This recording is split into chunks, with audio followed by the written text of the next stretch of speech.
I feel fine.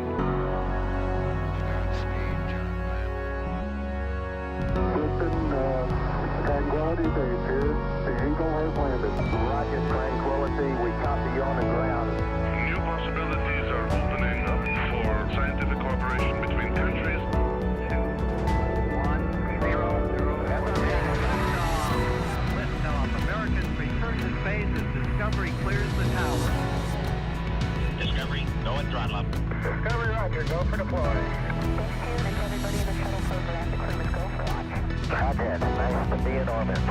We have followed in their footsteps to get us where we are today.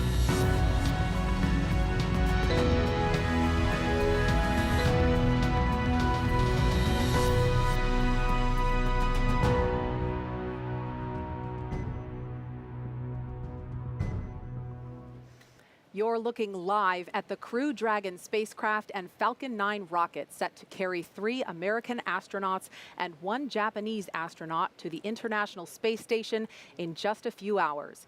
Today begins the first full-duration science mission of NASA's Commercial Crew program.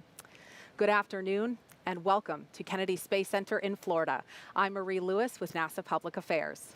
And I'm Kate Tice, Senior Certification Engineer at SpaceX. Joining us today is someone very familiar with historic Launch Pad 39A, retired NASA astronaut Nicole Stott. Welcome, Nicole. Good afternoon, ladies. It is wonderful to be here with you at the Kennedy Space Center. Absolutely one of my favorite places on the planet. And ours too. Absolutely.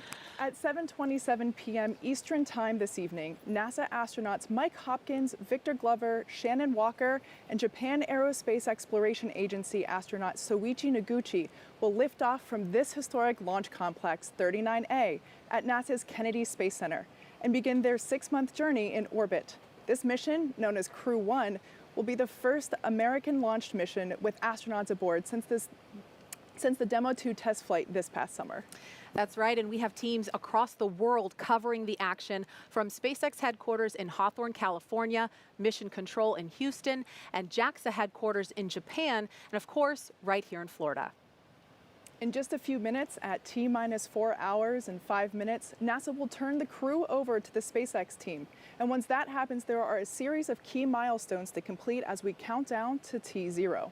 The first one is suit up. The suit-up room is located in NASA's Neil Armstrong Operations and Checkout Building, or the O&C. Here, the SpaceX team will help the astronauts put on their suits and perform some key suit checkouts. After suit-up, we'll see crew walkout. The astronauts will leave the O&C building for final goodbyes with friends and family gathered outside the facility before they head out to the launch pad. And following goodbyes, the crew will get in a pair of Teslas and begin the roughly 20-minute drive to pad 39A. Once at the pad, the crew will ascend the fixed service structure in an elevator up to the 255-foot level. Then they take the stairs for the last 10 feet or so up to the crew access arm and white room. The white room is their last stop before climbing inside the spacecraft, a process called crew ingress. During ingress, the SpaceX team will run a series of checks to ensure the suits, seats, and vehicle interactions are all functioning properly. And after all the vehicle and crew checkouts are completed, the SpaceX closeout team will close Dragon's side hatch with the crew safely inside. At T-minus 40 minutes, the crew access arm, which is the long suspended walkway that the astronauts use to board Dragon, will retract away, followed by arming of the launch escape system. And once the arm is retracted and the launch escape system is armed, that's when propellant loading on Falcon 9 will begin. At T-minus 5 minutes, Dragon will be configured for what we call terminal count. This is when Dragon's onboard computers take control of the spacecraft. And finally, at T0, Crew Dragon and Falcon 9 will lift off from pad 39A. Roughly 12 minutes after liftoff, Crew Dragon will separate from Falcon 9's second stage, enter its activation phase, and begin using its own onboard propulsion system to carry the crew to their destination, the International Space Station. So with crew suit up about 7 minutes or so away, we want to introduce our team at SpaceX headquarters in California to show us what's happening on the opposite coast. Leah? Hi, Marie, and hello from SpaceX headquarters in Hawthorne, California.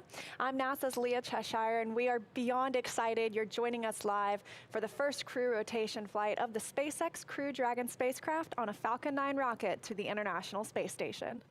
I'm Jesse Anderson, a lead manufacturing engineer here at SpaceX. Right next to us is Mission Control Hawthorne, where our teams are monitoring the vehicle, checking in on all of its systems, and the capsule is currently go for launch. Once the crew lifts off, it will take them about 27.5 hours to reach their destination, the space station, with Dragon flying autonomously the entire way. The crew won't be doing any manual flight tests along the way like we saw during DM2 earlier this year, but will always have the ability to take control of Dragon if necessary. To help make sure the crew has a safe journey, our team in Mission Control will be monitoring their progress along the way. On console or headset are 6 key positions who are monitoring the health of the vehicle and crew. The mission director, responsible for mission success, is in charge of the room. The person that you'll hear talking to the astronauts is the crew operations and resources engineer, what we call the core. As a reminder for all Falcon 9 teams, 55.43 is open for the poll for crew ingress. The other positions are focused on things like navigation and control of the vehicle, avionics software, propulsion, life support systems, and communications with ground segments. NASA has its own team members in Mission Control Houston, where they've been preparing the space station for Crew Dragon's arrival. We'll meet several of the key players later when we check in with Mission Control. For now, though, let's go to John Innsbrucker for an operational update on the launch countdown. John? Hello from SpaceX headquarters in Hawthorne, California. As Leah said, I'm John Innsbrucker, Falcon Principal Integration Engineer. We're just over 4 hours to launch. The major event getting to this point was static fire of the Falcon 9. That was done 5 days ago. The Falcon 9, with the Dragon capsule on top, has remained vertical on pad 39A. You can see on your screens, we've been vertical since the static fire. Now, when we static fired the Falcon 9, we used the same countdown procedures we're using today. However, the engines were fired for only 7 seconds, and we obviously didn't allow the flight computer to command missile liftoff. Now, following static fire, we did perform a final dress rehearsal with the crew, and in addition to the 4 astronauts, Dragon is carrying some supplies. We loaded the time-sensitive items, what we call the late load cargo, onto Dragon late Saturday. Now, right now at pad 39A, Falcon 9 and Dragon are both powered on. The Falcon 9 launch team will perform final checks starting at T-minus 2 hours. The Dragon team has recently been pressurizing the propulsion system, and they are waiting for arrival of the crew later today. The astronauts did receive a weather briefing at T-minus 4 hours and 20 minutes. Conditions continue to be go at pad 39A. The weather officer predicts a 50% chance that rain in the flight path, thick clouds, possibly static electricity at ground level might be an issue, but they're actually sounding a little optimistic that the weather boundary we've seen coming towards us may not make it and will stay away long enough for a launch today. Also around the world, splashdown locations in case of a contingency are go. Now, in the event of an off-nominal scenario, such as an abort, SpaceX and NASA are coordinating with the U.S. Coast Guard to ensure crew safety upon splashdown. This includes extra ships and air assets to patrol the 10 nautical mile keep-out zone. This is to help mitigate safety concerns for any boaters approaching the landing area. Now, as usual for Dragon flights, we have an instantaneous launch window. That means we can't move the launch time. We have to go right on the planned minute and second. So if we need to delay, there is a backup launch opportunity on Wednesday, a little under 3 days from now. Now, with everything go at pad 39A, let's head over to Houston, where Shaniqua Vereen is standing by. Welcome to the International Space Station Flight Control Room in Houston, Texas at NASA's Johnson Space Center. I'm Shaniqua Vereen. Mission Control Houston is essentially the nerve center for operating the International Space Station, working in tandem with our partner agencies and providers around the globe. Together, we've ensured that station is ready to welcome Crew 1. Leading the team inside the room right now is Flight Director Anthony Varia. There's a noticeably smaller team to see in the room tomorrow. There's noticeably smaller group in the room right now because their crew is currently asleep. Tomorrow we'll see a larger group for docking. A few hours before Dragon arrives at station, NASA's Anthony Varia will again take the flight director's chair to lead the team through Dragon's approach and docking. He'll lead the joint NASA-SpaceX go-no-go polls once we're in integrated operations with Mission Control crews here in Houston and at SpaceX and Hawthorne, working in sync to bring Crew Dragon to its new home in space. A little bit later, I'll go through all the work we've been doing in space and on the ground to prepare the station for Crew 1's arrival. Until then, we'll keep an eye on today's countdown to launch, and we'll check back in with you soon. Let's head back over to Kennedy Space Center. Marie? All right, thank you, Shaniqua. The astronauts will begin suiting up in just a few minutes, and one of the NASA traditions they've continued is designing the patch for their mission. So take a look. Crew 1 marks the beginning of sustained government commercial partnership missions to the space station, and this Crew Dragon spacecraft is the focus of the patch here. The spacecraft is flying from the bottom left toward the top right, representing ascent and insertion into orbital flight. And the Crew Dragon is superimposed on a background of stars and completes the outline of a dragon's head. The letter C borders the patch, which together with the number 1 in the foreground represent the mission shadows of the legacy human spaceflight programs are along the border. Of course, that's Shuttle, Apollo, Mercury, and Gemini, to honor and recognize their contributions to the Crew Dragon capsule. The outline of the space station is also on the border to acknowledge Crew Dragon's destination and its contribution to maintaining a human presence in low Earth orbit for the United States and our international partners. You might notice that there are no individual names or flags on the border because the patch honors not just the crew members on board, but all of the NASA and SpaceX employees who have worked together to make this sleek and elegant spacecraft. This patch honors their vision, service, and support. The Crew 1 astronauts dedicate this patch to their families. And you know, I have to tell you, when I saw this patch, it made me smile because of the Blue Dragon. One of the traditions that we have within the astronaut office, and you know, in addition to designing the patches for our missions, is that the class before you gets to name you. Name the new class. And when Shannon's class came on, our class, the Bugs, the class of 2000, got to name Shannon's class the class of 2004. And they originally, though, wanted to name themselves. And they wanted to name themselves the Blue Dragons. We denied that, though. They are the Peacocks. But I thought it was kind of funny. No coincidence, maybe, that Shannon is on this mission and that patch has a nice, beautiful blue dragon on it. Very serendipitous, I think. Yeah. All right, well, at T-minus 4 hours, we're actually just inside that. So any moment now, we expect to see the crew begin to suit up inside astronaut crew quarters just down the road from us. We'll have a live look inside the suit-up room with the SpaceX team as they begin to help the astronauts put on their spacesuits and perform key checkouts. Now, the crew's scheduled wake-up time, excuse me, was 11:47 this morning. They're probably up a little earlier than that, but that was their scheduled wake-up time to adjust their sleep schedule in preparation for launch.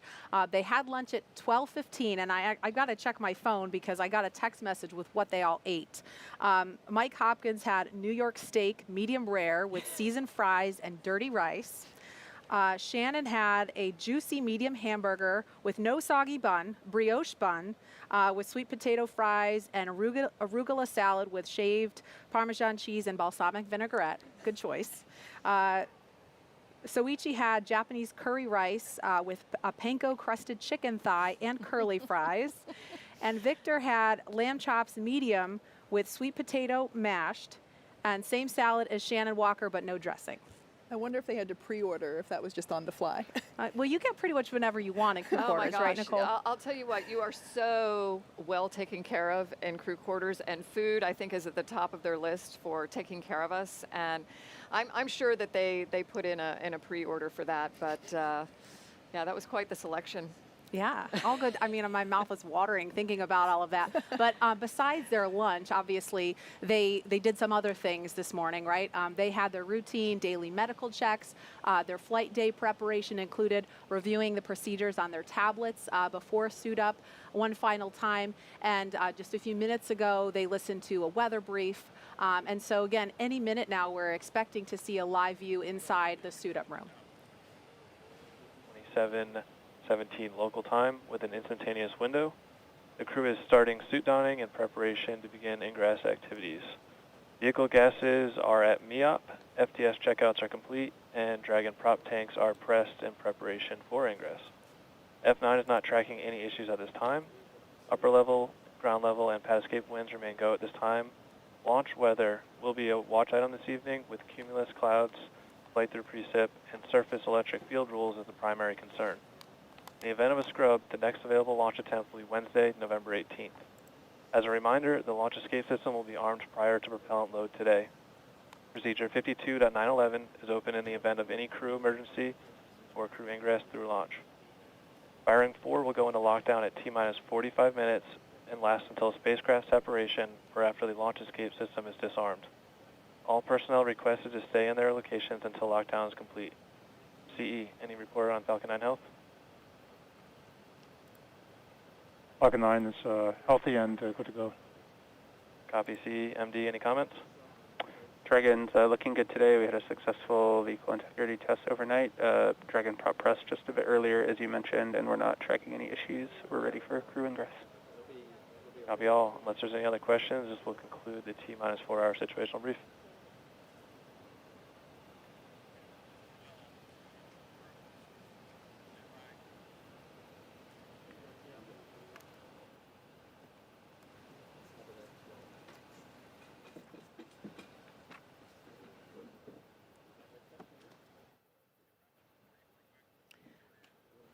Okay, so we're expecting to go to have a live view inside the suit-up room momentarily. You just heard a live brief. It sounds like there's no issues with Falcon 9. The primary concern at this point is weather. That's a watch item around the launch pad. The downrange weather actually looks pretty good, so we're just going to keep an eye on the weather around the pad. And here's our first live look inside the suit-up room. Wow, it is so exciting to see this, isn't it? All 4 of them. Yeah, it's just, okay, so there's a look at Commander, that looks like Mike Hopkins. Yeah. So Kate, walk us through what are they doing in these seats? And obviously they're getting some checkouts, making sure the fit is good. Walk us through what is happening, the mechanics of what's going on in the room. Yeah, so each astronaut has an assigned crew team member to make sure they're part of our suit-up team. And that suit-up lead or assigned crew member is essentially responsible for communicating any feedback, making sure that we're getting thumbs up, verbal goes, that everything is fitting well and is comfortable. So these suit techs, like I said, they're all assigned to each astronaut, and it's to make sure that each astronaut is undergoing the same defined, basically checkout list to make sure that we can proceed into the next steps. And they're also doing stuff, this would have happened before the suits came on, but those the suit-up technicians were also doing maybe things that we might consider smaller in detail, but they were also checking to make sure that the astronauts weren't wearing any uncleared personal items, so making sure that they didn't have any jewelry, rings, earrings. The only thing that they're really allowed to wear is the NASA-provided watch, if they choose to wear one. So making sure that those smaller things are off before the suit gets put on. Okay, we can see Shannon in the seat now, and tell us about these seats that they're sitting in. Nicole, they're not like the recliners that you sat in during shuttle, no. But there's a special reason for these chairs. Yeah, so these chairs, these are basically GSE or ground support equipment chairs that are pretty identical to the chairs that they will be sitting in inside of the capsule. So the reason that we're suiting them up here and doing these checkouts is to make sure that the umbilicals, the things that are in the suit that connect directly to the seat, they communicate, they allow the astronauts to communicate, and they also provide environmental systems. So, to make sure that our friends are nice and comfortable during their ride, we are pumping cool air through the suit. So they're basically sitting in these chairs that are duplications of the chairs inside of the capsule to make sure that all of those umbilicals will get hooked up properly. Now, those recliners that Nicole is so fond of, they are in the room. I promise they're still there. You might even be able to see them in the background in some of these shots. But essentially, these chairs allow us to make the essential checkouts prior to exiting the ONC. And Nicole, this must bring back a lot of fond memories for you. You did this twice before. Yeah, it really does. And, I don't know, I'm kind of living vicariously, feeling some level of excitement that they might be at this point. It's just really nice to see all 4 of them in there. snug in their seats and getting ready to go launch to space today. Absolutely. And this first long-duration crew to fly on a commercial spacecraft has a diverse collection of experiences they bring to this mission today. Crew Dragon Commander Mike Hopkins was born in Lebanon, Missouri, but grew up outside Richland, Missouri. He was selected as an astronaut by NASA in 2009. Hopkins is a colonel in the United States Air Force and holds degrees in aerospace engineering. He flew on the Russian Soyuz to the ISS as a member of the Expedition 3738 crew, logging 166 days in space. And Hopkins performed 2 spacewalks totaling almost 13 hours to change out a degraded pump module on the space station. His military experience includes testing C-17 and C-130 aircraft. Pilot Victor Glover is a native of Pomona, California. He was selected as an astronaut by NASA in 2013. Glover is a commander in the United States Navy and holds degrees in general engineering, flight test engineering, systems engineering, and military operational art and science. While this will be Glover's first space flight, he has extensive military test flight experience. He was a test pilot for the FA-18 Hornet, the Super Hornet, and the EA-18G Growler. He's accumulated 3,000 flight hours in more than 40 aircraft, over 400 carrier-arrested landings, and 24 combat missions. And mission specialist Shannon Walker is from Houston, Texas. She was selected as an astronaut by NASA in 2004. She is a doctor of philosophy in space physics. Walker flew on the Russian Soyuz as a flight engineer for expeditions 24-25 on board the ISS in space for 163 days. And during that mission, she was the robotics operator supporting 3 contingency spacewalks. The advanced team has arrived at the crew arm on schedule. To remove and replace a failed pump module on the space station, Shannon is also one of only a few dozen people to be both an astronaut and an aquanaut, having spent 13 days underwater during NASA's Extreme Environments Mission Operations 15, aptly called NEMO 15. And during the mission, she lived inside the world's only underwater research station, Aquarius, which sits 60 feet beneath the ocean surface and just down the road off the coast of Key Largo. And having been blessed with this experience myself, I can attest that the NEMO missions are absolutely the best analog to living and working in space. Mission specialist Soichi Noguchi is from Yokohama, Kanagawa, Japan. He was selected as an astronaut by Japan in 1996. He has degrees in aeronautical engineering and is a doctor of philosophy in advanced interdisciplinary studies. Noguchi has logged a total of 177 days in space, having flown on STS-114 on the Space Shuttle Discovery and on the Russian Soyuz as a member of the Expedition 22-23 crew. While on STS-114, he became the first Japanese astronaut to perform spacewalks on the International Space Station, completing 3 of those spacewalks, totaling 20 hours. Each of these 4 crew members will serve as flight engineers for Expedition 64 once they arrive at the International Space Station. And we will continue to give you a close look at each of them as we continue to approach our T0 time.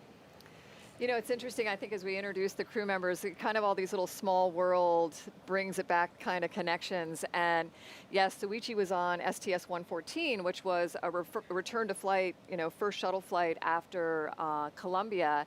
And one of his crewmates on STS-114 is Shannon's husband, Andy Thomas, who is also an astronaut. It's a small world. Yeah. For sure. Yeah.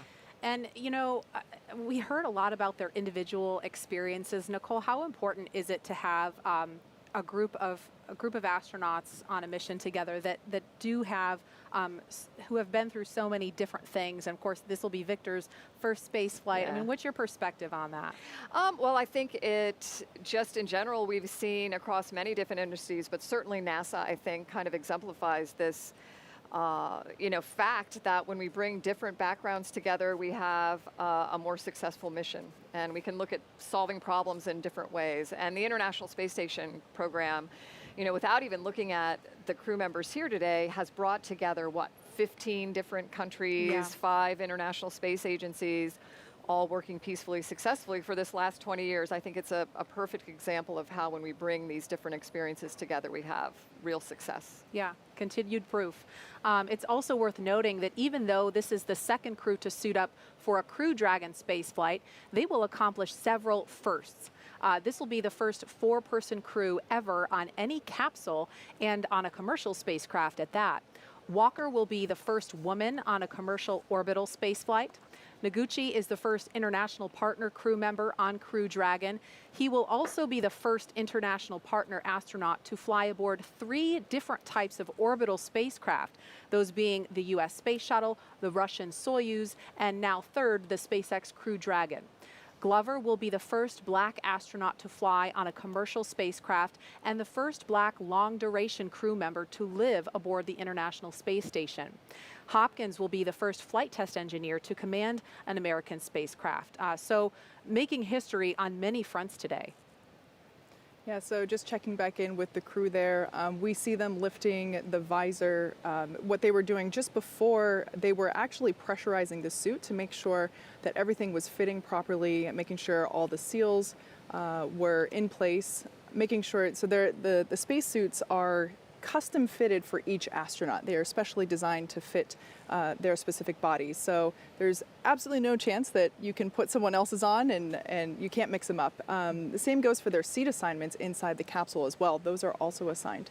But these suits utilize zippers in certain places to help make sure, and so some of what we saw before was making sure those zippers are fully closed in place and making sure that we can apply pressure within the suit for, again, environmental controls, and it also allows us to maintain environment in the unlikely event of cabin depressurization.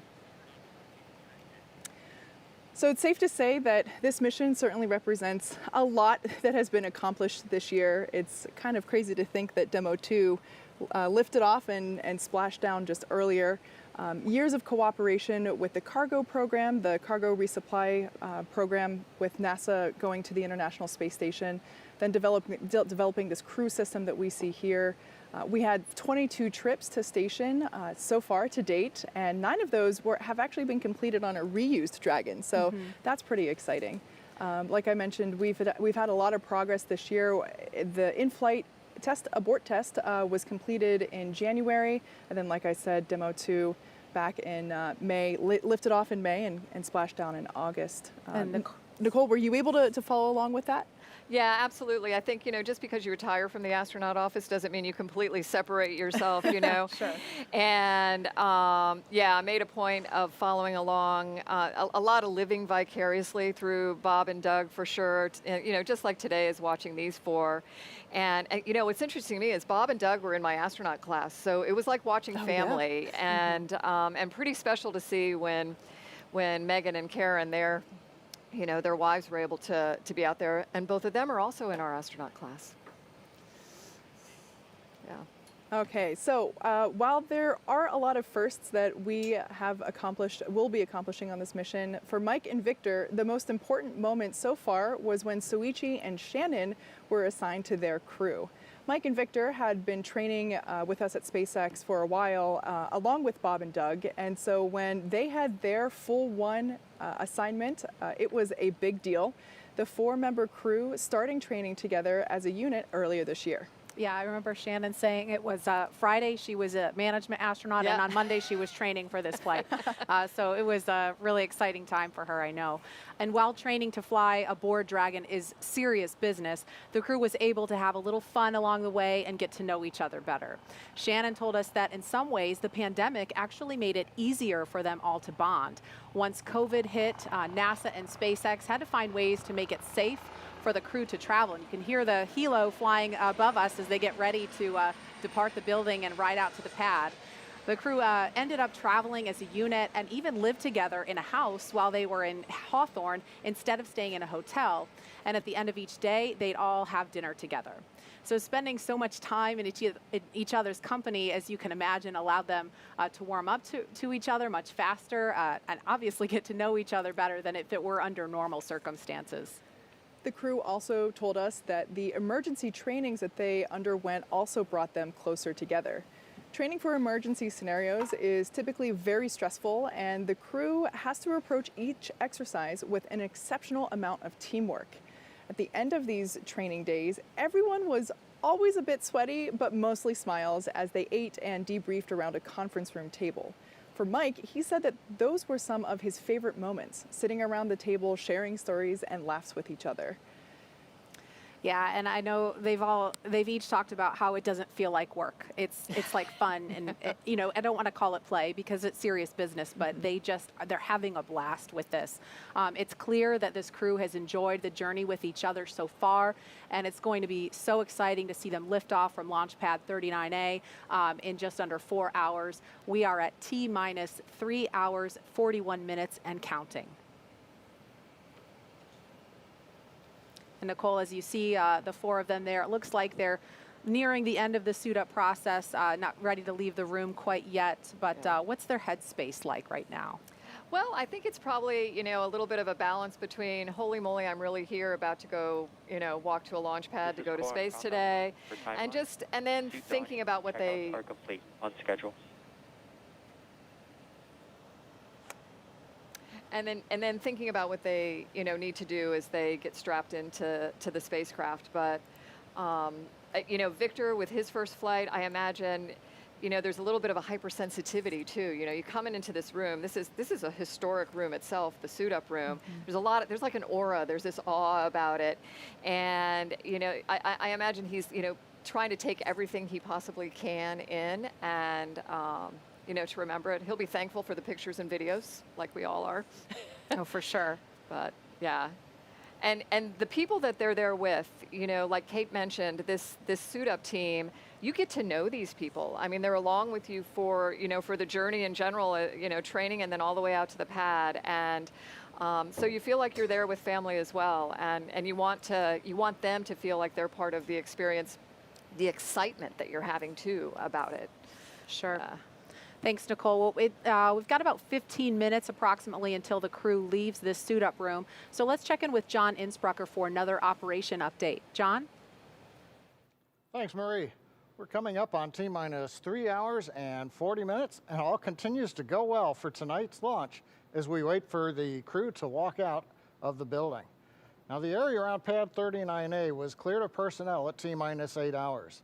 The only people remaining on the pad right now are the ones needed for ingress of the astronauts. Now, we'll be covering crew arrival at the pad and entry into the spacecraft. Now, on the launch pad, as you can see, Falcon 9 is powered on. Engine and stage checkouts were performed several hours ago. We're currently monitoring telemetry and pressurizing gas storage vessels. The good news is the launch director and the chief engineer reported in the T-minus 4 hour briefing, there's nothing significant to report on the rocket. Now, on top of the Falcon 9 in your picture, at the very top, the Dragon spacecraft. That capsule is ready for the crew. Functional checkouts were performed in preparation for the crew's arrival. Most recently, the Dragon propellant system was pressurized to final flight pressure about 40 minutes ago. And also, as the mission director reported, all spacecraft systems are go. Good news is the launch range is ready to support. They're green and go, working no issues at this time. And finally, on the weather, we're getting ready to release the first of several weather balloons in the last 3.5 hours of the countdown. So while we're waiting for those results to give us a better idea on the upper altitude winds, we are still anticipating acceptable weather for launch. So things are looking good with both Falcon and Dragon, and the weather is cooperating right now as we count down to liftoff. As we get ready for the crew to walk out, let's go back to our team at Kennedy Space Center. All right, thank you, John. Looking back live inside the room, again, helos flying overhead. Everybody is getting ready for this crew to make their way just behind us on their way out to the launch pad. It is now T-minus 3 hours and 38 minutes here at Kennedy Space Center in Florida. The crew ate lunch at about 12:15 and listened to a weather brief. Again, the main watch item right now is weather around the launch pad. We just watched the suit techs from SpaceX fit each crew member into their own custom spacesuit inside the crew quarters. And in just a few minutes, at T-minus 3 hours and 25 minutes, give or take, the crew will be making their way out of this famed suit-up room, down the hallway, into an elevator, down to the first floor, and then finally they will make that famous walk outside to see their families and a small group of well-wishers before they head out to the launch pad.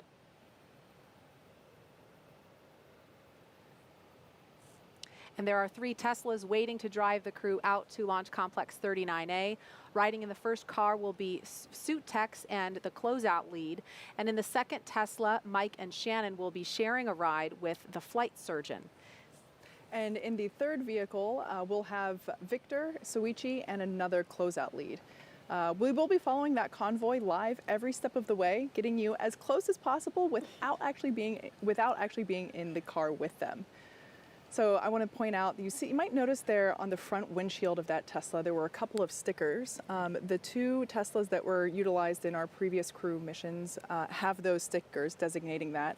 The first car will be the one that lacks those stickers. So we have a little bit of a wink there to our previous crew members that will be taking the ride.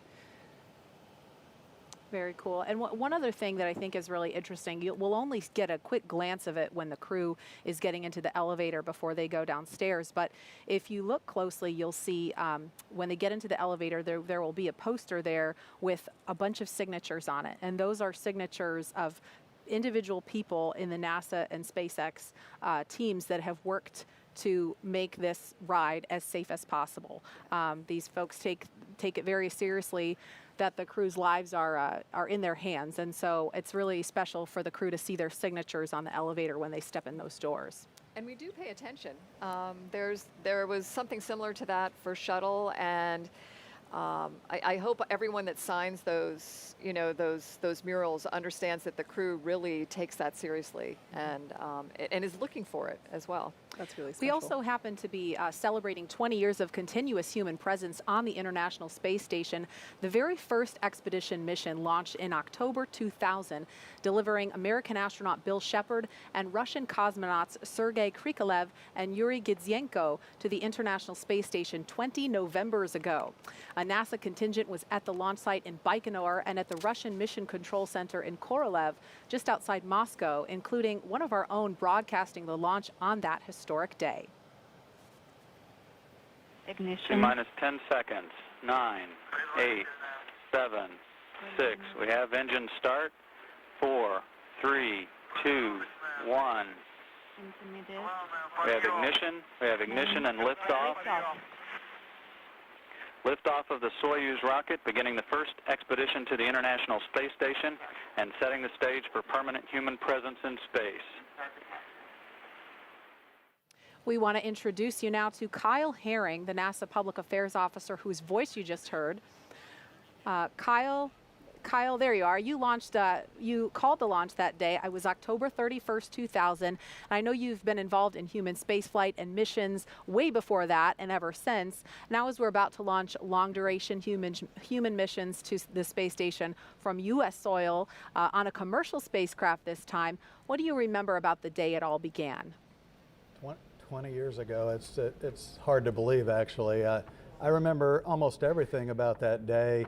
And then again, it was almost in real time, like a blur. It was such a huge team that put that launch, not only the broadcast, but obviously the mission together. I was tied to Houston with just a phone line, and that broadcast still serves as kind of the template that we use for Soyuz crewed launches to this day. I was tucked behind the Russian Mission Control Center, the floor where the Russian flight control team that monitors the International Space Station, the Russian segment. I was adjacent to a NASA support team called the Houston Support Group, which is a team of NASA Houston flight controllers with a flight director at the helm of that team as well. Above us was a balcony that overlooked that flight control room floor, and I remember that the adrenaline kind of built as the hour passed by for the broadcast, but everybody's kind of doing a job, and it was a pretty amazing day. And after liftoff, you know, there's really no script at that point. You just follow the milestones. And Kyle, how does the accomplishment of Expedition 1 compare to what we're watching right now? You know, it's similar and different at the same time. Expedition 1 was the Pathfinder increment. Even before launch, there was years of work that was done to ensure that they would have a safe and home work environment, if you will, on the station in which to live and operate. After 136 days on the station, Expedition 1 handed to Expedition 2, which had arrived via a space shuttle flight, and that kind of established the template for all of the crew rotations and the augmentations that we've done for ISS increments, and it's been pretty much seamless ever since. And you know, by the way, the assembly continued around those folks while they continuously worked and lived on board the station at the same time. And Kyle, I just want to acknowledge we have NASA Administrator Jim Bridenstine and SpaceX leadership Gwen Shotwell in the room now to greet the crew, of course, from a safe distance and with their masks on as the crew prepares for walkout. But last question for you. You've been involved in commercial crew since the beginning of the program, and I know you also know these astronauts well. What's it like seeing them suit up, knowing that they will continue to carry the torch that was lit 20 years ago? Yeah, these four astronauts are very familiar to me. I've been at the Johnson Space Center with NASA for more than 33 years now. It's really rewarding to see their training and their hard work come to fruition. Everything that they have trained for makes today probably seem like another training day to them. I know that their adrenaline and their excitement builds the closer they get to the reality of heading out to that launch pad in just a short while. You know, the commercial crew program was established for this moment. This flight puts the human aspect of the commercial spaceflight industry on display continuously, you know, for the next 6 months while they're up there and even after that.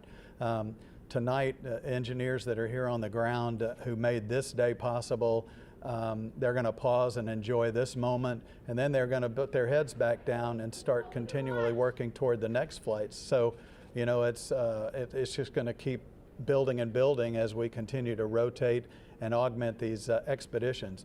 You know, NASA enjoys and recognizes its history. The station's been built and sustained by what I kind of referred to as stepping stones and bridges. All the missions before and those since and those that are going to come will enable the research that's going to continue seamlessly on the International Space Station as NASA moves forward beyond low Earth orbit. All right, Kyle Herring, thank you so much for joining us. We appreciate your perspective. Thanks. We're going to turn our attention back to the room. We could see the NASA Administrator and Gwen Shotwell of SpaceX are taking selfies with the crew in there.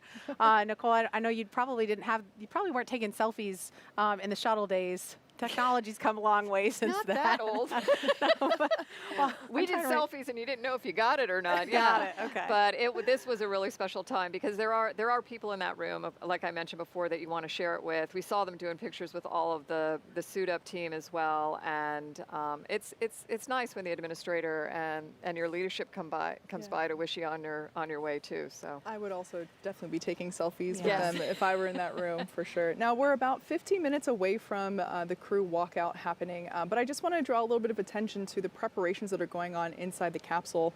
While the crew members are donning their suits, we have what we call the advanced team. We heard a couple call outs for the advanced team a little while ago, but essentially the advanced team are the people that are now out at the pad doing things like opening that hatch. I did get confirmation that the side hatch is open. We wait as long as possible to do that so that we make sure that the environmental state, you know, humidity, bugs out here in Florida, we want to keep all those environmental things out. So that side hatch is now open, and that advanced team is also doing stuff like making sure the cabin lights are on, making sure that the individual task lights that the astronauts can use during flight are functional, and yeah, making sure that the cabin is ready to go in preparation for the crew's arrival. And again,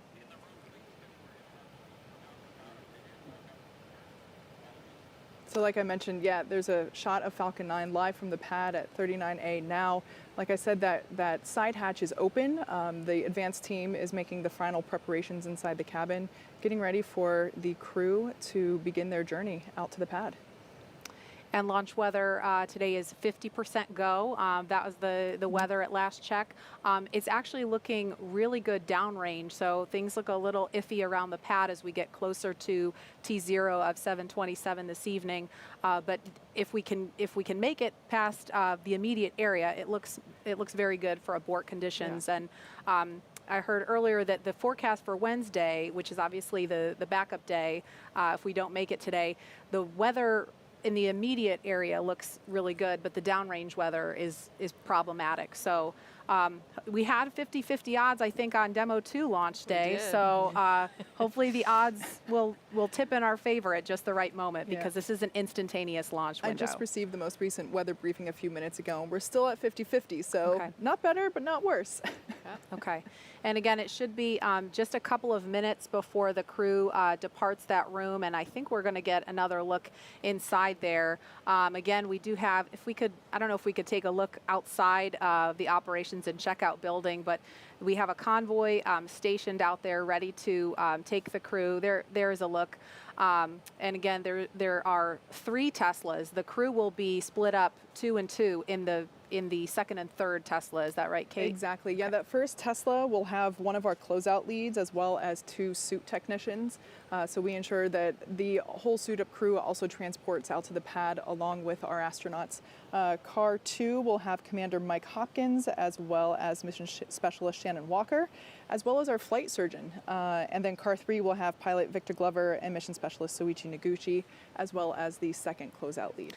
So yeah, quite the cohort that'll be making the ride out to the pad. There's also something else special that we want to mention. There's a mural. You might have caught a glimpse of it in that earlier shot, but there is a special mural that was commissioned in honor of the Crew 1 astronauts. I'm not sure if we could get a look at that again. There it is. The mural is titled Aspirants. The kids represent the range of ethnicities across the United States and the world, and that they look toward the future that the Crew 1 mission might bring. The artist, Brent DeHono, hinted that the dragon represents an immense prehistoric animal that evokes awe and wonder. Shannon will be happy. Yeah, and Nicole, I know you've got a special appreciation for art. Yeah, I'm really, when I look at something like this, I think it's so special because it allows us to communicate with other audiences, right? To bring a little more of that awe and wonder into the whole space exploration thing through something like a mural where we're looking out to space and towards our future.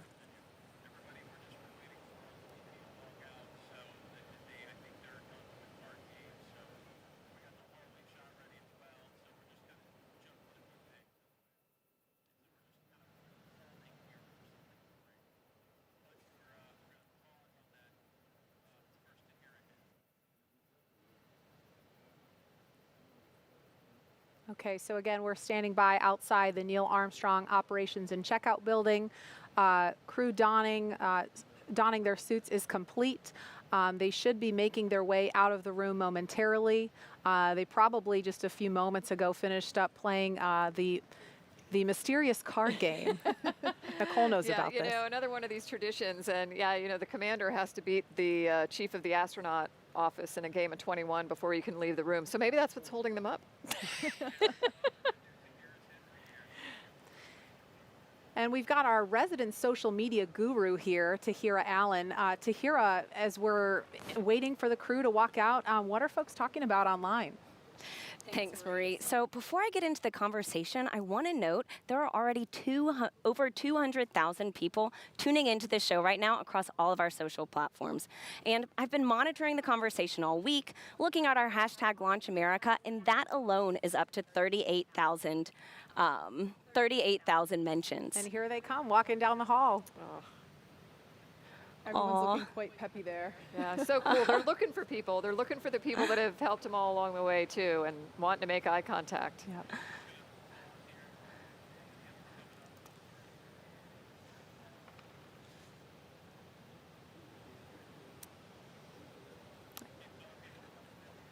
And behind them is that the banner that I talked about. That you couldn't really see it that well, but that banner behind them in the elevator holds the signatures of many of the team members who worked so hard to make sure that this spacecraft and rocket is as safe as possible for this crew.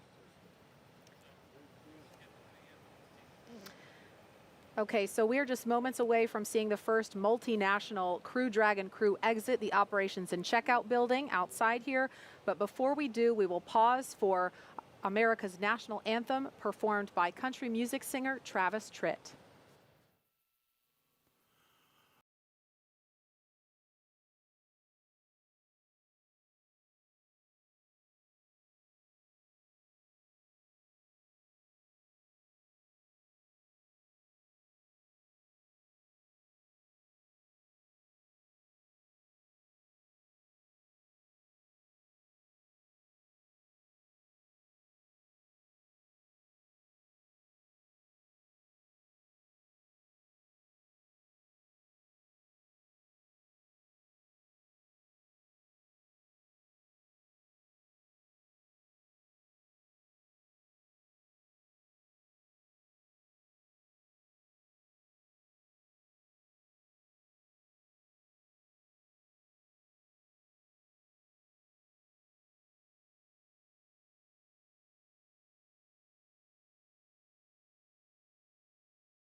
Special thanks to Travis Tritt for that beautiful rendition of America's national anthem. We are now just standing by. This is a view outside the Neil Armstrong Operations and Checkout Building.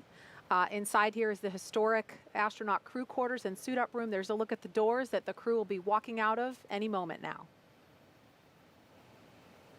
And you'll see stickers around that door. I think the crew actually did put their mission sticker up They over did. the NASA patch over the door the other day.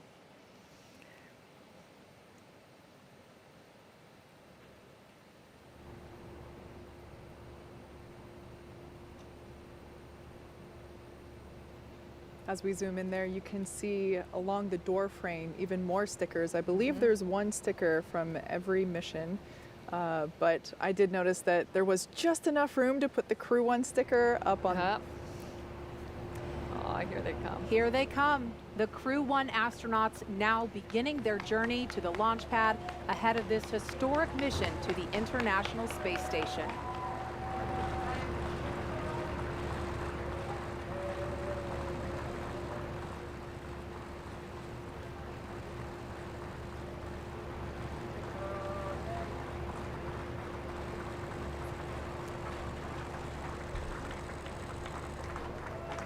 Outside the ONC building, we have friends and family gathered there for final goodbyes prior to liftoff with our astronauts.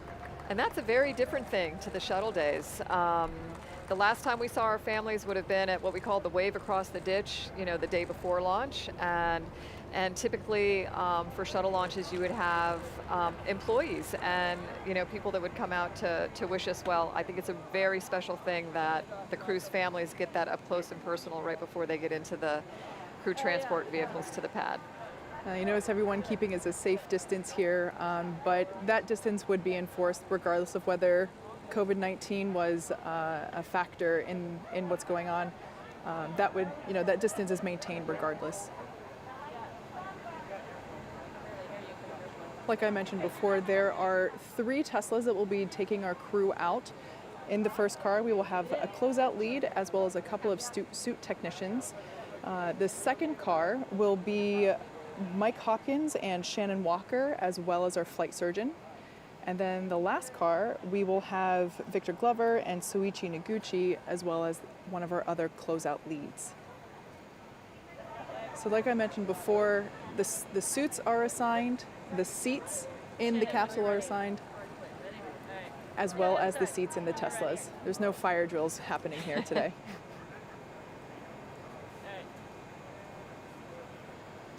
Noguchi. You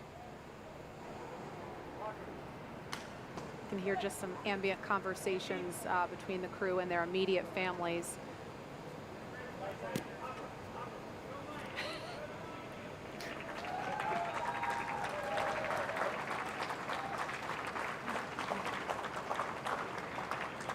Such a special moment for them to have. Very.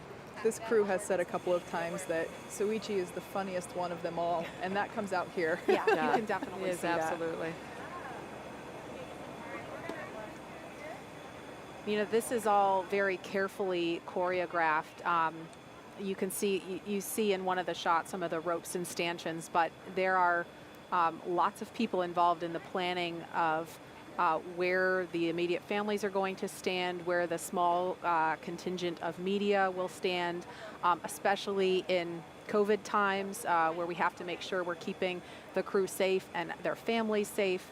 They were able to have a little extra time with their families yesterday because we moved off of yesterday as the launch day, so they had a little extra downtime that I imagine was nice for them. Yeah, you mentioned that everything is very well choreographed. You know, while this is the first time that we're seeing the crew make this journey to the pad on, you know, the day of, fingers crossed we don't have a scrub. They have performed this a number of times, including a dry dress earlier this week. But everything that this crew does is rehearsed many, many times, whether it's putting the suits on or taking them off, or even the operations and activities that they have going on during the mission. Everything is rehearsed and practiced. I can tell you though, on the real day, feels a little different. I have no doubt.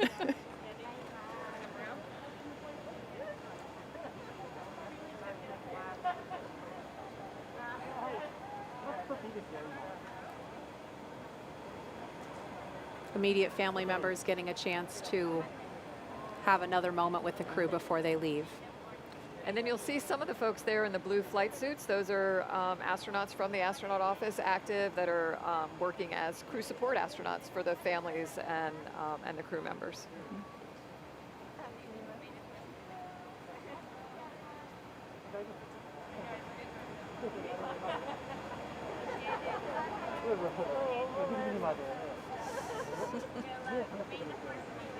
That's so awesome.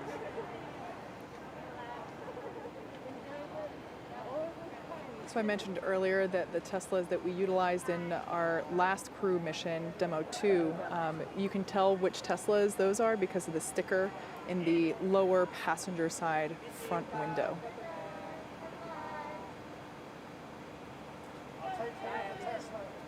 I can't get a good read at the license plate this time, but I remember for Demo 2 they said ISS bound. Yeah, that's good. I think another one might say later Earth. This is Core on countdown 1 for timeline. The crew is departing for the pad on schedule. All right, so we just heard the call out from the Corps that the crew is departing for the pad, and they are right on schedule. Again, they are leaving the Neil Armstrong Operations and Checkout Building, now beginning a 20-minute ride, 20 minutes or so across NASA's Kennedy Space Center. They're going to drive right behind where we're sitting. We can't wait for that. And out to Launch Pad 39A. Now, there are scores of people around the world watching and cheering on these four souls, including many team members who helped get the crew here today. Take a look.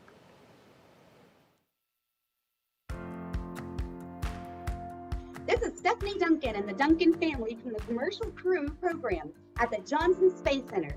NASA, SpaceX, Shannon, Victor, Mike, and our Nemo man, Soichi, you're all an inspiration to us adults and kids around the globe. From Texas to you, Godspeed, and let's launch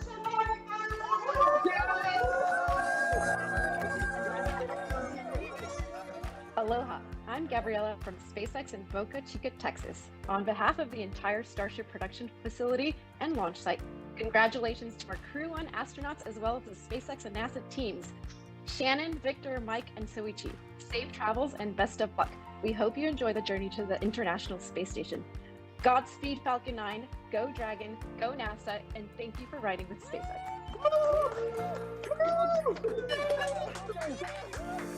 いつも一番難しいミッションが回ってきて挑戦をやめない野口さん、頑張ってください。日本中が応援してます。JAXA フライトディレクターの島村です。日本人初民間有人宇宙船に搭乗ということで、全国民が熱い思いで打ち上げの瞬間を待っています。野口さん、頑張ってください。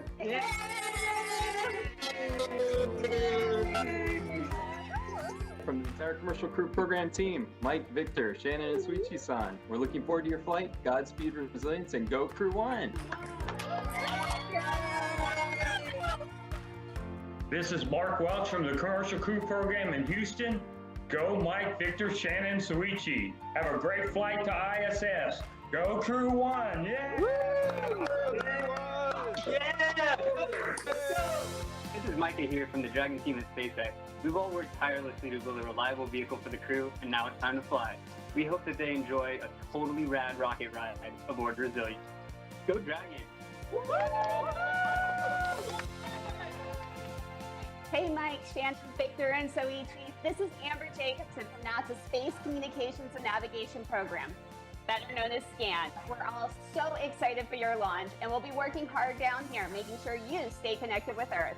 Stay safe, and let's launch America. Hi, I'm Arden Robertson from NASA's Johnson Space Center in Houston, Texas. Congratulations on the first commercial crew rotation mission to the International Space Station. Godspeed and good luck to Mike, Victor, Shannon, and Soichi. Go Crew 1!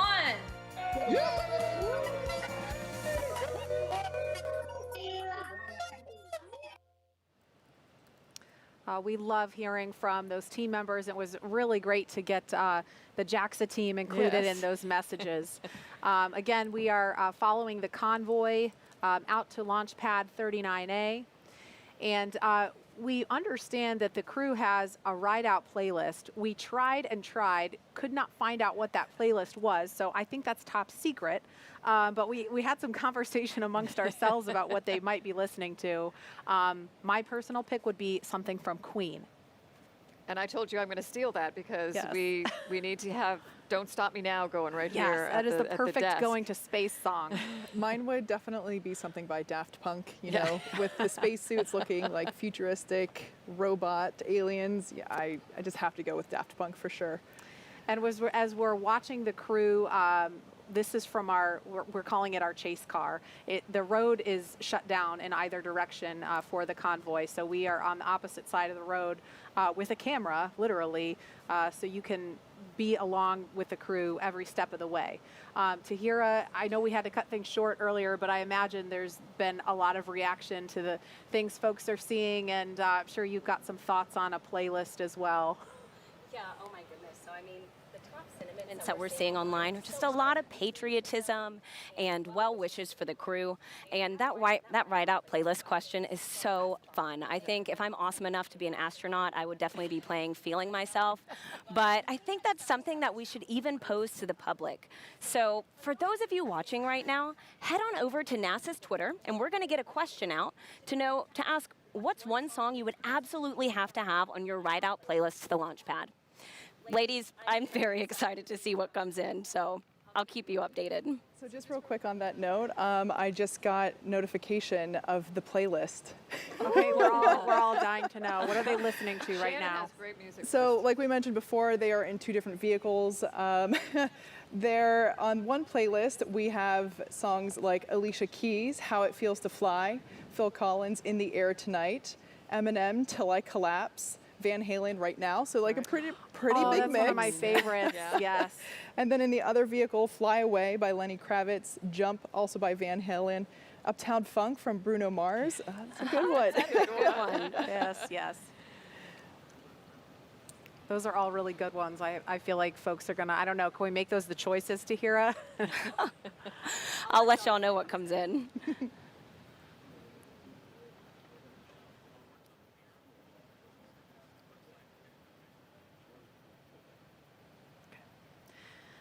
So Nicole, obviously they're in a pair of Teslas. This is a little different than your ride-out experience. Can you kind of compare, contrast for us?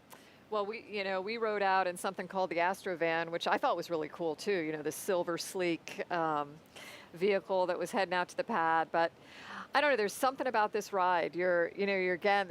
The word surreal comes to mind a lot. You know, you're thinking like, I'm in a vehicle that's driving to a launch pad to take me to space, and it's difficult to believe that could be happening. So I wonder, how did it feel any different the first time versus the second time? Because Victor is the first timer here, and the others, it's their second or even third. And there goes the helo that's leading the way. So that's our cue that the convoy is going to be passing by us pretty shortly. Looks like they're turning right now on NASA Causeway. Yep. Yeah, it's, I think just like launch, on your second time you think, ooh, been there, done that. You're gonna, but I'll tell you what, the adrenaline, the feeling is equally as excited on the second time too.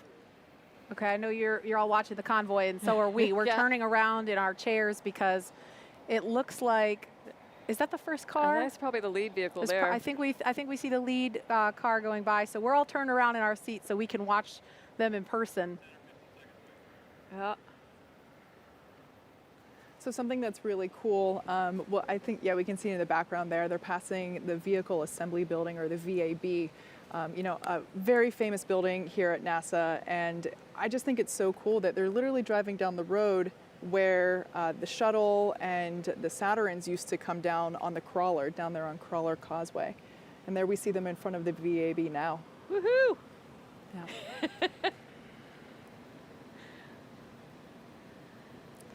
So awesome.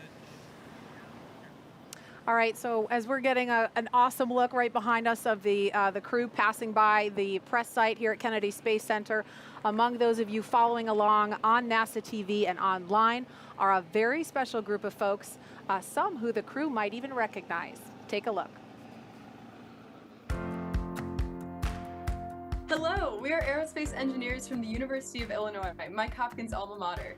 The University of Illinois family would like to wish Mike the very best on his launch and mission to the International Space Station. You're a huge inspiration to all of us. ILL!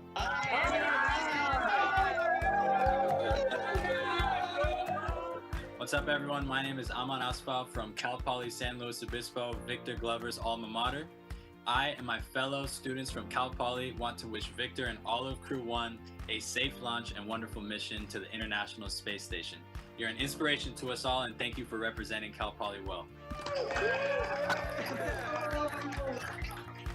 Hi, I'm Ryan Udell from Rice University Students for the Exploration and Development of Space. And I am Tani Pandya with Rice's Society of Women in Space Exploration. All Rice Owls wish Shannon Walker and her crewmates a safe launch. And a successful mission to the International Space Station. Fly high, Shannon! Hi, this is Fuyuki Matsubara from the University of Tokyo School of Engineering. So Ichi, you are a huge inspiration to us all.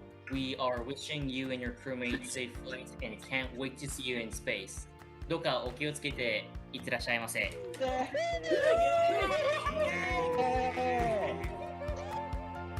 guys, it's me Ryan from Philadelphia, and today I'm going to say have a safe trip. Go NASA, go SpaceX, go Crew 1.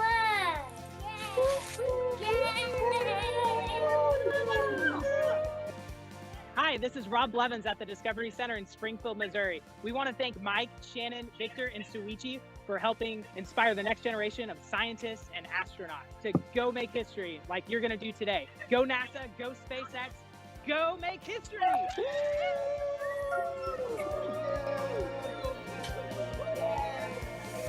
Hi everybody, I'm NASA astronaut Drew Feustel, and I'm here with my fellow astronauts to wish Crew 1 a successful and exciting ride to the International Space Station on the SpaceX Dragon.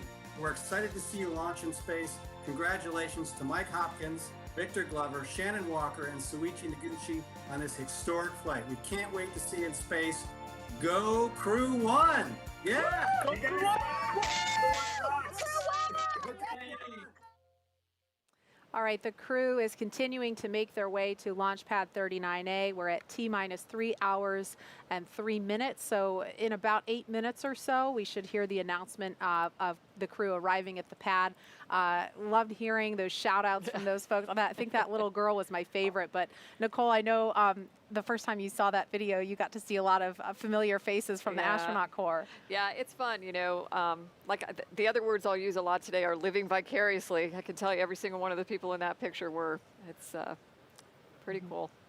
And now with the eyes of so many around the world watching, the crew is nearing their next milestone. At this point, the convoy is approaching pad 39A and entering what is known as the BDA, or blast danger area.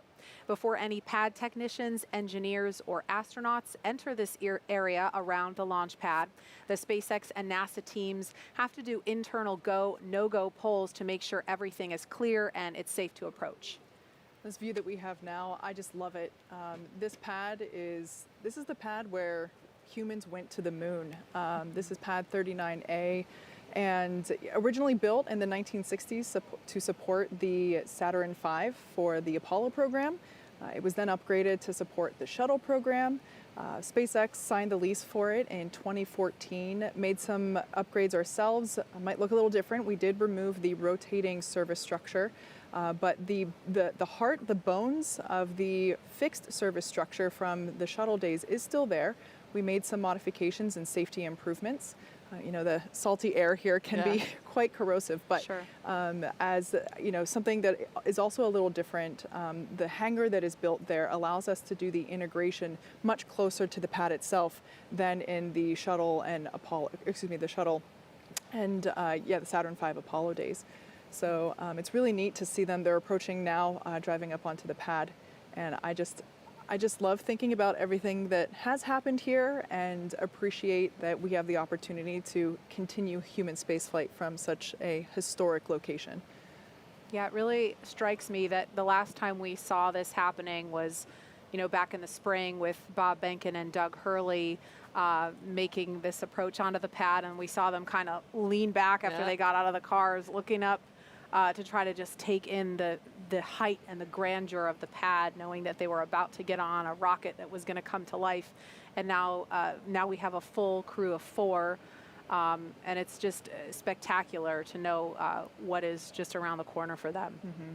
From their standpoint, standing out there on the pad, they have to look up about 70 meters, considering everything that's holding the rocket up. And I think that's part of the awe of it, though, too, is that you have to, I mean, you really have to kind of bend back. It's not easy to bend back in those suits and look up like that, but you wanna take it in a little bit. I know I heard Suichi earlier echo this sentiment that you get out to the pad on launch day, and it's absolutely like the vehicle is already alive, even before you take off. It's huffing and puffing a little bit, you know, a little bit of smoke or, you know, steam coming out of there, and it's ready to go as well. And I know I love what you're talking about too, Kate, with the transformation of the pad.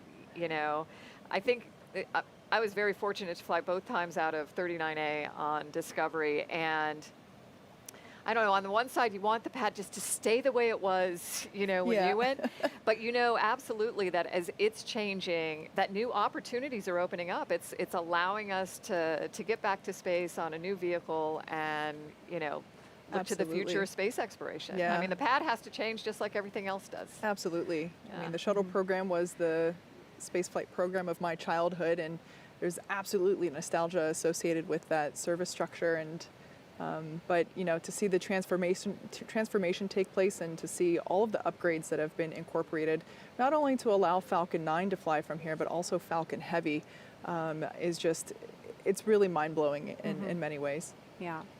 And for folks that may be wondering, the reason why we don't see the crew right now, we saw them pull up to the base of the pad. They have an opportunity for a bio break before they get into the elevator. That's, you know, something you can't overlook, important stop you have to make. So we're giving them a chance to do that. And then we will probably hear the official call out that the crew has arrived at the pad at T-minus 2:55. So that's coming up in about 3 minutes or so. And one other thing, Kate, for folks that maybe aren't familiar with the operational timeline for Falcon 9. There's no fuel in the rocket yet, right? That process hasn't started yet. For Crew Dragon, it's a little bit different, but can you explain that process for folks who might not be familiar with it? Yeah, absolutely. So in order to make sure that the 9 Merlin engines have the best performance possible, we wait as long as we can to begin. Core on countdown 1 for timeline. All personnel have arrived at the pad on schedule. All right, good call there, confirming that we are on schedule. So as I was saying, yeah, we want to make sure that the 9 Merlin engines have the best performance possible, and in order to do that, we use super densified, super chilled liquid oxygen. So the colder you get the liquid oxygen, the more of those oxygen molecules you can pack in. So we get better performance by having more oxidizer, and so we basically wait, and you know, in the larger timeline of things, it seems like last minute, but it's around the T-minus 35 minute mark that we will begin that prop loading on first and second stages with liquid oxygen and RP1, which is our rocket grade kerosene, basically. And Crew Dragon, though, has already been fueled. Right? Oh, yeah, I'm sorry. Yeah, the capsule itself, yeah. Right. So the Dragon capsule use hypergolic fuels that are instantaneously combustible. So that's why they're great for a spacecraft, because you don't need an ignition source. You just put the two together, the fuel and the oxidizer, and they combust.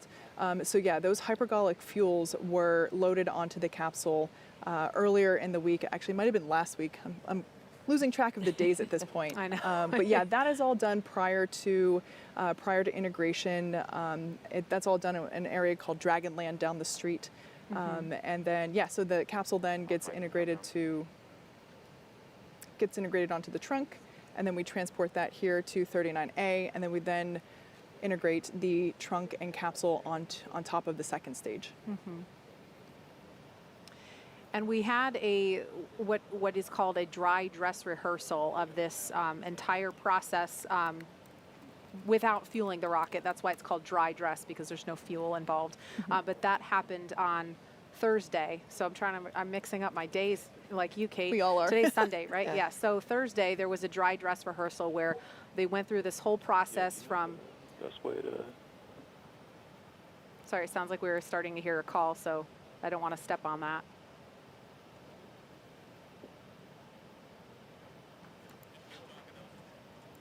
Okay, so to recap, we had a dry dress rehearsal on Thursday where the teams went through the entire process, starting in the suit up room of suit up right up to the pad. They ingressed Dragon, closed the hatch, and then they simulated a scrub an hour or so before the simulated launch time. So that is the last opportunity. I think, Nicole, during shuttle days, they called it the TCDT. Yep. And I can't remember what that stands for. Terminal countdown test. Yeah. There you go. Dry run. How important is that final opportunity to do that before the real thing? I think it's really important, and over time we found it was so that we are continuing it now, right?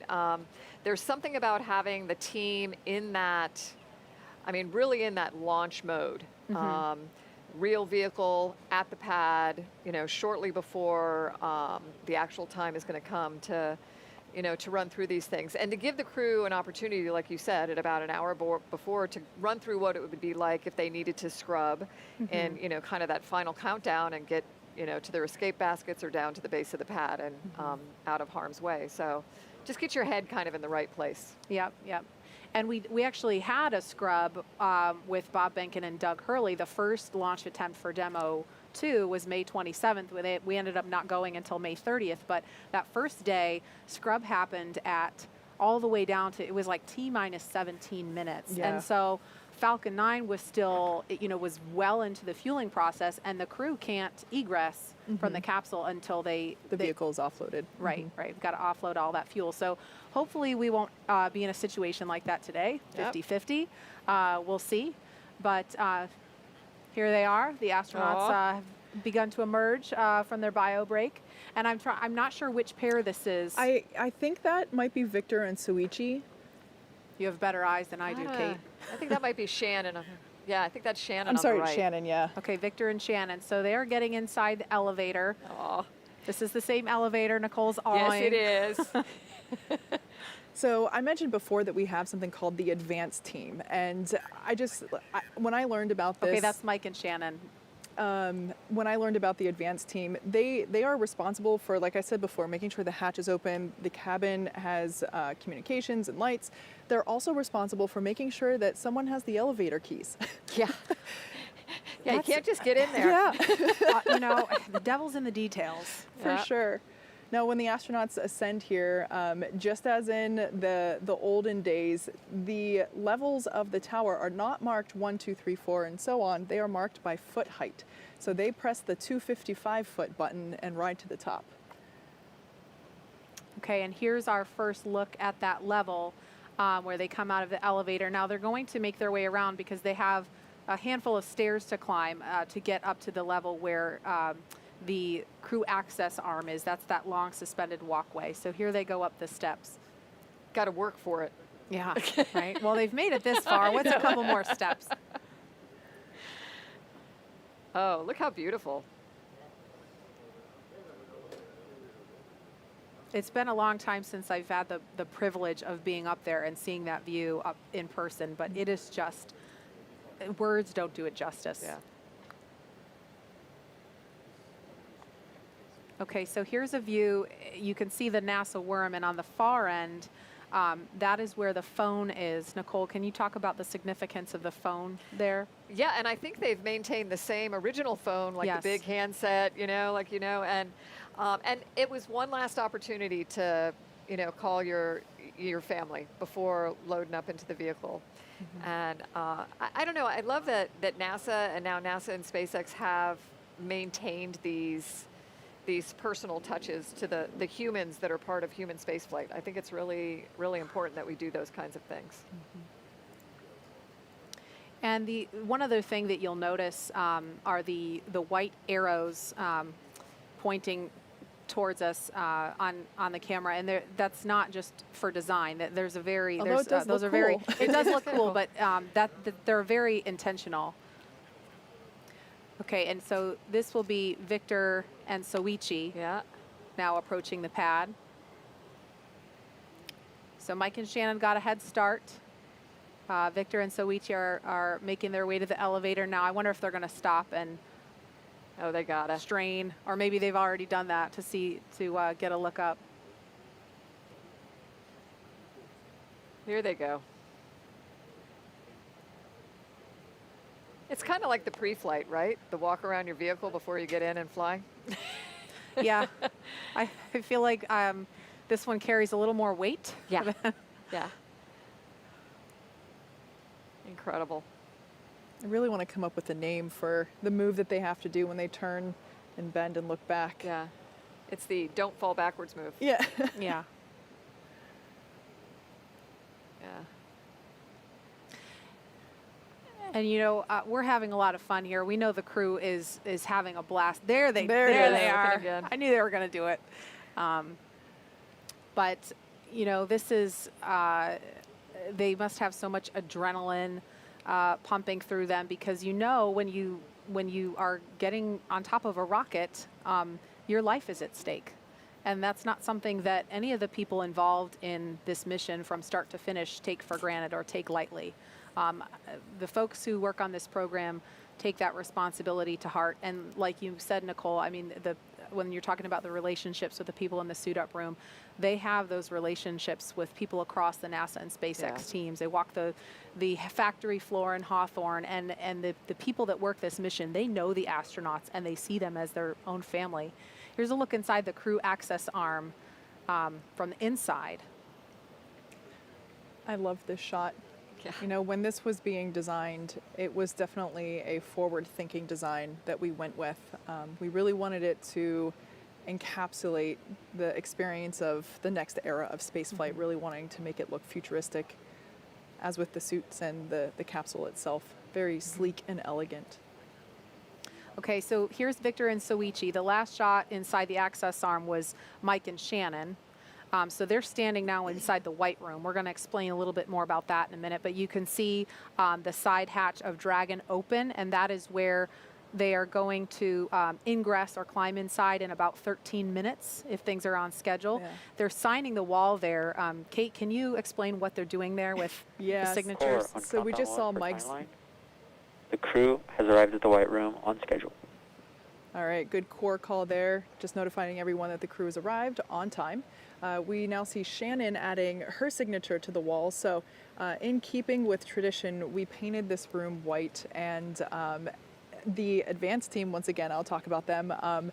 Part of their responsibility, also making sure that there's a Sharpie on hand so that crew members can add their names to our signature wall. Bob and Doug did this prior to their flight, and I love that this is really the last thing you do before you get in our spaceship. I just love that there's an opportunity, and I'm really looking forward to seeing the list of names grow over time. It's going to be spectacular to see. Well, you know, if everything goes as planned, we'll have the next group of 4 signing their names there in the spring with Crew 2. Mm-hmm. And on Crew 2, one of your crew members will be, you know, Megan MacArthur-Bankin, wife of Bob, who flew DM2. You know, they are my definition of a power couple, and I'm here for it. I love it. I'm really excited to see what the seat assignments will be, because it'd be really cool if she was sitting in the same position as he was inside the capsule for her mission. Oh, there's a wave. Yeah.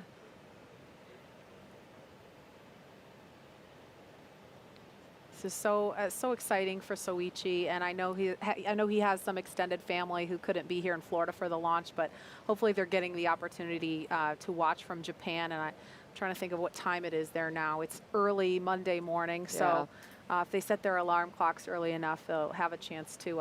Oh, I'm sure they are. Yeah. So I think at this point in time, Victor is making that last family phone call. Mm-hmm. And Kate, we started to talk about the arrows, and then hi. I feel like he's watching us. Well, you know, that's so awesome that he's doing that, because I think we had talked about this once before, where in the White Room before, because with shuttle, we didn't have that like last meet and greet kind of thing at the O&C before getting in the vehicles. We knew the cameras were there, we knew our families were watching, and we would do like little secret hand signals to our, you know, our spouses and kids. Okay. And they'd know it was coming. You couldn't say anything, but you could do the little love you thing. Sign language, yeah. But the arrows, I know you can't see them on the screen right now, but we've mentioned them a couple times. Those are for emergency egress. If for any reason the crew had to get out of the capsule, get out of the White Room, and get away from the pad in a hurry, that is the arrows that show them go this way, essentially. And you need something like that because, you know, depending on the situation, you might actually have some smoke or the water deluge system going. And so you tip your head down, you look at the floor, you grab each other and go. Yeah, and if we were to do a quick exit from the tower, we utilize basically baskets that are on zip lines and they slide down the wire to safety. And you can see on your screen the crew beginning the ingress process already. So our timeline has this happening at T-minus 2 hours and 35 minutes. So it looks like they may just be starting that a little bit early. There are, of course, 4 astronauts who have to ingress. So this doesn't happen in an instant. It's a process, but obviously that process has begun. So we see some of the suit technicians there assisting them to get into their seat, making sure that the boots are able to lock into position on the footrest appropriately, making sure once again that all the zippers are in the right place, and making sure that we're able to do all the checkouts necessary, both in terms of environmental controls, but also communication audio as well. And I wasn't sure, do we have Mike and Shannon already inside? Okay, Yeah, so they're Mike and both in Shannon there. are already inside, and Victor and Soichi have not made their way into the White Room yet. They're finishing up their phone calls.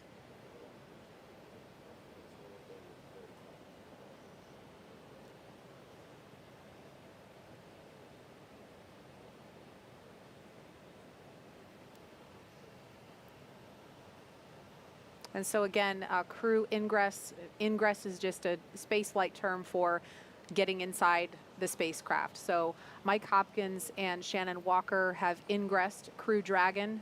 You can see the bottom of one of their legs inside the open hatch there. And Victor Glover and Soichi Noguchi looks like are now making their way. They're starting to move. They will be walking down the crew access arm. There's the outside of it. So they're making their way down that hallway as we speak. And they'll be stopping in the white room in just a moment. You know, it's hard to see in that shot, but I'm very happy to say that we got blue skies and a couple of puffy white clouds working with us. So while it might look a little overcast on the screen, we're pretty happy with what we've got at the moment. And you can see the little shadows of them moving along through the windows into the white room. Almost there.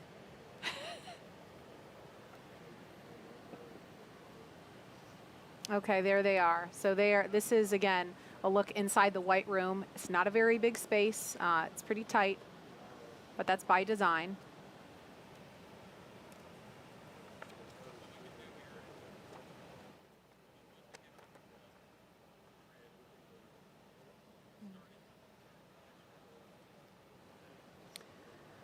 Okay, so while Victor and Soichi are getting a chance to sign their names to the inside of the white room, we want to recap just a little bit. If you're just joining us, you're watching live coverage of NASA's SpaceX Crew 1 mission, today sending 4 astronauts into orbit on a mission to the International Space Station. NASA astronauts Victor Glover, Mike Hopkins, Shannon Walker, and Soichi Noguchi are flying on a 6-month mission to the International Space Station. Good afternoon and welcome to Kennedy Space Center in Florida. I'm Marie Lewis, Public Affairs Officer for NASA. And I'm Kate Tice, Senior Certification Engineer at SpaceX. Happy to be bringing you live coverage of the Crew 1 mission from Kennedy Space Center. Joining us is retired NASA astronaut Nicole Stott, who has flown twice on the shuttle, so pretty exciting to have you here with us. Thank you. Yeah, absolutely. Very nice to be here today with you ladies. And again, the crew has already arrived at pad 39A, where a Falcon 9 will lift off from 7:27 p.m. Eastern, and Victor Glover and Soichi Noguchi are standing inside the white room. Mike Hopkins and Shannon Walker are already inside Crew Dragon. Yeah, so it looks like we're fitting up the earpieces now and just doing a couple final checks. They have ascended the tall structure next to the rocket, known as the fixed service structure, and they've walked down that futuristic-looking corridor known as the crew access arm. And so now they are about halfway through the process of boarding Dragon, so it looks like possibly a little bit ahead of schedule. Our crew members, they're making their final stop. Again, this is the white room, and the white room is this small space at the end of the crew access arm that provides entry into Crew Dragon.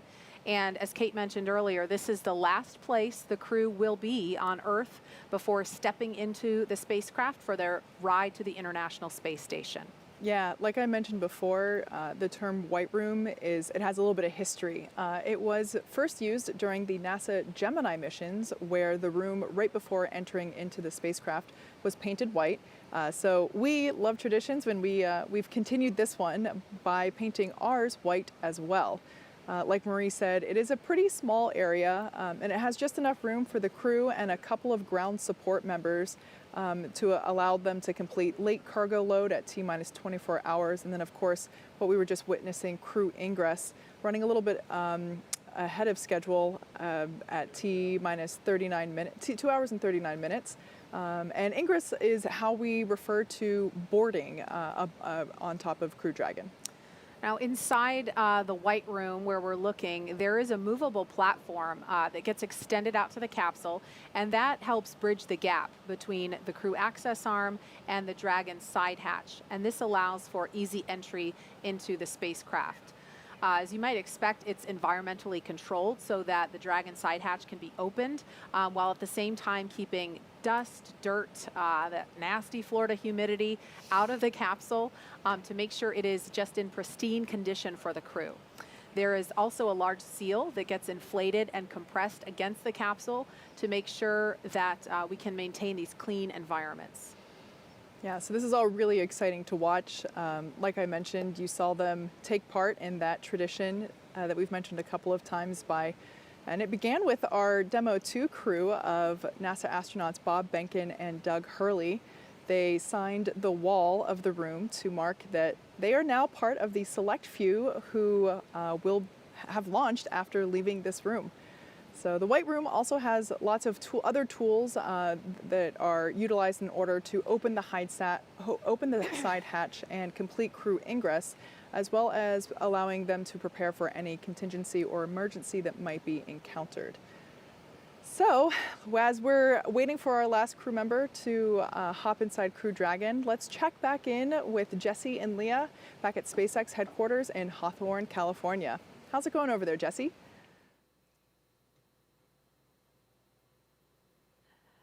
Everything is going good. We are so excited watching Ingress right now. Yeah, so as Jesse just mentioned, this is ingress. That means the astronauts are entering the Dragon capsule. That's a spaceflight term, and you'll hear a lot of these space terms in the coming hours and days.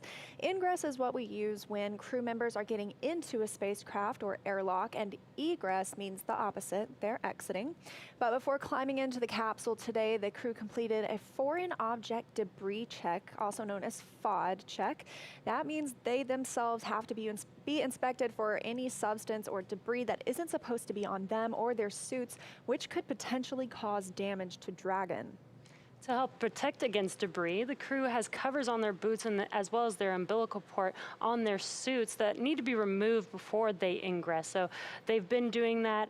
Victor is up next or last, completing that FOD check. And once the FOD check is complete, Mike Hopkins, our commander, first ingressed, and then Shannon Walker, Soichi Noguchi, and now we are waiting for Victor Glover, actually watching him enter the vehicle right now. And they are now getting buckled in and attaching their umbilicals to their suits. The suit techs are there helping if as needed. The umbilicals allow the crew to have comms through their suit, air to help keep them cool, as well as delivers nitrox for suit pressurization. And as we mentioned earlier in the broadcast, the suit's primary function is to protect the crew in the event of a cabin depressurization. I love this view inside Crew Dragon, and as you saw, there are 4 seats configured right now, and they're numbered 1 to 4 from right to left when you're looking at the seats. Mike Hopkins is in seat 2, that's the commander's seat, and then Victor Glover will be beside him in seat 3. That for Crew Dragon is the pilot seat. Soichi Noguchi is in seat 1, and Shannon Walker is in seat 4. Now directly in front of them, which you can see here, are 3 displays which they'll use throughout the flight, getting insight into Dragon systems, seeing any alerts or issues with the vehicle, and if required, they can take control and manually fly Dragon. And coming up, the crew will do a comm check to make sure that they can hear mission control, and then their seats will be rotated into position for launch. But right now, they are finishing getting buckled in and getting their suits connected to those custom seats. Some of those things to listen for when we're doing those comm checks. They'll be doing comm checks through multiple paths to Dragon. They'll do some through TDRS, that's our tracking data and relay satellite system. We also use that for communications with the International Space Station. And then you'll hear ground. That refers to several ground stations around the globe that SpaceX had. And upon liftoff, those ground stations will be able to provide telemetry from Falcon 9 and Crew Dragon. There's also about a half a dozen checks to ensure everybody's ready in here. You can see those suit-up crew. I've heard people call them the ninjas before. I think it's a pretty apt name. But they are checking to make sure the suits are ready. They're helping them connect the umbilicals. They're buckling them in. They're also assisting with those leak and comm checks. So they each have a very individual and specific role. And we just stepped through this a couple of days ago for the dry dress. Every single detail, we stepped through it from buckling up to connecting the umbilicals, even the comm checks. So it's kind of like run 2, right. But really day 1. Little deja vu, but it's all very, very organized. Doing the practice runs helps make sure. This helps make sure that everything goes smoothly on on the day of launch like today. It looks like almost everybody's all buckled in, just finishing up with Victor.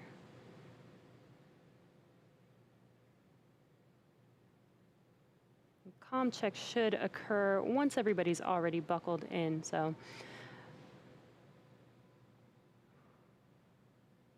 a lot of excitement. Really cool to see 4 crew members. Just saw a wave from Shannon there in that far left seat.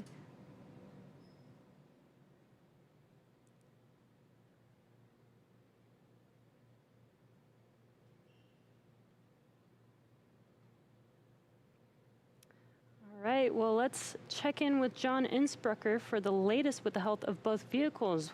What's the update so far, John? Well, we've got just over 2.5 hours remaining in the countdown for the launch of Falcon 9 with Dragon on the Crew 1 mission to the space station. Right now, the Dragon launch ops team has completed their major activities to prepare the spacecraft for the astronauts. Checkouts of major systems are complete, including the escape system. And as you can see, ingress of the astronauts is well underway, getting Victor strapped in right now. No issues are in work. And right now, we're listening, waiting for comm checks with the crew and the ground coming up here shortly. On the launch vehicle, the Falcon 9 team is located in Firing Room 4 in the Launch Control Center at KSC. They're settling in for final checkouts and propellant loading and launch. They'll be doing comm checks with the crew, and that'll happen at about T-minus 2 hours. Currently, all systems are go on the Falcon 9 launch vehicle. The range continues to report no problems. The weather forecast continues to be acceptable. We're watching the upper altitude rain showers if they're in the trajectory of the vehicle. Also watching thick cloud rule and keeping the fingers crossed. We're also looking at weather around the world. We need to make sure conditions are acceptable if Dragon has to splash down in the Atlantic in case of an escape. And we're also monitoring contingency splashdown locations if the crew had to come back to Earth before docking with the space station. Now, if this were to happen, SpaceX and NASA are coordinating with the U.S. Coast Guard to ensure crew safety upon splashdown. And that includes extra ships and air assets to patrol a 10 nautical mile keep-out zone. This will help mitigate safety concerns for any boaters who are approaching the launch area. As the clock continues to count down, all systems are go at T-minus 2 hours, 31 minutes. And let's head back over to Jesse and Leah, who are also here in Hawthorne, as we wait for the comm checks with the crew. Thanks, John. Sounds like everything is looking good so far. We're getting really excited here. And the astronauts are still wrapping up, buckling in, and getting their suits connected to their seats. Definitely ahead of schedule today, though, so that's a good sign. And as we mentioned, we're really standing by for those comm checks with the crew. Some of the people you'll hear talking with the crew during those comm checks are the core, which we've mentioned. That's the crew operations and resources engineer. They're here in Hawthorne. We have a similar position at NASA called the Capcom. That's the person who really takes the, oh, and there's the core right there. That's the person who really takes all of the information that's happening down on the ground and relays it to the crew so it's coming from one location. Additionally, there's the LD, that's the launch director. They're down in Florida and they're overseeing all of the countdown operations. The mission director, or the MD, is also here in Hawthorne in mission control, and that's the overall flight lead for SpaceX. So those are some of the people that you will hear speaking with the crew during their comm checks today.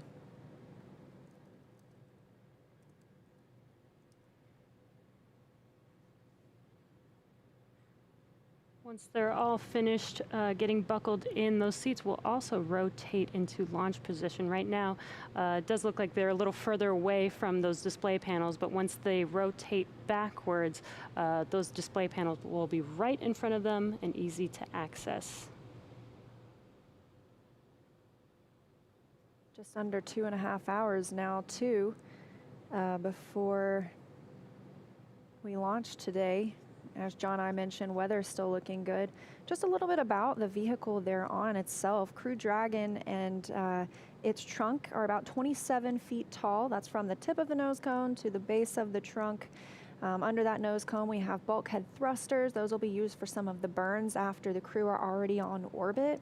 And once they launch today, as we mentioned, it's going to take about 27.5 hours. until they arrive at their destination on the space station, that allows them to get a little bit of a sleep period, because at some point, obviously, you get a little too tired. We want to make sure our astronauts are cognizant and fully focused on the mission. And so after a really long day today, they're going to get to sleep for about 8 hours tonight before waking up tomorrow, continuing on with the mission, and then docking with the International Space Station.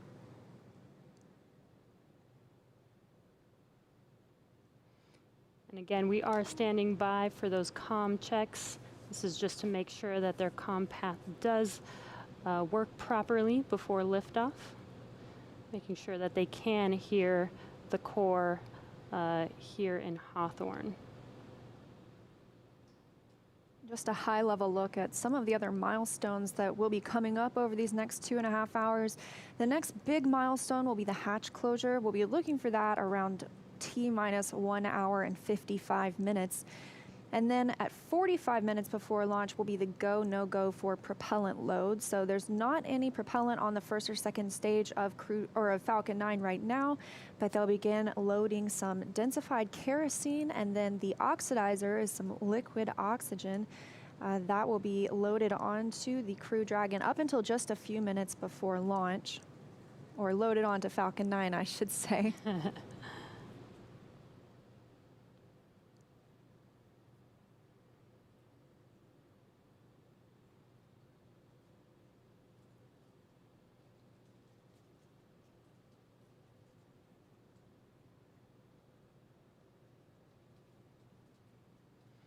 And again, we are still waiting for those comm checks. Looks like the crew is almost done getting all strapped in, their suits connected to their custom seats. Shortly, we will do comm checks as well as have their seats rotated back into launch position. And that launch position also gives them a really good view of those 3 main displays, which aren't used for them to command the mission. It's really for them to monitor where they're at, monitor how the vehicle is doing. They can take control if need be. However, this is an autonomous vehicle, so after launch today, they should just be along for the ride until we get to docking tomorrow. And SpaceX, this is Dragon. We are ready for comm checks, 1.3 of 4.100. Copy. Stand by for umbilical comm check. CDR, PLT, MS1, MS2, comm check. Comm checks here shortly. And SpaceX, this is Dragon on umbilical. Commander has you loud and clear.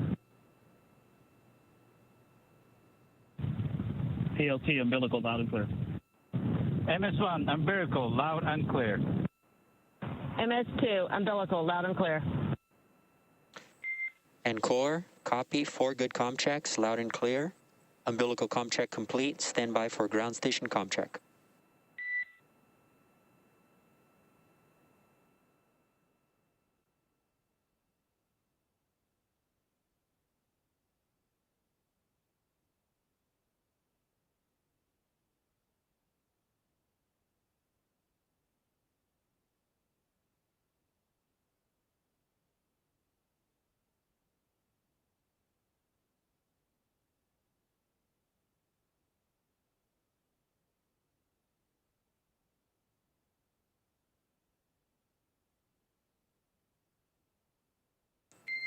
Dragon, SpaceX, comm check over ground stations.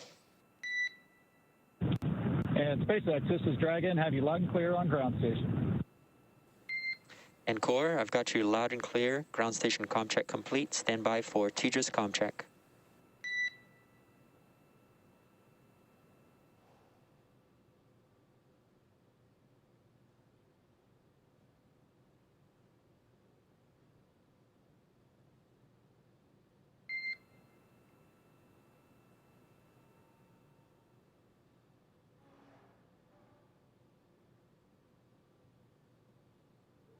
Dragon, SpaceX, comm check over TDRS.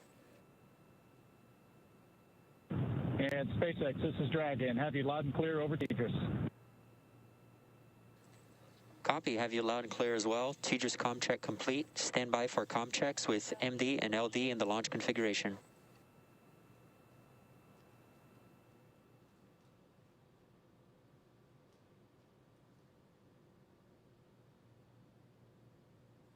Dragon, MD on countdown 1, comm check. MD, this is Dragon on countdown 1, loud and clear. Afternoon, Resilience, got you loud and clear as well. Stand by for comm check, over, Dragon to ground. Dragon, MD on Dragon to ground, comm check. MD, this is Dragon, loud and clear on Dragon to ground. Copy, loud and clear. Standing by for comm checks with LD. Dragon, LD on countdown 1, comm check. LD, this is Dragon on countdown 1, have you loud and clear. LD, loud and clear. Stand by for comm checks, over Dragon to ground. LD on Dragon to ground, comm check. And LD, this is Dragon, have you loud and clear on Dragon to ground. LD, loud and clear. Good luck, Resilience crew. Copy and thank you. Okay, Resilience, that concludes our launch configuration comm checks. Please report when you are ready for seat rotation per section 2 of 4.100. Dragon copies and inward.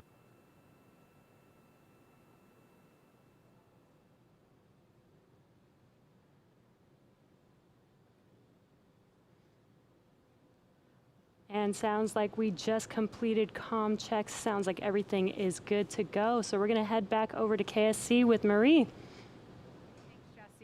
We are now getting an up-close look at a full-scale mock-up of Crew Dragon. And Kate, the astronauts are sitting inside a Crew Dragon that's very much like this one. Can you kind of give us a layout of what we're looking at here? Yeah. So this is an exact replica, a 1-to-1 scale of Crew Dragon. So you can kind of see size-wise the amount of room that our four crew members have to move around. While this isn't the exact training module that they use to train in, as I've mentioned before, our crew trains at SpaceX extensively prior to flight.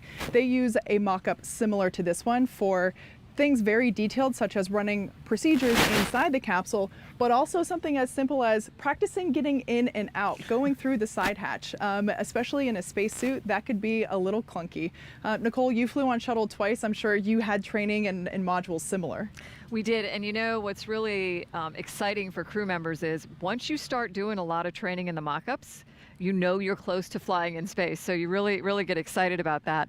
I don't know, I look at this and it's really neat to me to be just up close and personal with, even with a mock-up of the spacecraft. But, you know, I look at it and there's things that are certainly familiar, like a window. Thankfully, there's windows. But what is some of the other stuff we're seeing on here? These, you know, these silver little ovals, and I know that's the hatch, but what else are we looking at here? So these are the ports for our Draco thruster system. As I've mentioned before, Dragon is capable of steering itself in space, and that onboard propulsion system is here. These are the Draco thruster ports that are utilized during in-flight and orbit maneuvers. Over here on the side, we have the Super Draco system, which is basically a super-powered high-flow system, and those are only utilized in an abort scenario. So we talked a little bit about escape procedures. Those Super Dracos will not be firing on a nominal day, but they're important to have, as you know, they give the crew a path to safety if necessary. And we just heard the call for seat rotation. So that means that the crew, their seats are being rotated into position for launch.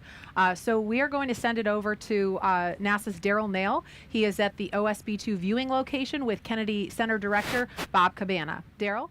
That's right. Thank you, Marie, and thank you for the tour of the Dragon space capsule. And I am here with Bob Cabana, Director of the Kennedy Space Center. Thanks for being here, Bob. And this is the Kennedy interview desk, and we are in the shadow of a little bit of cool hardware ourselves, the vehicle assembly building, which looks outstanding. Doesn't it? Yeah. It's got a new, we touched it up a little. We repainted the flag and the NASA meatball and the sides of it. We got it all spiffed up for this history-making day. Excellent. You know, it's another great day at Kennedy Space Center, America's premier multi-user spaceport.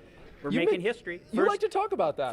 First FAA commercial licensed launch of crew to the International Space Station. And to that point, why is that important for Kennedy? Well, it's important because we're trying to establish a commercial economy in low Earth orbit, all right? We want to be one of many customers. So by us flying crews to the International Space Station on an FAA launch, licensed flight. It opens up the door for other people to fly up there. Right. Other commercial customers. Yeah. So I saw you down there with the crew getting out, and they were walking out to their cars. Yeah, they look great. They're excited. I think I saw you were holding your phone, getting some shots. I did. I got, I kind of admit, I'm a little bit of a space nerd. Well, hey, listen, I mean, you've been to space 4 times, so you understand what these folks are going through right now. I mean, it's getting real. These seats are articulating up. You can see it moving right now, Bob, as they get into position there. Yep. This must be a moment where it kind of gets real. Oh, yeah, once you're strapped in, and wait till they close the hatch, then it's really real. Is that the moment it clicks? Yeah, then it's like, okay, we're inside this thing, we're going. What's the feeling? What kind of goes through your head? So it depends on different. I mean, on my first flight, what absolutely went through my head was, I don't want to screw this up. I want to make sure I don't make any mistakes. Yeah. I mean, I was really focused on making sure that I did everything absolutely perfect. And you don't know what to expect. First off, no simulator on Earth can prepare you for what it's like to ride a rocket into space. I mean, you practice everything, but man, it just gets up and goes. That acceleration, that force pushing you back in the seat, it's something else. And so not knowing what that's going to be like, there's a little bit of anticipation. When you go a second and third time, then you got a little more idea of what to expect, and you can relax a little bit more. But so there's anticipation of what is this going to be like? What is this going to feel like? And you would think there's some nerves there, right, just naturally in this moment. But these 4 astronauts, they also ate extremely well. So I hope that the nerves don't get them too much. They ate well because they were at the astronaut crew quarters. You've been hosting them for the past week. Sure. And tell me about what they got to eat. Like anything they wanted. That's great. On the menu, whatever you want. I heard like New York strip steak, basmati rice. Yeah, whatever. There was some dressing thrown in. Yeah, no, life in crew quarters is good. Yeah. With there's one crew, we used to have a motto in crew quarters: eat till you're sleepy and sleep till it's time you're hungry.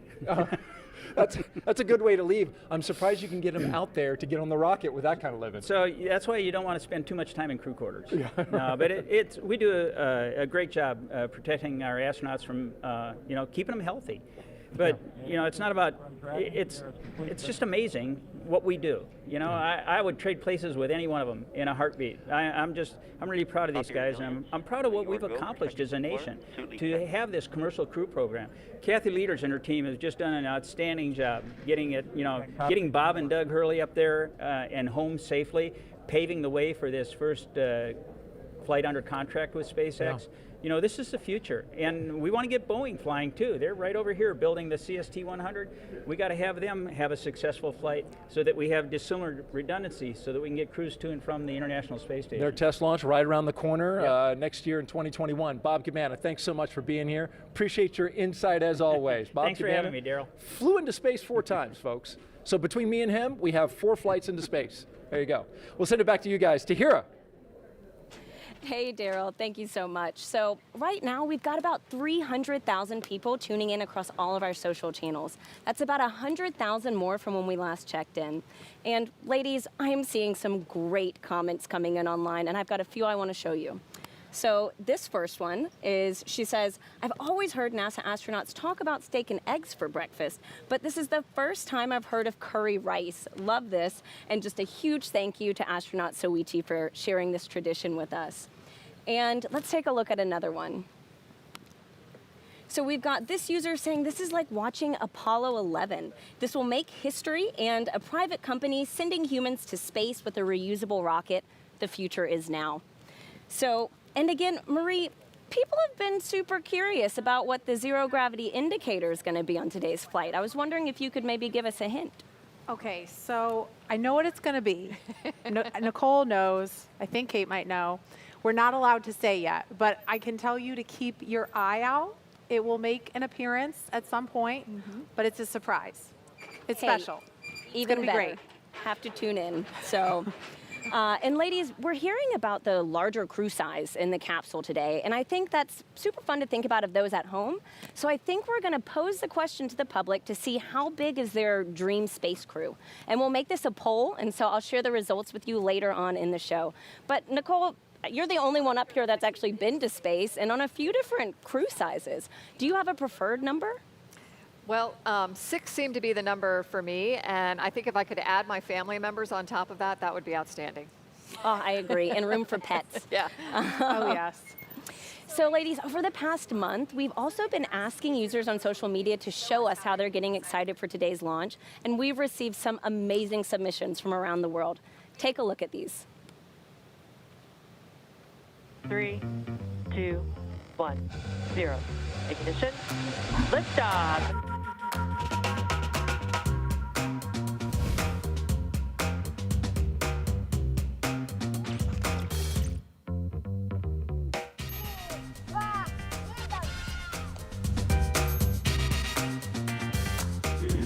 And SpaceX, this is Dragon. You show a nominal check.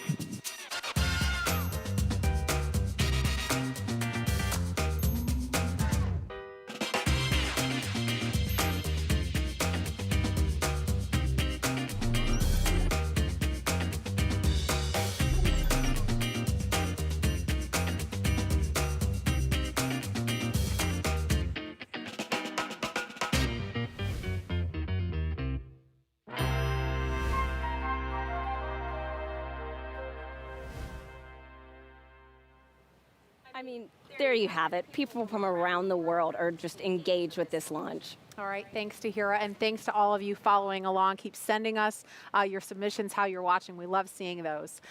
So we had seat rotation and comm checks, and we want to learn a little bit more about the crew before we get into hatch closure. This will be the second space flight.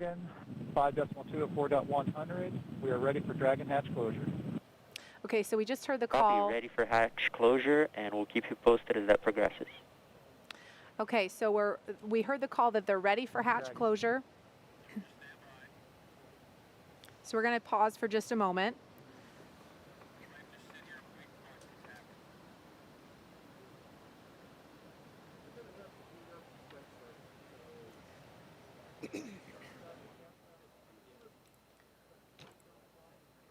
So if you've been following along, we actually heard the call out and saw seat rotation happen just, I think it was a couple of minutes earlier than we had on our timeline.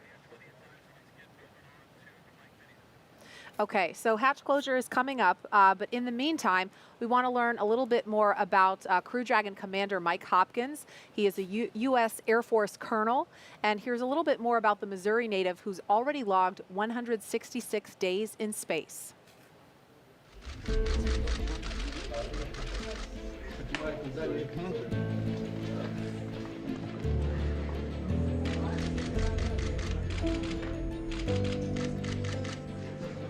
Sitting on the launch pad is definitely a moment that you're always thinking about, right? That's one of the more critical phases of the flight, as you can imagine. You're very focused in, right? It can be a very emotional time. You're kind of pinching yourself because it's hard to believe that you're finally there. Born in Lebanon, Missouri, he is an Air Force colonel and a flight test engineer. He was selected as an astronaut in 2009. He spent 166 days on the International Space Station, introducing NASA astronaut Mike Hopkins.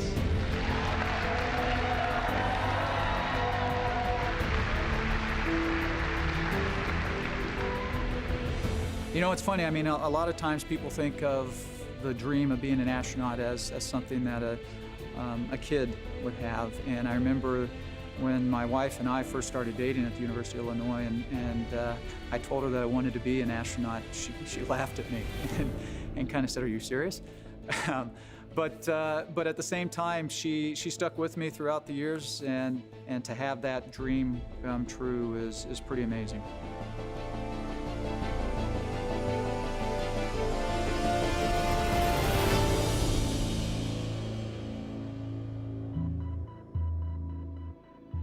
My role on the Crew Dragon itself as part of Crew 1 is the commander of the vehicle. We'll be launching to the International Space Station, and we're going to be doing a long-duration mission, a standard long-duration mission. One of the nice things about being on board the International Space Station is you have a lot of connectivity, believe it or not, with your family. And so I was able to call just about every day. My family means everything to me. It is the most important part of my life. My wife Julie, my son Ryan, my son Lucas, they are just such a huge part of this whole endeavor. You know, without family, it just wouldn't be as meaningful. The partnership that we have right now with SpaceX, it's pretty powerful. They bring a lot to the table. NASA brings a lot to the table. We've got a ton of experience in human spaceflight.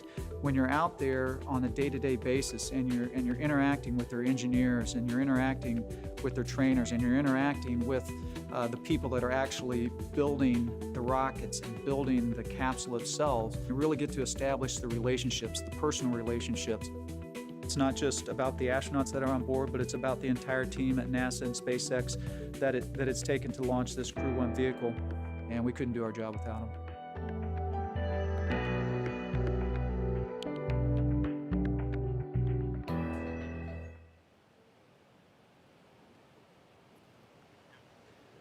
Seated next to Mike Hopkins is Crew Dragon pilot Victor Glover, who has flown on 40 different types of aircraft for a total of more than 3,000 hours.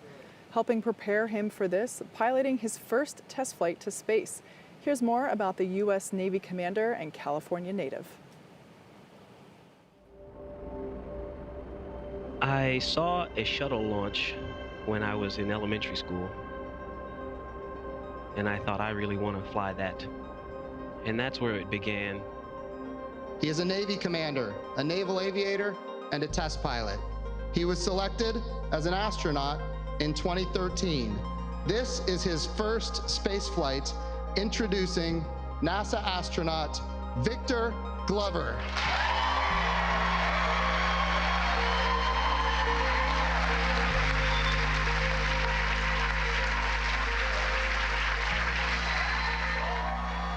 First and foremost, I'm just grateful to God and to my family. To work and live in space is just a humbling and amazing blessing in and of itself. This is a test pilot's dream. Flying has been such an important part of my professional life, and I love to do it. 64,000 feet, that's the highest up I've ever been above the ground. And so to get to a point beyond that, that'll be a little special moment. I'm a rookie astronaut. I'm the pilot and going to be learning the ropes from a very experienced crew. Trying to balance that, enjoying and living in the moment, but also managing the responsibilities to make sure that we get to space safely. I'm looking forward to that juxtaposition of emotion, I think. Tell me about how you ended up here. I think for every astronaut, that's kind of a different story. Ooh, wow, that goes way back. So high school athlete, loved being a part of a small high-performing team, wrestling and football. Was fortunate to wrestle in college while pursuing my engineering education. I actually originally wanted to be a Navy SEAL. That's what started my journey in the Navy, and I wound up deciding to go into aviation and learn to fly. The love of flying and being a part of a small, very specialized, high-performing team that gets to do things in really interesting and challenging environments. The astronaut corps is the epitome of that. This is truly an exciting time for human spaceflight in our nation, and believe me, it's only going to get better as we charge off into the future. We've been working with our partner SpaceX for years. It's just been amazing to learn about the vehicle and to just spend time getting to know their flight control team and their trainers. It's creating sort of a new culture that is some kind of a balance between the two. The fact that it takes thousands of people all over the world to get us ready, it's humbling and overwhelming, and I want to do my best because I represent them. So thank you for your support and for your love, and know that you're flying with us on Crew 1.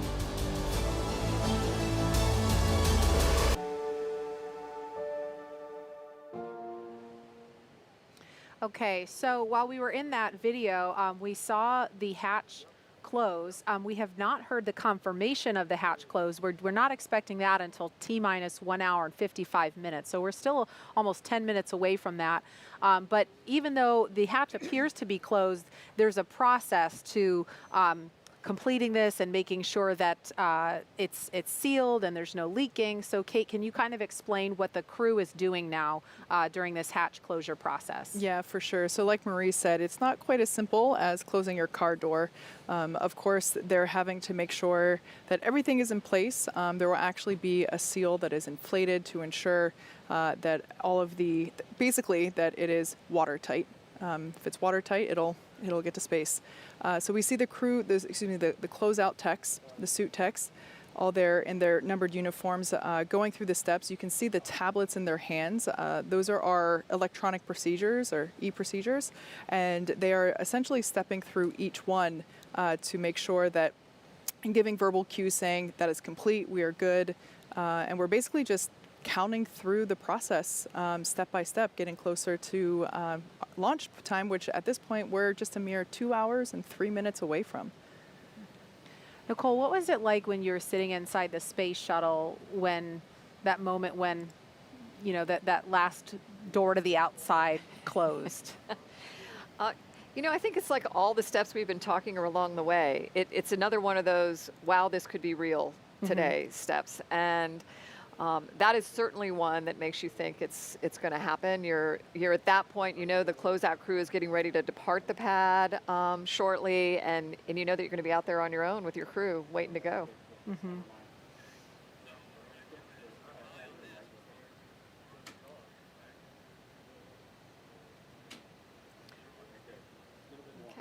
All right, and in seat number 1 today is Crew 1 Mission Specialist Shanon Walker, who flew previously on the Russian Soyuz to the International Space Station, spending 163 days in space. Here's more on Dr. Walker, who will be the first woman to fly on a commercial orbital spacecraft. I always wanted to be an astronaut. I just turned 4 when we first landed on the moon.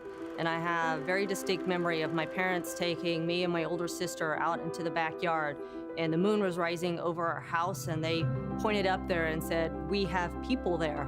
And even at 4, I thought that just sounded like the best idea ever. We have been given the scientific knowledge, the technical ability, and the materials to pursue the exploration of the universe. To ignore these great resources would be a corruption of a God-given ability. I had seen a new class of astronauts that had been hired for the space shuttle, and I was reading in the newspaper what their qualifications were, and just going through some of them, I realized I can do that, and that was a big turning point. I'm Dr. Shanon Walker, NASA astronaut, and I am getting ready to fly on the Crew 1 mission to the International Space Station. Crew 1 is the first operational mission of the Crew Dragon vehicle to the International Space Station. I was not expecting the call to be assigned, and so anytime you get a flight assignment, it's tremendously exciting.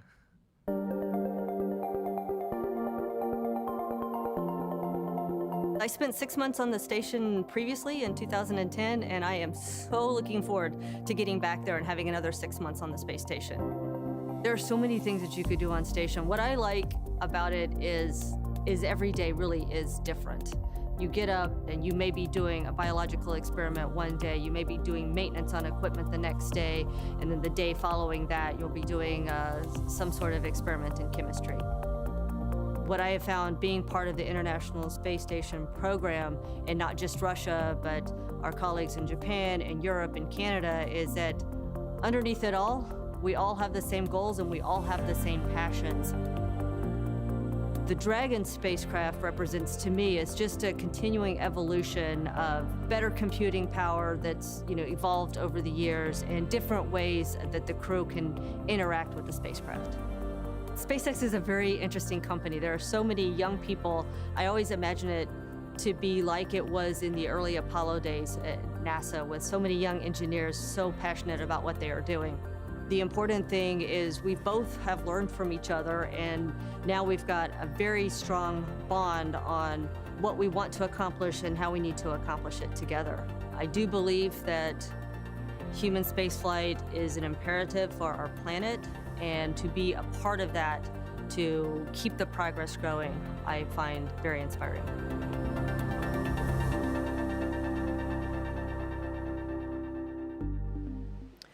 Crew 1 mission specialist Soichi Noguchi has spent 177 days in space, and this will be his 3rd mission in an orbital spacecraft. Here's more on the first international partner to fly aboard Crew Dragon. Soichi appears to be a very quiet person, and yet he comes out with some fantastic one-liners. Soichi is probably the quietest, but he is probably the funniest as well. Earlier, I used the word dignified to describe him, but his humor is very dry and subtle, but it is extremely witty, and it just makes it that much more funny. Konnichiwa. My name is Soichi Noguchi. I am Mission Specialist 1 on Crew 1 mission to International Space Station. Well, my mission will be help support commander and the pilot on Crew Dragon. And of course, once I arrive on the space station, I'll be a board engineer and do lots of science and maintenance and spacewalks, robotics, all kinds of work. I'm really fortunate enough to have a good crew member. And obviously, we have a lot of a different background, and the diversity definitely gives us a great rigidity to our crew. I wanted to be an astronaut for a long time. High school days, I watched the shuttle launch. I studied aerodynamics and aerospace engineering. When I turned 30, Japanese Space Agency started recruiting another astronaut class. I was fortunate enough to be selected and sent immediately to Johnson Space Center. My first flight was 2005. That was on the Space Shuttle Discovery, STS-114. And the next flight was 2009. That was on the Russian Soyuz. The vehicle is definitely like living creature. All the pipes, all the pipelines are alive. I really remember the morning of the launch day. I arrived at the pad. Hey, this vehicle is alive and waiting to go up. And liftoff of Space Shuttle Discovery, beginning America's new journey to the moon, Mars, and beyond. I'm really looking forward to go back to that launch day. The Crew 1 is the first operational spaceflight after the certification given by NASA. Important thing is this is brand new, designed from scratch, 21st century spacecraft, and this is a new design. And obviously the SpaceX did a very nice job. The spacecraft of this century is not just for America, but this is an international corporation, and all the other people around the world have a chance to ride on this Crew Dragon. So this is a new era.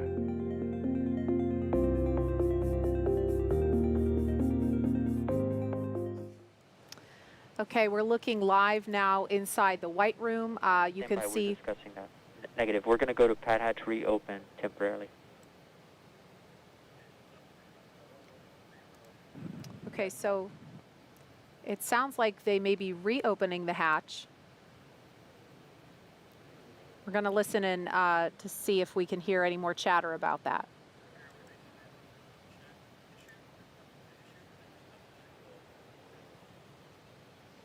Okay, so it sounds like they want to double check a leak check. So we may see that hatch reopen momentarily.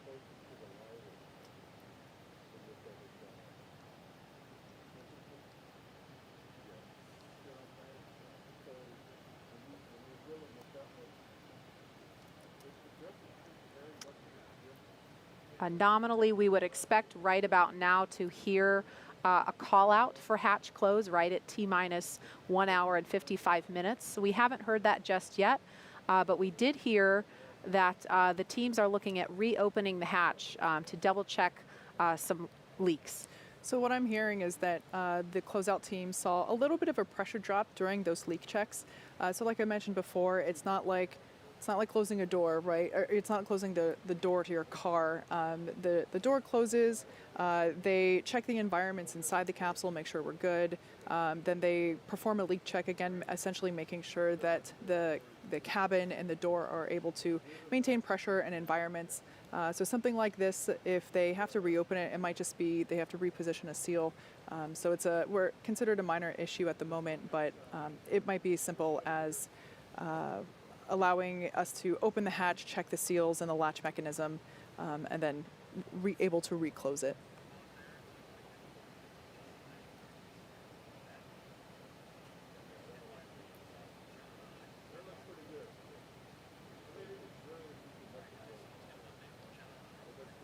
Okay, we're going to go over to John Insprucker in Hawthorne. He's been listening to some more details. John, can you give us an update on what's going on now? Yeah, Marie, I've been listening into the Dragon nets in addition to Falcon 9. Right now you can see on the screen the crew inside Dragon. Everything is safe at the launch pad. We have not gotten into propellant load. What we were doing is our standard procedures. We did communications checks that you heard a while back. They checked the environmental. Hey, the temperature was just right for the crew inside. And then we command to close the hatch. The team then locks it down, and we run a leak check just to make sure that it is leak tight. We're running that leak check, and they saw a little bit of a drop in pressure. So what you're seeing on the screen right now from the outside of the capsule on the left, the SpaceX ingress team in the access arm in the white room, they're going to open that hatch back up again. One thing they want to look at is just make sure nothing got trapped in the seal. They're going to take a look at the latch mechanism. They also are checking their equipment to make sure that it's, try to make sure whether or not it's actually in the capsule or it might be in the measuring equipment that they're holding onto. So you can see right now the latch, or the hatch has come open, and they are beginning the troubleshooting, taking a look around the seals of the hatch. Yeah, I just wanted to let you know that we do have about 10 minutes of margin in the schedule for this troubleshooting. And 10 minutes before they need to start closing the hatch again?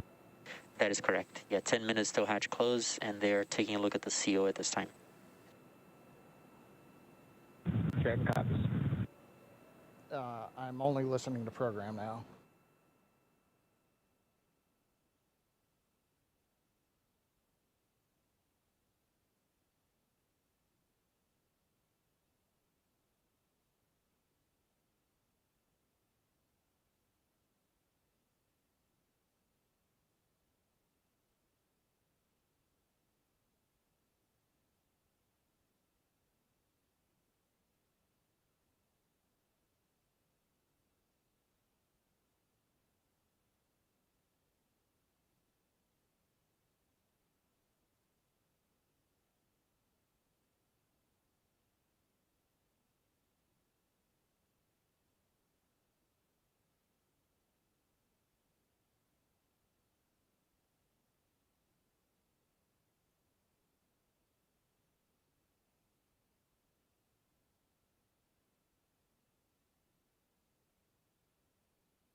Hey, Marie, this is John.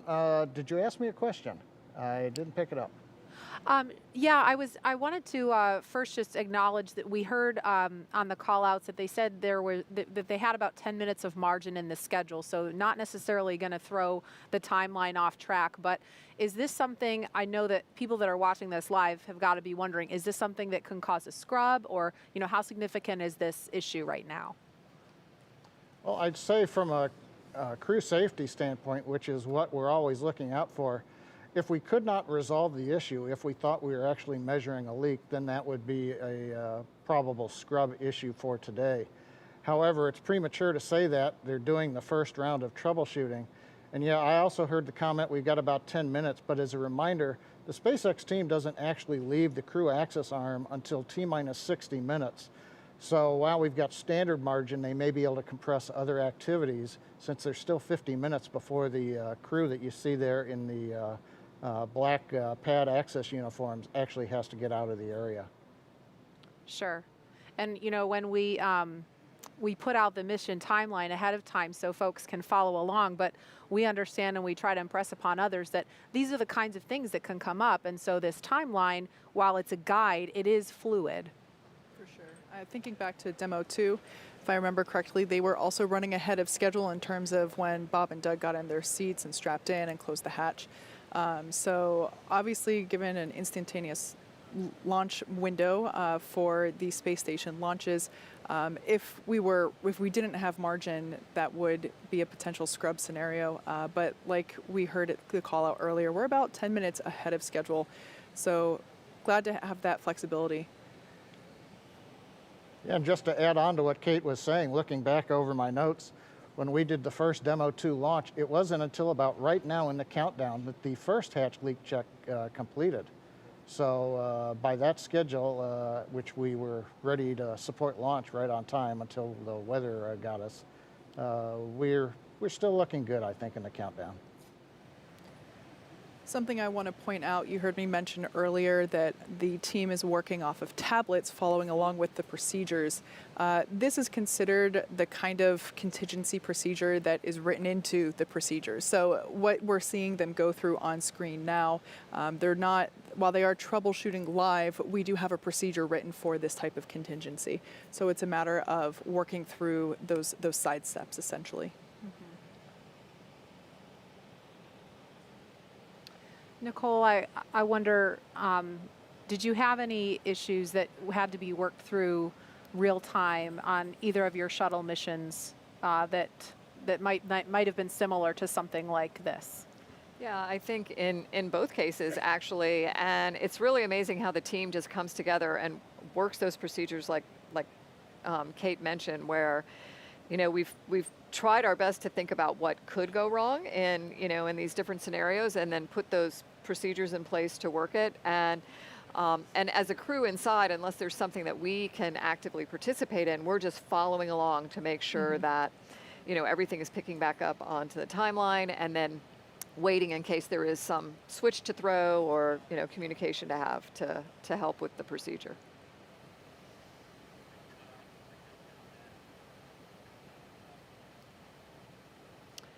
Okay, so again, if you're just joining us, we're at T-minus 1 hour and 47 minutes. We did not hear the call out of hatch closure yet because when they were going through the leak check process, they noticed a pressure drop inside the capsule. So they opened the hatch back up, and as John I explained, there is some margin in the schedule. And so this is not necessarily a showstopper. It would be premature to speculate about any of that. So far, we are still on track for launch. We're just watching some troubleshooting in real time. On the right-hand side of the screen, we can see the crew sitting pretty comfortably there in their seats. Something I didn't get to mention earlier is that the seats themselves are custom sized for each astronaut. So not only is the length of the bucket, so basically the length from the tailbone to your shoulders, that is specific for each astronaut, but so is the footrest as well as the armrest. So expecting to fly people of many different heights and wanting to make sure that their positioning is not only operational but comfortable as well. And it seems like everyone's pretty comfy in there. And we can't overstate how important the job is of this pad closeout team who is doing these leak checks and making sure that that hatch is secure and behaving the way it should be before they leave the pad, because these 4 astronauts are inside a capsule that is going to be fueled in a little over an hour and head off to space. And so it's the job of these people that you see on the left of your screen, in addition to hundreds and thousands more around the country that have been working so hard for months and years to keep this crew safe. Again, this is the first operational or rotation mission of 4 people on Crew Dragon, the first of hopefully many more to come. And so the team has to keep the crew safe. So I'm now hearing that that closeout team that we saw there were able to check the seals and clean them a little bit. They found a little piece of FOD there in the seal, so that's probably what was causing the hatch to not maintain pressure. So they are about to, I can't quite tell on the screen, but they will be starting to close that. And what is FOD for people who don't know the acronym? Foreign object debris. Okay. So what's an example of what that could be?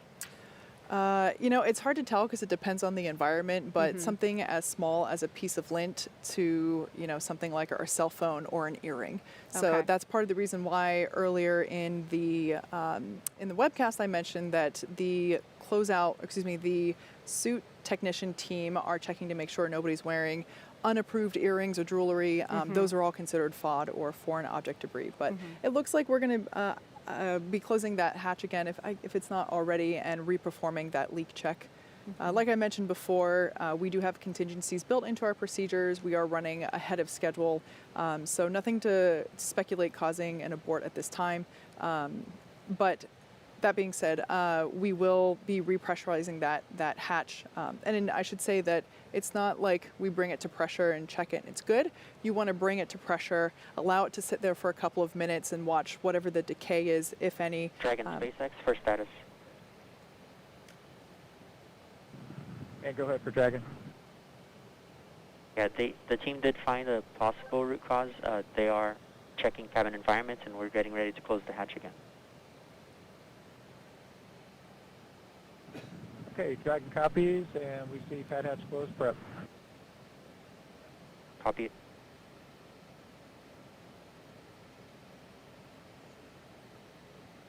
So just the ground crew, core communicating to the crew inside Dragon, giving them a status update, letting them know that potential root cause has been found and that they will be closing that hatch and beginning the leak check once again.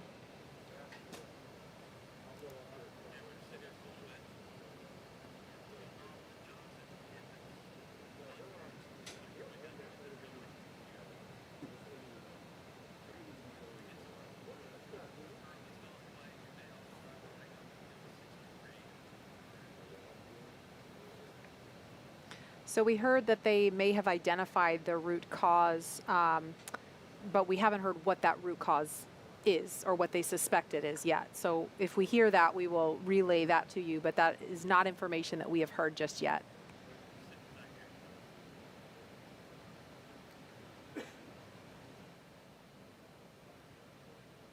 And Dragon SpaceX hatch is closed. Dragon copies, do the same.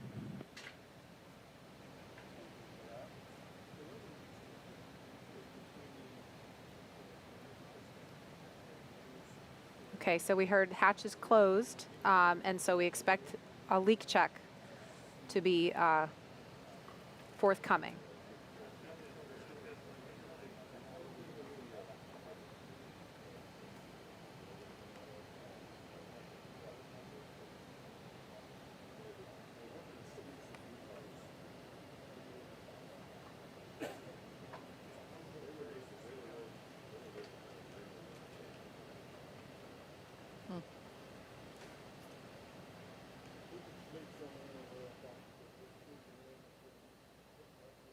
Again, we've got the pad closeout team on the left of your screen, closing the Dragon side hatch for the second time, getting ready to do another leak check.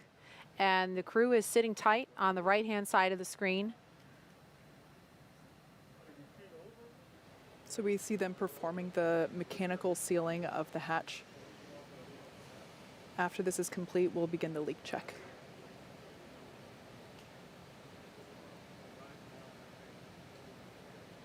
We are at T-minus 1 hour and 40 minutes, so with still some margin in the schedule, so this is not necessarily going to throw the rest of the launch timeline off track, but we're just standing by to see if the teams can get this issue resolved.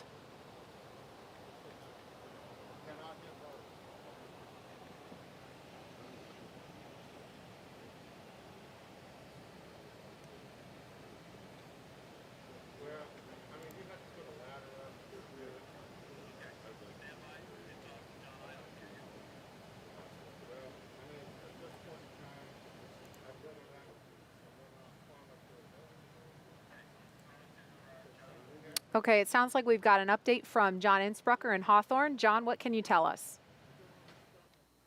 Well, Marie, right now we're just inside 100 minutes until the Falcon 9 launch. We're waiting right now to hear the results of the hatch leak check. The second one's going on.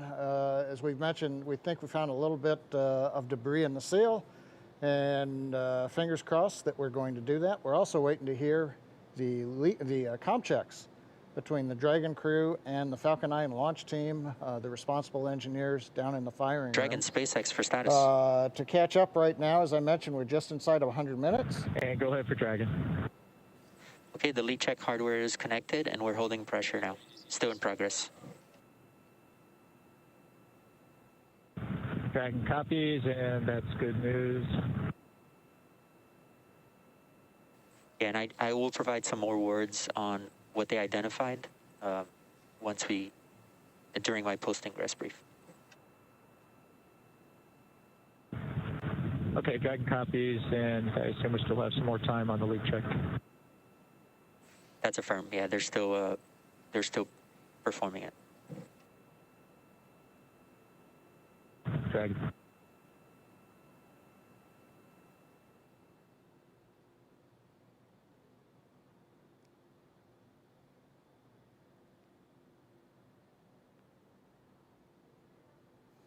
Okay, we heard a little bit of chatter. I'm not sure if y'all picked it up on the webcast, but they talked briefly to the crew, gave them an update similar to one we were just presenting y'all. The good news is that they are farther along in the leak check right now than they got the first time. So again, things are going in the right direction the second time around. They're also looking at the timeline for the crew ingress team that you see there on the left monitor, the SpaceX folks. They will be able to leave a little bit later than T-minus 1 hour and still be able to get clear of the area in plenty of time for us to do propellant loading and the launch. Now, right now on the Falcon 9, we're waiting to do the comm checks with the crew. Our launch engineers for the launch vehicle, they are in firing room 4. SpaceX for Falcon 9 comm checks. And here comes the comm checks. Let's listen in. And go ahead for Falcon 9 comm check. Yeah, if you are ready, we are going to kick those off. Dragon's ready.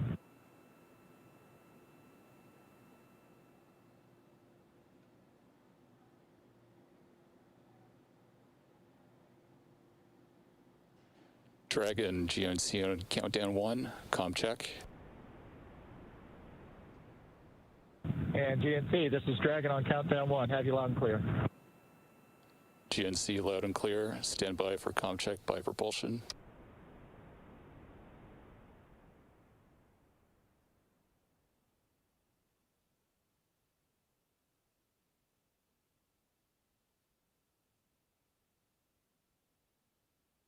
Dragon prop on countdown 1, comm check. And prop Dragon on countdown 1. Have you loud and clear.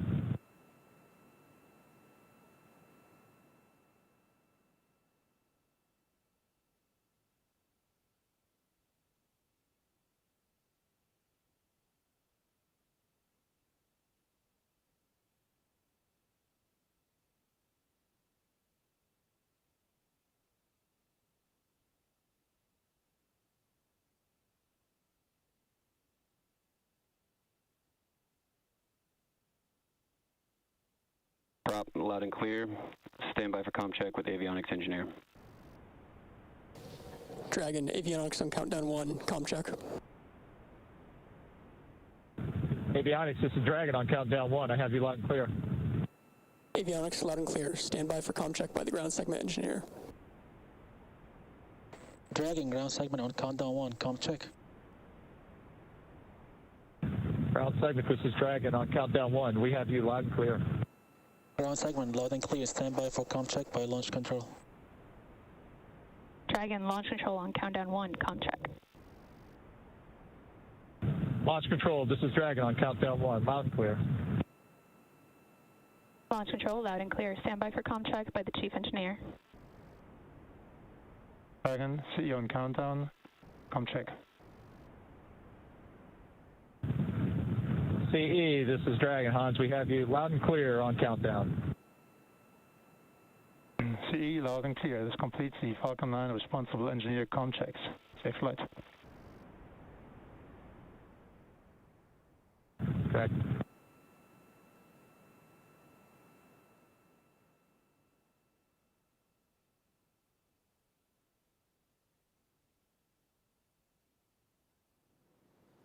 Okay, the good news is we've gotten through the comm checks between the SpaceX team and the Dragon capsule. We're at T-minus 1 hour and 34 minutes. On the Falcon 9, everything continues to look good. SpaceX Big event really coming closed up launch escape is checks. propellant loading as we get inside T-minus 35 minutes. And on go the ahead Dragon for side, pad hatch close checklist.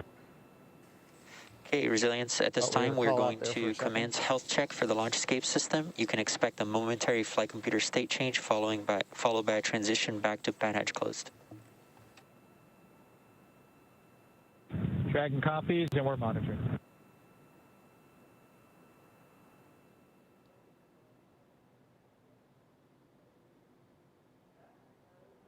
Okay, I think we've got a moment now listening to them talk to the crew. On Dragon, other than the side hatch leak check that's been going underway, everything else has been looking good. On the weather front, the good news is that while we've been watching for rain showers in the trajectory of the Falcon 9, we've been watching for heavy rain or thick clouds. Currently, everything does continue to cooperate as we were hoping. The frontal boundary was slowing down and may not reach Kennedy Space Center by the time of launch. And right now that continues to look like it's going to happen. So the local conditions are good. Upper altitude winds, we're looking at the balloons we've been releasing, and those show us that conditions in the upper altitude for stability are good. So we ought to go for launch in about 92 minutes if the weather cooperates, and of course the range is ready to go. So right now we're going to throw it back to Daryl while we wait for follow-on discussions. John, thank you very much for that update, and we're here at the Kennedy Space Center, of course, and I can confirm for you, John, weather is looking good right here. Just a thin layer of clouds overhead right here at the launch complex. I'm joined now by Deputy Administrator Jim Morhard for NASA here, and we appreciate him coming to talk a little bit about licensing of these launches. And that's a new thing around here, Jim, because previously that's not something that we heard a lot about, but we understand that this launch is the first commercially licensed launch by the FAA. So explain to me why that is and how that works. You know, General, it has just been certified for the first time. We license a lot of launches. We had 29 launches that were licensed in 2020, and we're expecting another 56 in 2021. So it's going exponential. Yeah. And we're excited about that. We've really collaborated with the Federal Aviation Administration, which is part of the Department of Transportation. Steve Dixon is the administrator. He's here right now. He's been with us through the week, working with us, which is just tremendous. There's a great collaboration between the two agencies. So help the public kind of understand what this means. I think, generally speaking, we all understand that we get aboard a commercial aircraft. That carrier is FAA licensed. So now we're licensing space flight, launches, commercial ones with people on board. So what does that, what does the public take away from that? You think about it, we have the most complex airspace in the world over the United States. And now we're going to expand it even more into space. And so we're really integrating both our aeronautics, our aircraft that we fly, enjoy every day, with space operations. So we're going to have both those things happening at the same time with human space flight. And that's what we're doing here today at the Kennedy Space Center. That's impressive. And just when you mentioned the airspace in flight, right? Very crowded place. Space just getting started, and as you mentioned, growing. Where do you see this, when you just kind of dream a little bit, where do you see this going one day? Daryl, you think about it. First off, it's both Federal Aviation Administration, but at NASA also, our number one priority is safety. That's what we're focused on. But in the meantime, we're commercializing low Earth orbit. Right now we have a $350 billion space economy in low Earth orbit. That's true. That's a big number. It is a big number. 350 billion. And people are talking in the future going to over $1 trillion. And so it is just, we're starting the dawn of a new space age. And quickly, I think you were telling me that this also increases our ability to do science on the International Space Station, right? With these 4 great astronauts, and Jim Bridenstine and I met with them yesterday, and they want to fly, and we want to make sure they fly safely. But with that, when they get to the space station, we've got 1 astronaut there right now. It's going to increase our research efforts up there by 300%. And we really believe that that's that demand is going to grow. And the hope is ultimately that we'll have commercial space stations that are built by our space industry in the United States. And so, because there's so much research to be done. All right, well, very good. Illuminating information about the licensing of spaceports. Appreciate your efforts and all your work in getting these government agencies to work together and talk to each other and come together with some consensus there. That's good stuff. It's my honor, but this is about safety, and we're going to keep doing it. Excellent. Keep up the good work. Thank you, Jim. Jim Morhart, Deputy Administrator with NASA, and we are now at T-minus 1 hour and 28 minutes. We'll toss it back to John I in Hawthorne, California. John? Well, maybe not John. We'll go to Marie, right here across the way at KSC. All right, thanks, Daryl. I've got a brother named John, so I'll answer to either. We are standing by for a post-ingress briefing to the crew. Dragon SpaceX for side hatch leak check. And go ahead for the side hatch leak check. Okay, good news. The leak check has passed, and we saw consistent readings to what we saw on dry dress. So it looks good. That's great news, SpaceX.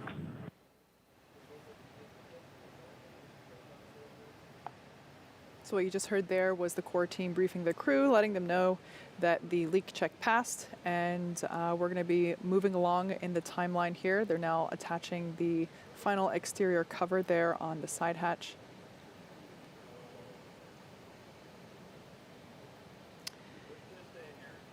Mm-hmm. And they mentioned that the levels that they checked were consistent with dry dress. They were referring to the rehearsal that was conducted Thursday. So just a couple of days ago, they went through this process. It's called the dry dress rehearsal because they do everything except fuel up the rocket and, of course, launch. So when they did the checks that day, obviously things were nominal. The first time they closed the side hatch, they noticed a drop in pressure when they did the leak check. So they opened the hatch back up, discovered some foreign object debris, or what we call FOD, cleared that out. We don't know what exactly it was yet.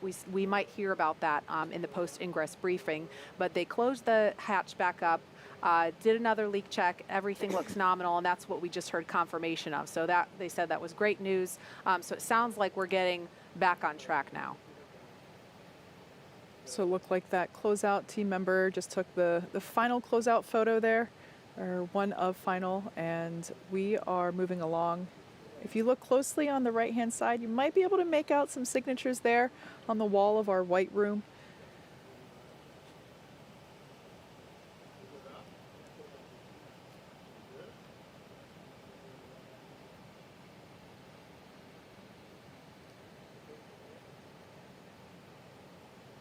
And certainly the astronauts sitting inside the Crew Dragon capsule right now appreciate the attention to detail of this pad closeout team.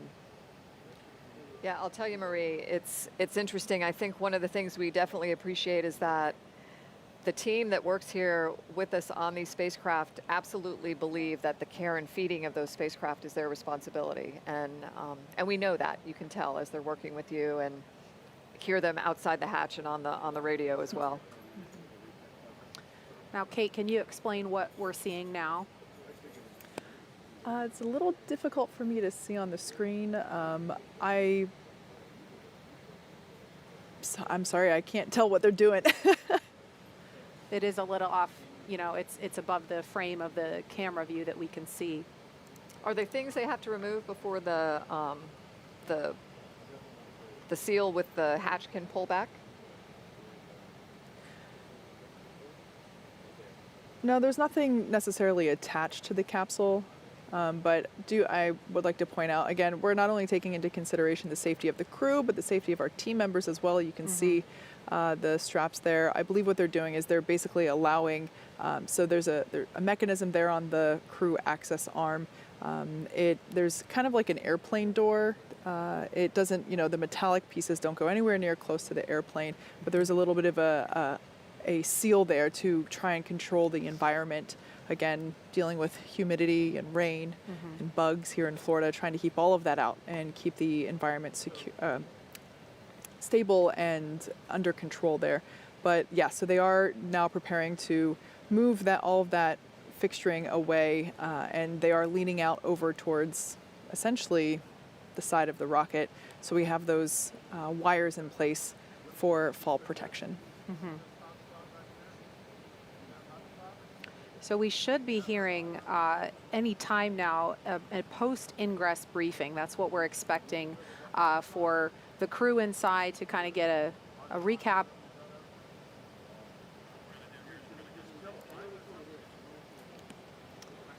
Okay, so maybe a couple more minutes before we hear that briefing. So we're going to move on temporarily. We've made mention of the first crew to launch in Crew Dragon a little earlier this year, and you may remember them as the Space Dads, as they are affectionately known by the NASA and SpaceX teams who work with them. We watched them lift off from this very spot back in May, ending a 9-year gap in human spaceflight from American soil. And we want to honor the courage of NASA astronauts Bob Behnken and Doug Hurley with a look at their historic Demo 2 test flight.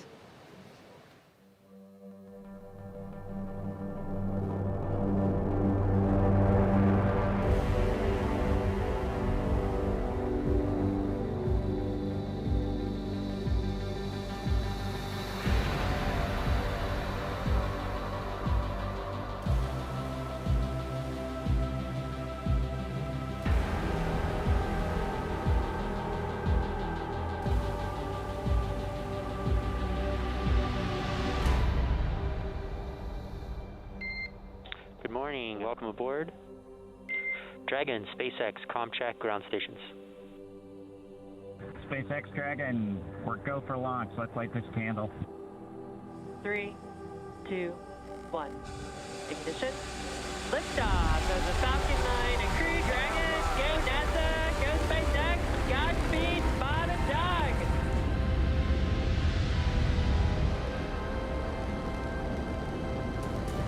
On behalf of the entire launch team, thanks for flying the Falcon 9 today. We hope you enjoyed the ride and wish you a great mission. We would like to welcome you aboard Capsule Endeavour.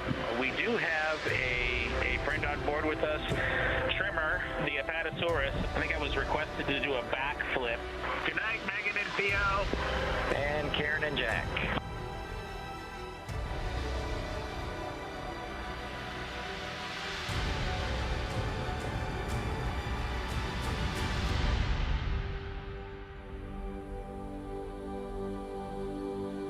MD Houston flight.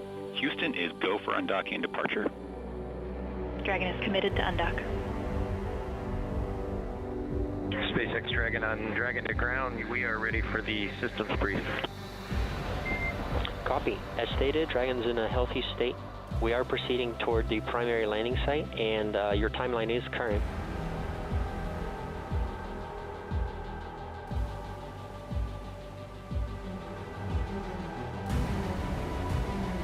Visual, 2 drogues out. 300 meters. We are braced for splashdown. Copy, brace for splashdown. Endeavour, on behalf of the SpaceX and NASA teams, welcome back to planet Earth, and thanks for flying SpaceX.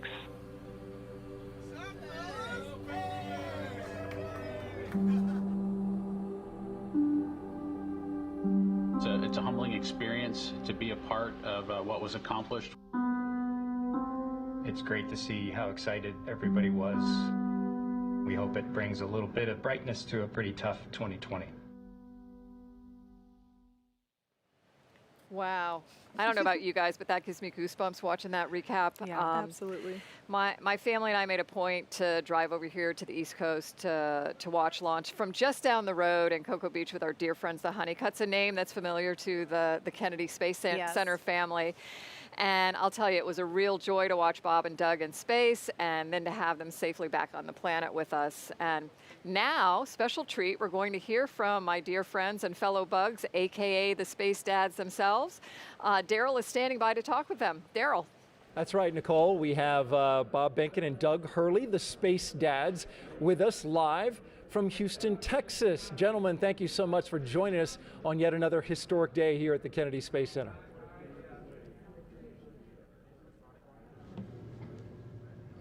Hey, Daryl, how are you? Howdy, Daryl.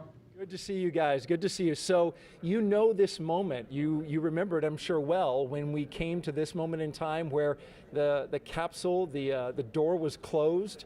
Tell us what you guys were thinking in this moment as we see astronauts, the 4 Crew 1 astronauts getting ready to fly. Well, you're just thinking about the mission ahead, what you need to do to get through the next hour or two, the timeline. I mean, you know, you don't have a lot of time to think about a lot else. You've kind of wrapped everything up before you walked down and walked out, got to the pad. So we're just going through the checks with the teams, following along and doing the things that we need to do.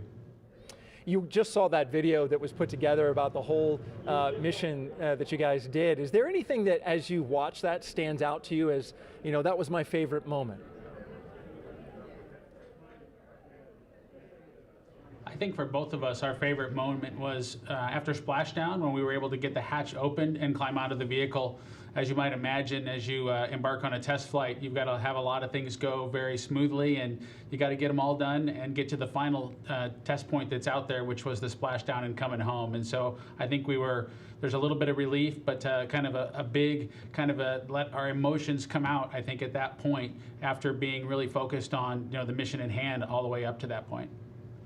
And Doug, what are your thoughts? Well, I agree with Bob. You know, we invested 5 years with the teams. We went out to Hawthorne almost every week the last 2 years that before we launched. And so, you know, just a culmination of an incredible amount of work by so many people, and to be just a small part of it, and then to complete the mission successfully and have the type of mission that we had, where we were able to do a whole bunch of work on board Space Station, including 4 spacewalks, and then complete the test flight of Crew Dragon and get it ready for this crew. It just, you know, it's indescribable to be a part of that type of an event, and you know, we're just excited to see what's going to happen, hopefully here in just an hour or two. Yeah, just an hour and 16 minutes until launch. And so I want to know about a conversation that you guys had. You had some important conversations with this crew. What did you tell them? What advice did you give them? Well, Doug and I got a chance to sit down with the Crew 1 folks, just like everybody else is these days, over across a video conference soon after we returned. And we tried to give them the benefit of the experiences that we had and some suggestions on some things that might help their mission go a little bit smoother.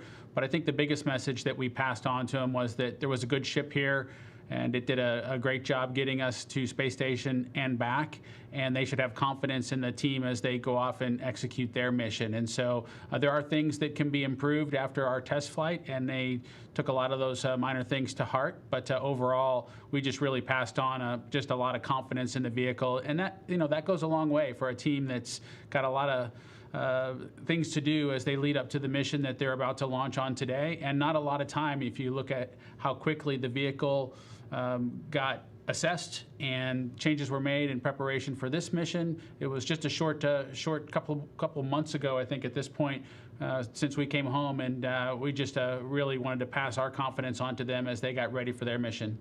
And Commander Hopkins, in fact, said that he appreciated Doug Hurley telling him that when he was commanding the landing, that he was ahead of the spacecraft. Describe what that means and why you think that helped him.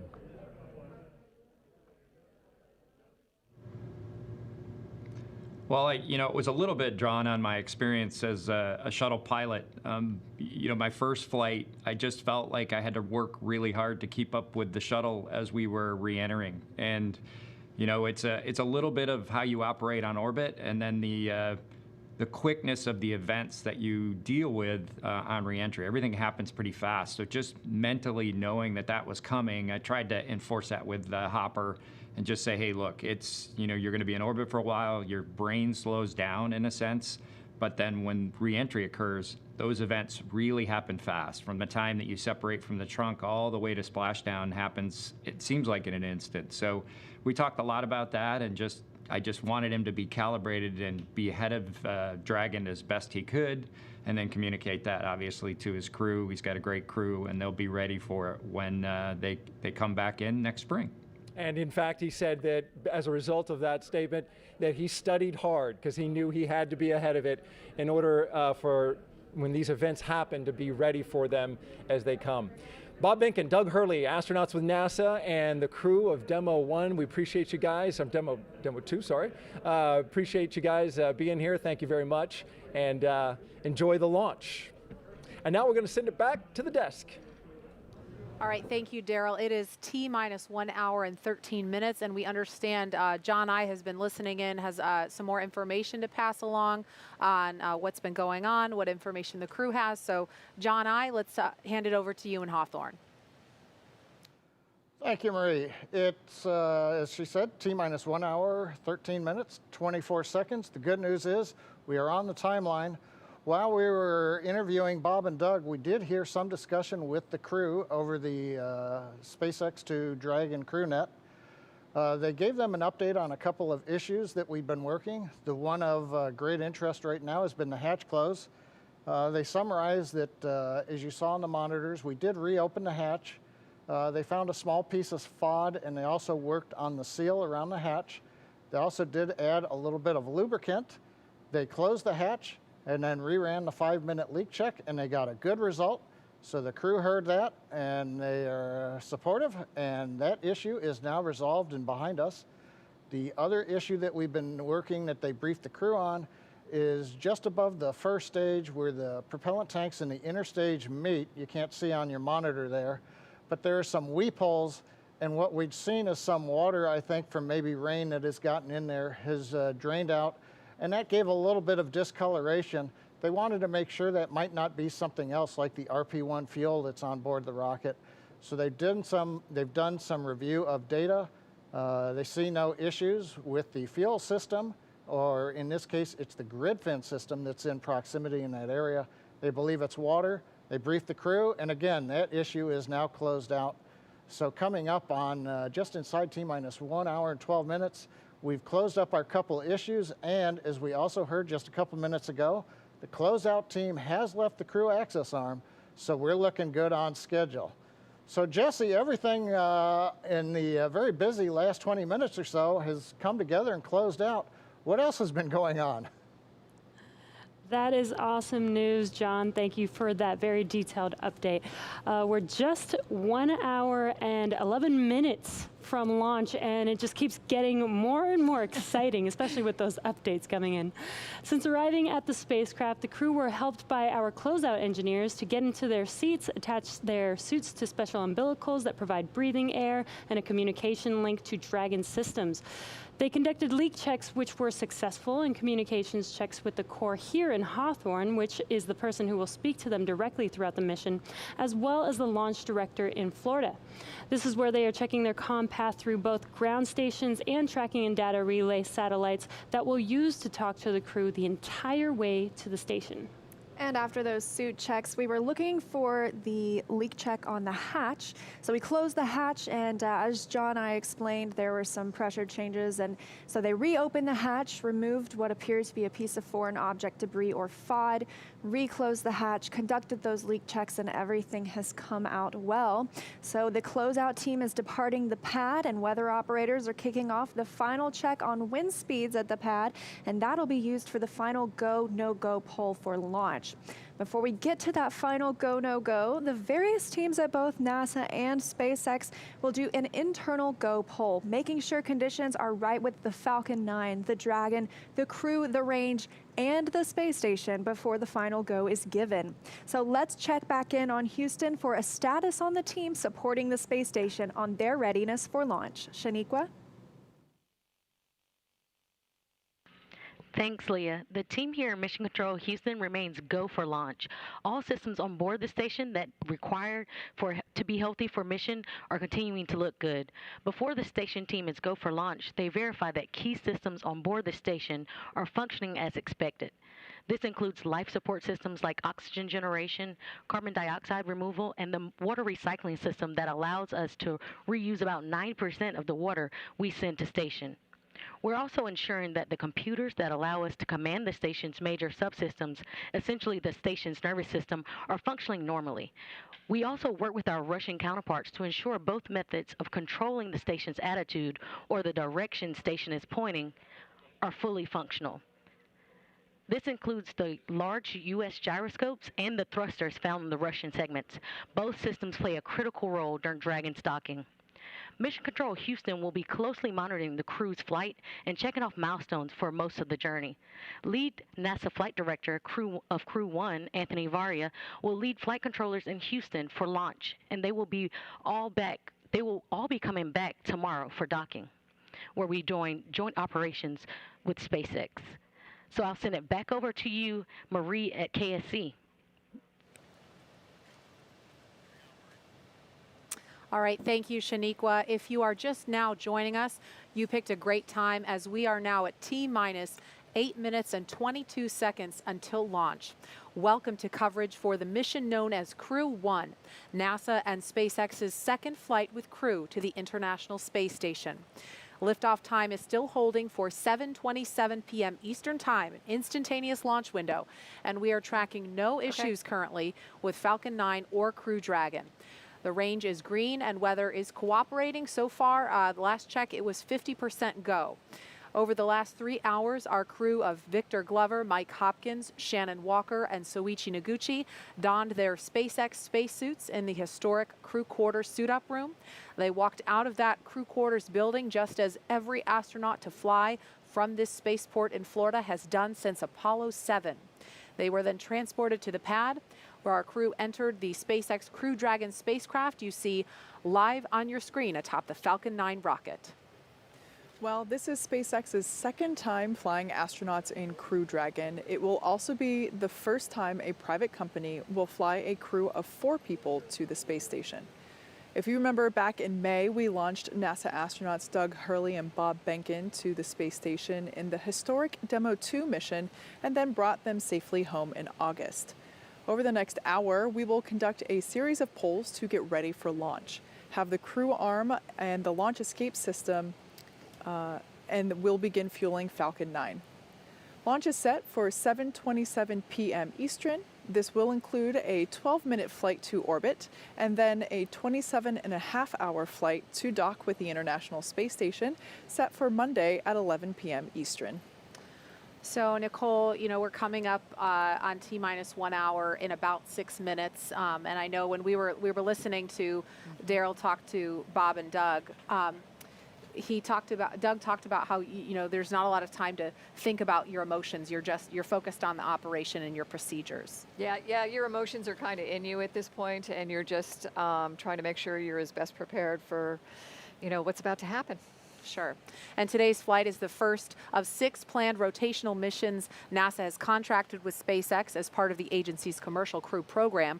The success of the Demo 2 mission allowed for NASA to complete certification for SpaceX to fly astronauts regularly to and from the ISS, bringing back this critical capability of launching from American soil, which we haven't had the ability to do regularly since the retirement of the space shuttle in 2011. If you've been following along, you've been able to hear that we have been hearing a little bit from crew on board Dragon Resilience, currently strapped into their seats, and they've already gone through all of their communication and suit leak checks. Now, they are able to follow along with all of the action still ahead on the displays that are just above them. There are a couple of touchscreen displays, and that allows them to get insight into all of the Dragon and Falcon 9 systems as we proceed down towards launch. So we're currently at T-minus 1 hour and 5 minutes. Let's check in with John Innsbrucker for another status update on both vehicles. How's it going there, John? Yeah, Thank just a you, heads Kate. up. T-minus 1 hour, 5 minutes. Closeout team to clear the VDA. Once that's complete, we're going to cycle the tank valves to equalize the manifold pressure. This is the same thing we executed yesterday earlier this week during dry dress.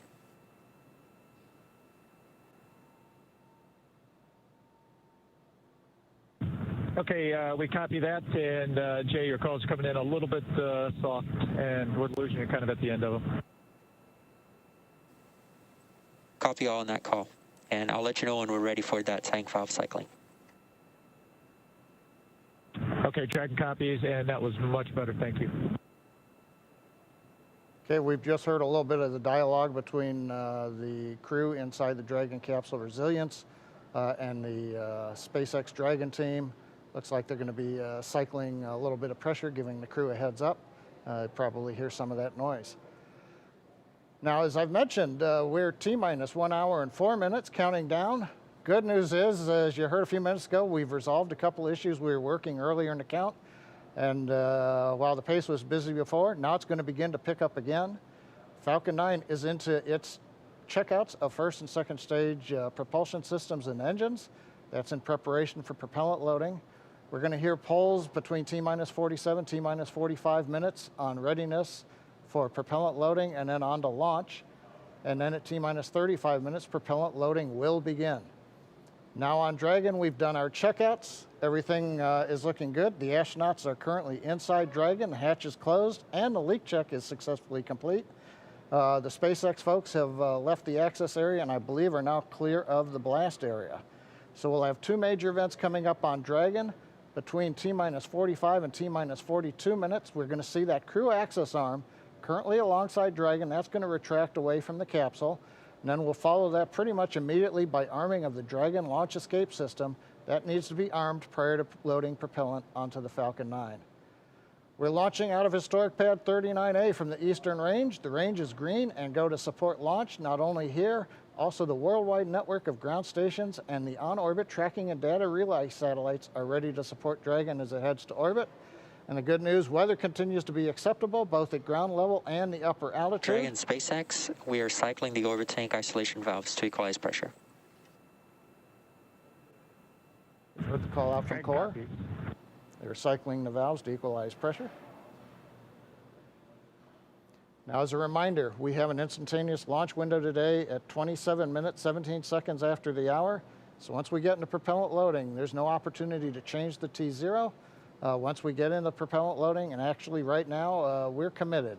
We can't slow down or add some more margin time. We've got to finish up the last 62 minutes. But the good news, Jesse, at just inside T-minus 62 minutes, we are go for launch. It's great to hear, John. Sounds like everything is going back to normal, is that right? We've got an extensive history now of flying Falcon 9 from the Florida coast, and earlier this year we completed a test run of the mission that we're just an hour away from beginning here today.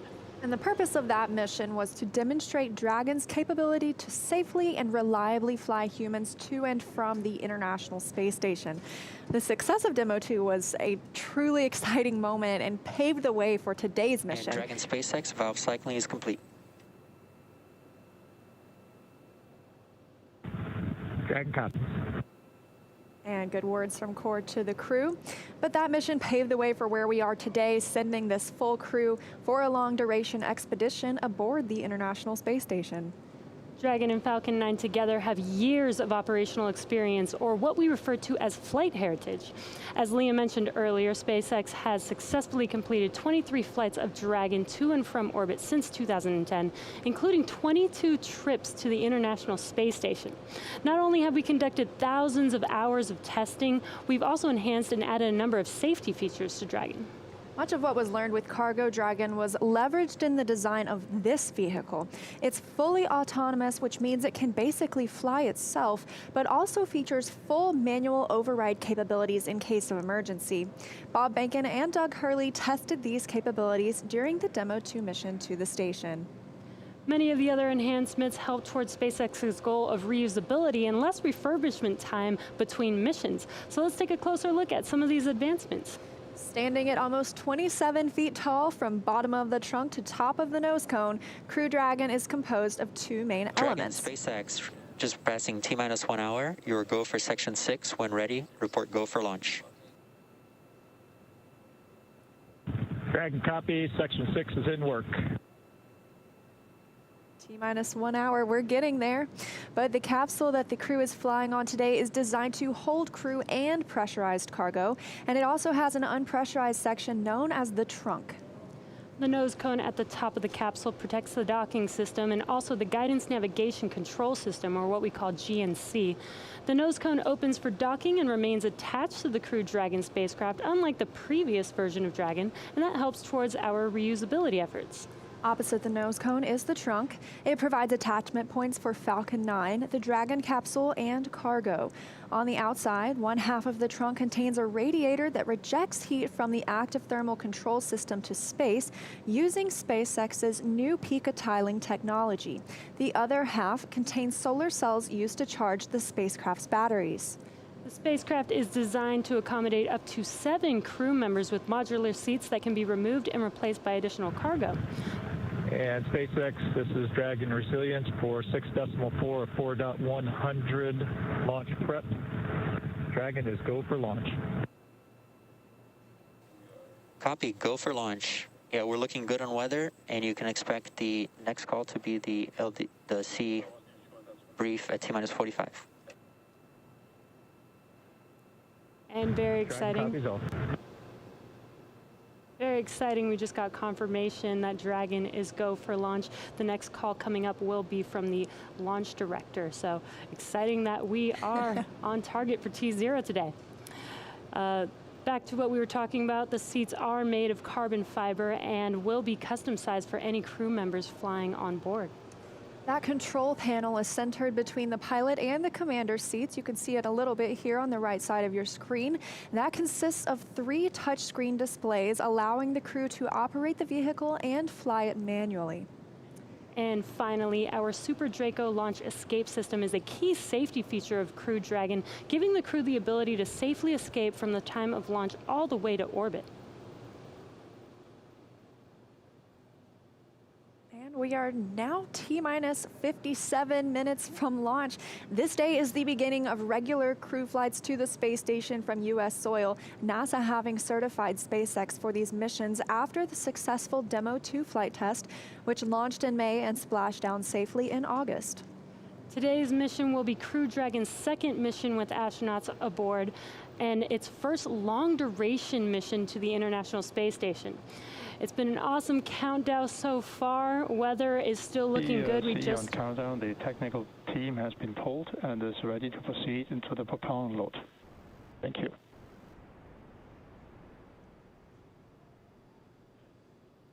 And not only is weather good, but sounds like we're proceeding into propellant load. So we're at T-minus 56 minutes and 37 seconds, and we're just getting closer and closer to that T0. So exciting. Yeah, absolutely. We've had a great countdown today. Of course, a few things we didn't expect, but nonetheless, everything continuing on schedule. So starting with suit up, just over 3 hours ago, the SpaceX team helped the crew put on their suits and conduct initial checkouts before crew walkout. Crew walkout was where Victor Glover, Mike Hopkins, Shannon Walker, and Soichi Noguchi gave final goodbyes with friends and family gathered outside the operations and checkout building before they began that roughly 20-minute ride to pad 39A. And what a cool ride that was. What you're seeing on your screen is them getting into their vehicles, waving goodbye. We got some great footage of those Teslas heading down the NASA causeway before the crew arrived at the pad.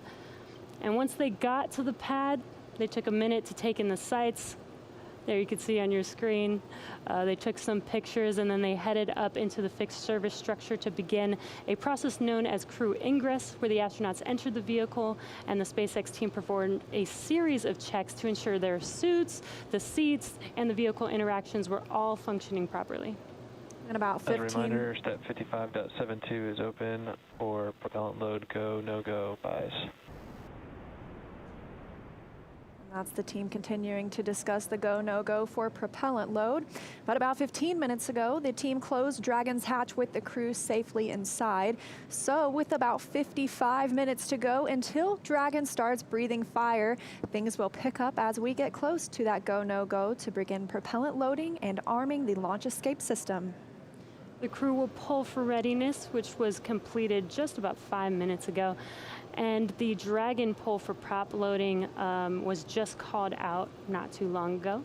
Next up at T-minus 45 minutes will be an internal mission control Hawthorne pull, and then the launch director's pull for propellant loading. When we get to about T-minus 40 minutes, the crew access arm will retract and the crew will get the call to close their visors and arm the launch escape system. This is the automated system in place that can fire the 8 Super Draco thrusters on Dragon to quickly separate the crew from the rocket, either on the pad or during the flight on the ride uphill. And then once we reach about T-minus 35 minutes, propellant loading for Falcon 9 will begin. We've heard some chatter about whether they're go, no go, continuing those polls. And throughout the countdown, we've been getting some pretty incredible views of the astronauts inside Dragon, making their final preparations, as well as some close-up views of the suits. The teams have often described those suits as an extension of the Dragon spacecraft. It's almost a mini spacecraft inside a spacecraft. They're all custom fitted, just as we were discussing earlier. And I think it's very interesting as well, their seats are custom fitted too. So nobody gets to really choose where they sit today. It's already been decided. And with that, we want to hear a little bit more from SpaceX for this place. And go ahead for displays. I just wanted to check. We did notice that on the left side of the display, it looks like possibly one of the iPads, one of the tablets is still in there. Is there a, when are you planning on bringing that down? And we were going to get that right prior to the LES Army. Copy all. That's the core speaking with Dragon. The crew also has some tablets they can use to monitor the milestones of the mission. But for right now, we want to hear a little bit more from the KSC side. So, Daryl.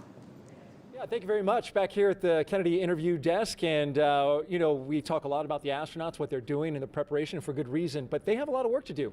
They're going to be doing some science, and joining me now is Dr. Lucy Lowe from the National Institutes of Health with one of the hundreds of experiments that our astronauts are going to be working on. And so one of them, the big one that you're working on and studying, is called tissue chips. So, Lucy, what exactly is a tissue chip? So yeah, great question, Daryl, and thanks very much. Great to be here this evening. So a tissue chip, this is an example of a tissue chip. It's a tiny bioengineered device that contains human cells, and it's designed so that it mimics the structure and function of human cells and organs in this tiny little device.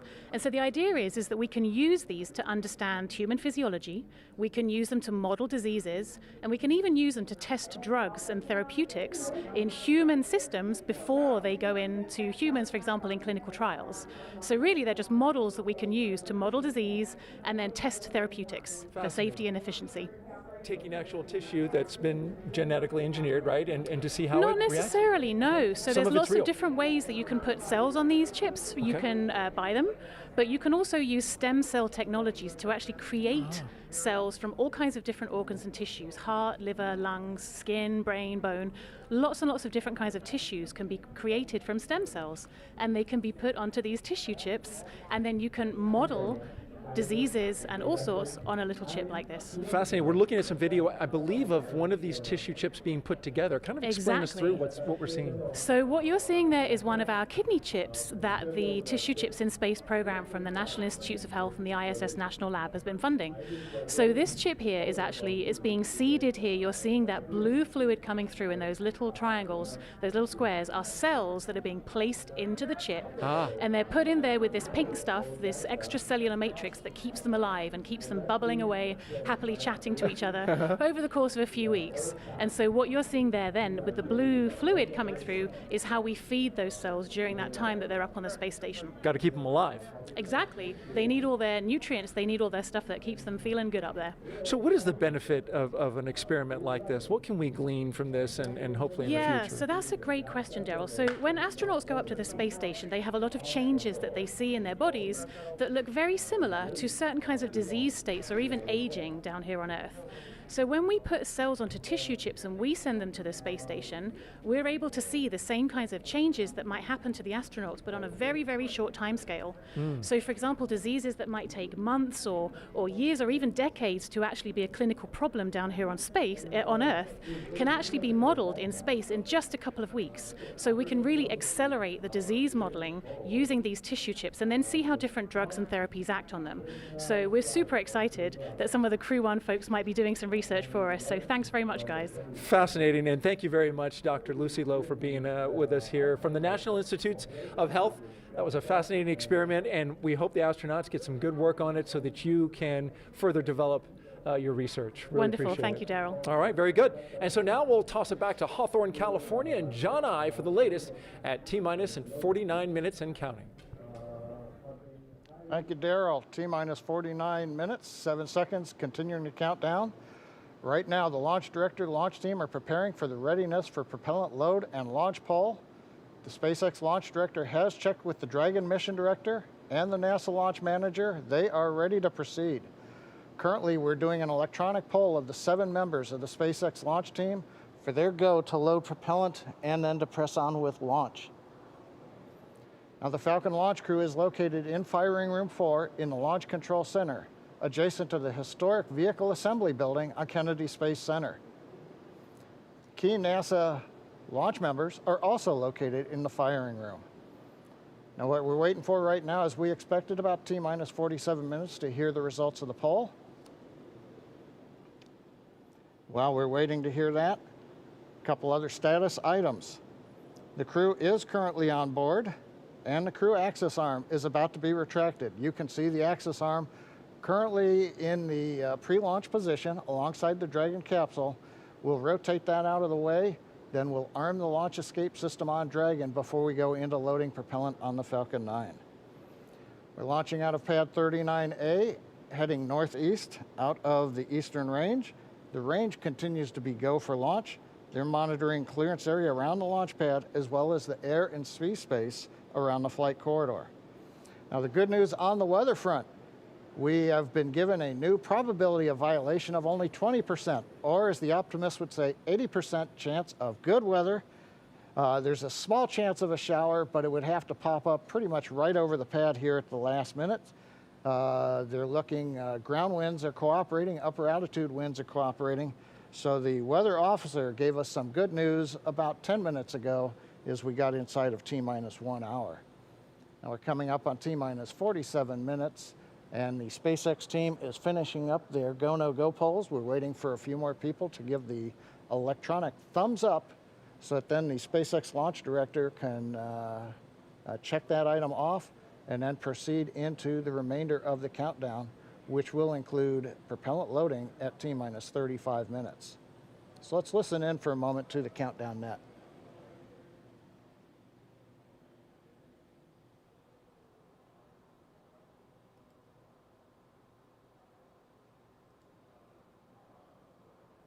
Dragon SpaceX for arm timeline. And go ahead for the arm timeline. Yeah, we were just talking here about the tablet and how much time you'll have to put it away. Essentially, as soon as the T-minus 45 minute brief occurs, we're going to begin retracting the arm, and we'd like to be ready to arm the launch escape system immediately, as soon as that's complete. And Dragon copies, we will go ahead and take care of that now. Copy all, thank you.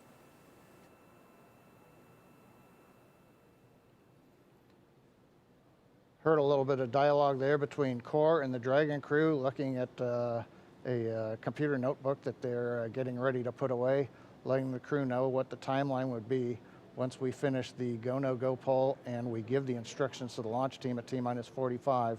Then we'll proceed into retract of the access arm. You can see it's currently alongside of Dragon, and then we'll go into arming of the escape system, pardon me, years of previous experience. And then finally, we will get into propellant loading.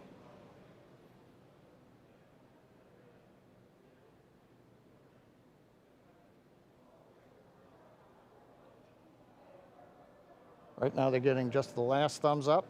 People have been looking at data that we were gathering just outside of T-minus 1 hour as we were doing final checkouts of the Falcon 9 on the propulsion and engine systems before we got into propellant load. Poll is complete and the team is ready for crew access arm retract, propellant loading, and launch. For non-urgent no-go conditions, brief the CE or LD and they will approve aborting the launch auto sequence and proceed into launch abort.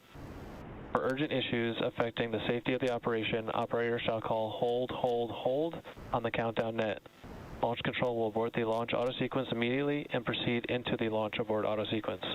Operators advise launch director whether structural breakup or fire is imminent or occurring per Dragon manual escape flight rules. In the event of a fire alarm at firing 4 today, key operators noted below will remain at their post while the alarm is evaluated. In the event that personnel safety is threatened, evacuate to the south-facing emergency exit, which leads directly south. Launch control, you may proceed with arming the crew arm for movement. Copy, arming crew arm.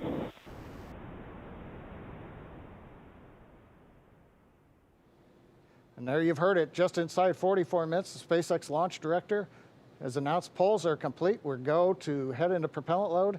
The Dragon team is going to begin retract of the crew access arm. So Kate, with that, everything continuing to look good. We're right on time in the countdown. Thanks for that, John I. And it looks like the crew access arm has already begun to retract away. Just a beautiful sight. So this is one of the last major visual milestones that we have before launch. So the crew access arm now moving away, and we are T-minus 43 minutes and 15 seconds from launch. We're standing by as we wait for completion of the crew access retract. Shortly thereafter, we should hear the call out that the launch escape system is armed. And after that, we will hear that F9 prop loading has begun. And now, earlier this evening, we saw NASA astronauts Victor Glover, Mike Hopkins, Shannon Walker, and JAXA astronaut Soichi Noguchi suit up. That was about 3 hours ago. They made the drive out to Launch Complex 39A. Ingressed Crew Dragon about 2 hours ago, and the spacecraft hatch was closed a second time after and then they had a successful leak check. And again, we've just seen the crew access arm retract, and what we heard a few moments ago was that once this process is complete, they are going to go ahead and arm the launch escape system immediately. So we're going to wait to hear the call out that the crew access arm retraction is complete, and then we'll explain a little bit more about this launch escape system, what it is, why it's armed at this point, and why it's so significant.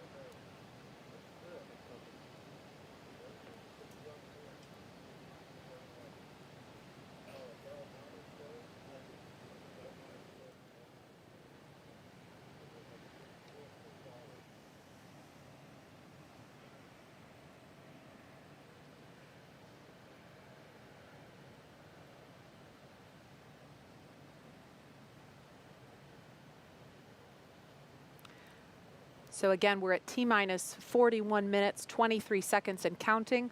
We've just watched the crew access arm retract. That is the suspended walkway that attaches the rotating service structure to fixed service structure. The fixed service structure, excuse me, I'm talking shuttle speak, to the Crew Dragon capsule. So we watched the arm retract away. So now we see Crew Dragon. Crew arm stow is complete. And we heard confirmation that crew arm movement Dragon, is complete. SpaceX, with that call, you are go for Section 7, close visors and arm launch escape system. Okay, Dragon copies, moving to Section 7.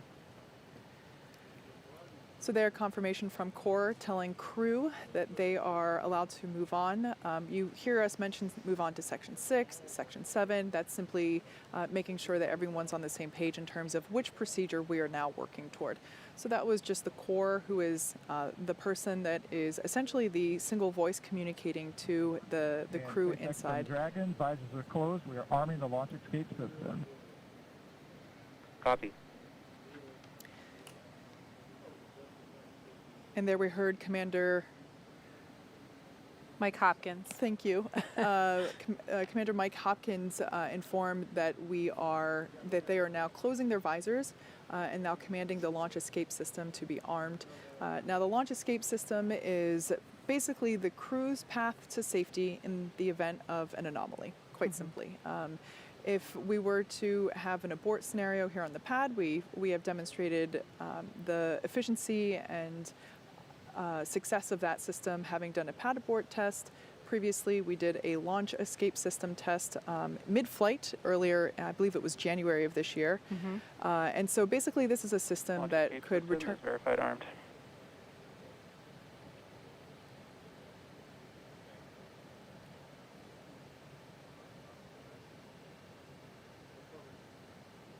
I only caught the tail end of that, but it sounded like the launch escape system is armed.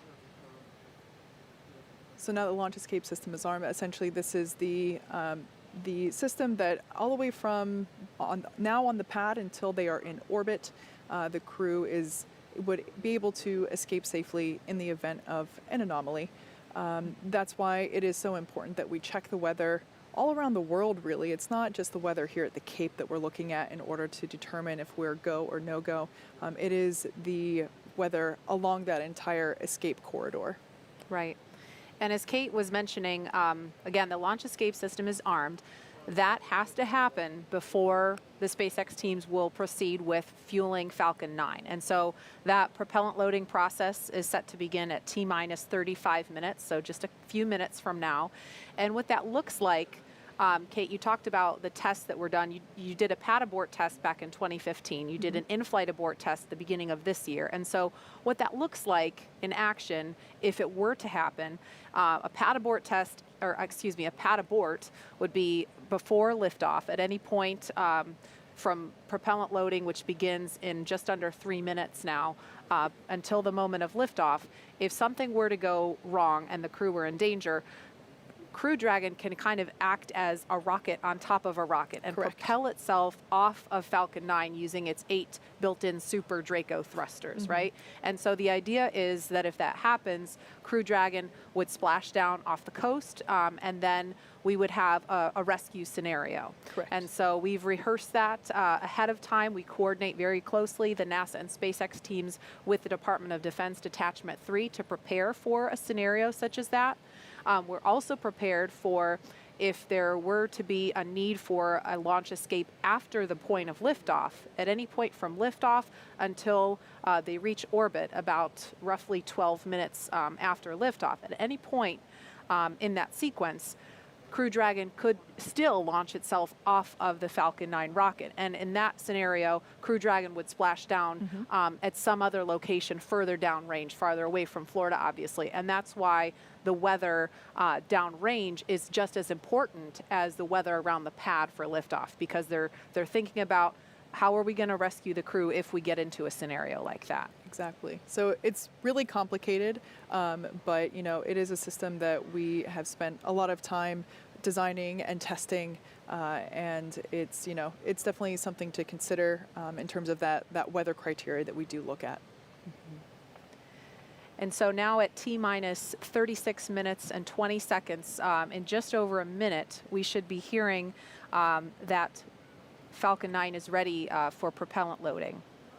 That'll be with the RP-1, which is rocket grade kerosene, and then also simultaneously the liquid oxygen loading will begin.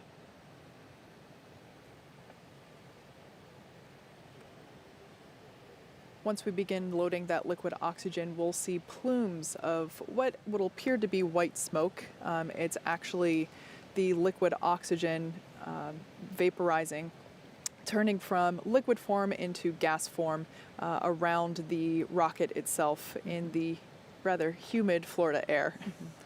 And Nicole, I know we're just about 30 seconds from fueling, but from your perspective, obviously this launch escape capability is not something that the space shuttle had. So from an astronaut's perspective, what's your take on having the ability to abort from the pad or in flight? Yeah, I mean, it's awesome. It's what we need to be doing with our spacecraft, and I think anytime you can better ensure the survival of your crew in any situation during, launch and on the way to space, that's what we need to be doing. Launch auto sequence has started. Propellant load has started.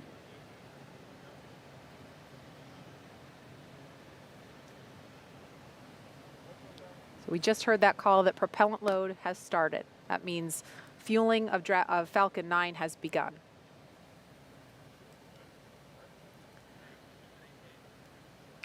Okay, so we are now at T-minus 34 minutes, 34 seconds and counting. Fueling of Falcon 9 is underway. The launch escape system is armed. And again, today is the first in a series of 6-month missions for NASA's Commercial Crew program.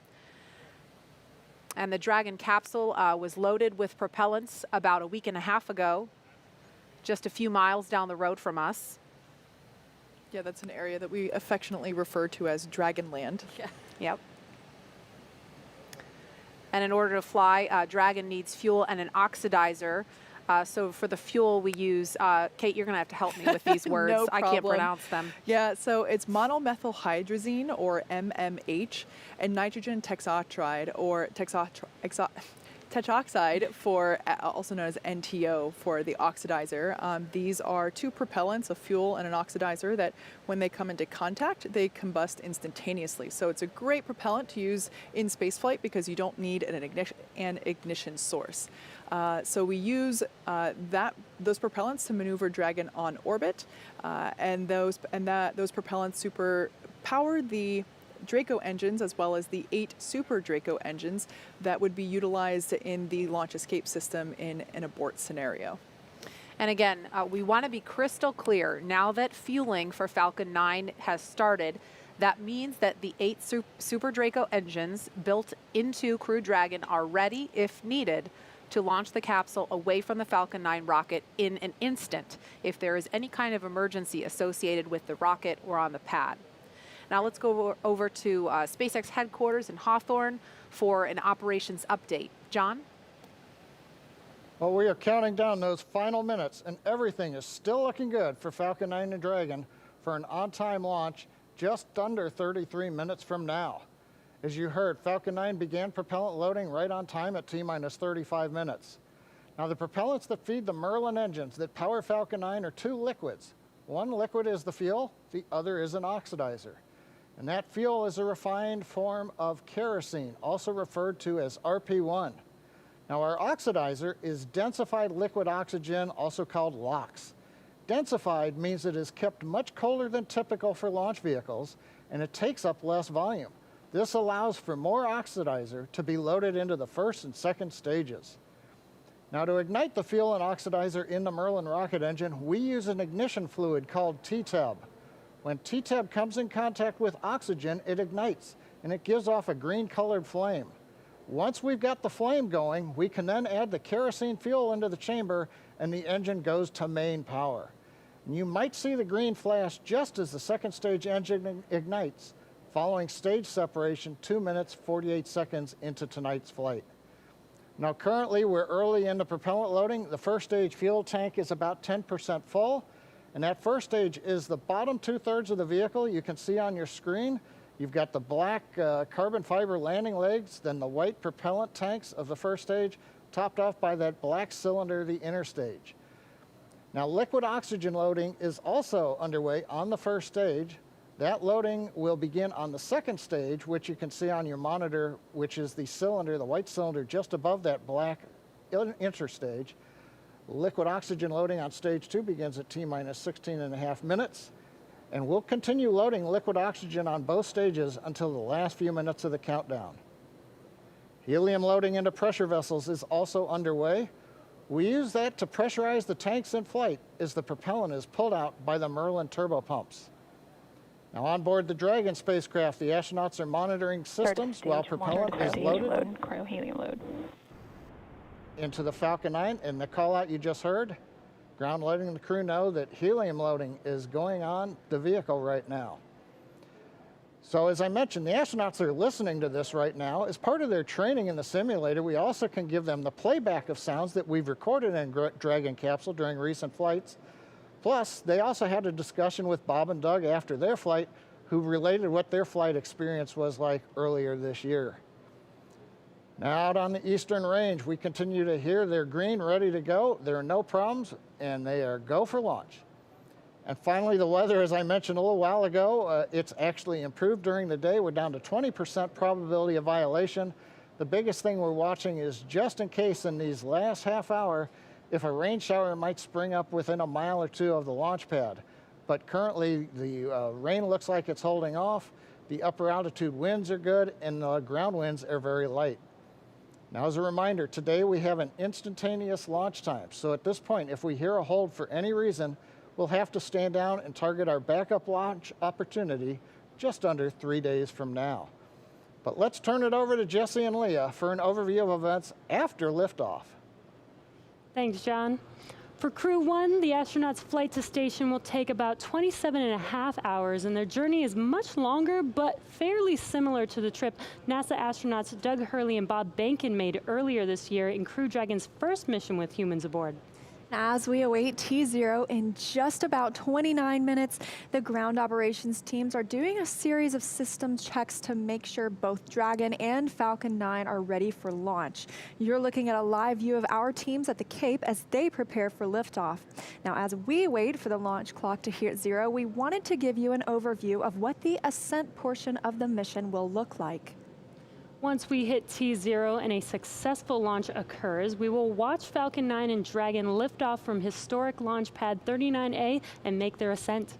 At about 50 seconds into flight, Falcon's 9 engines will throttle down to help pass through the period of maximum dynamic pressure on the rocket, or what we typically refer to as max Q. It's worth noting that once we hit max Q, the vehicle will be going supersonic.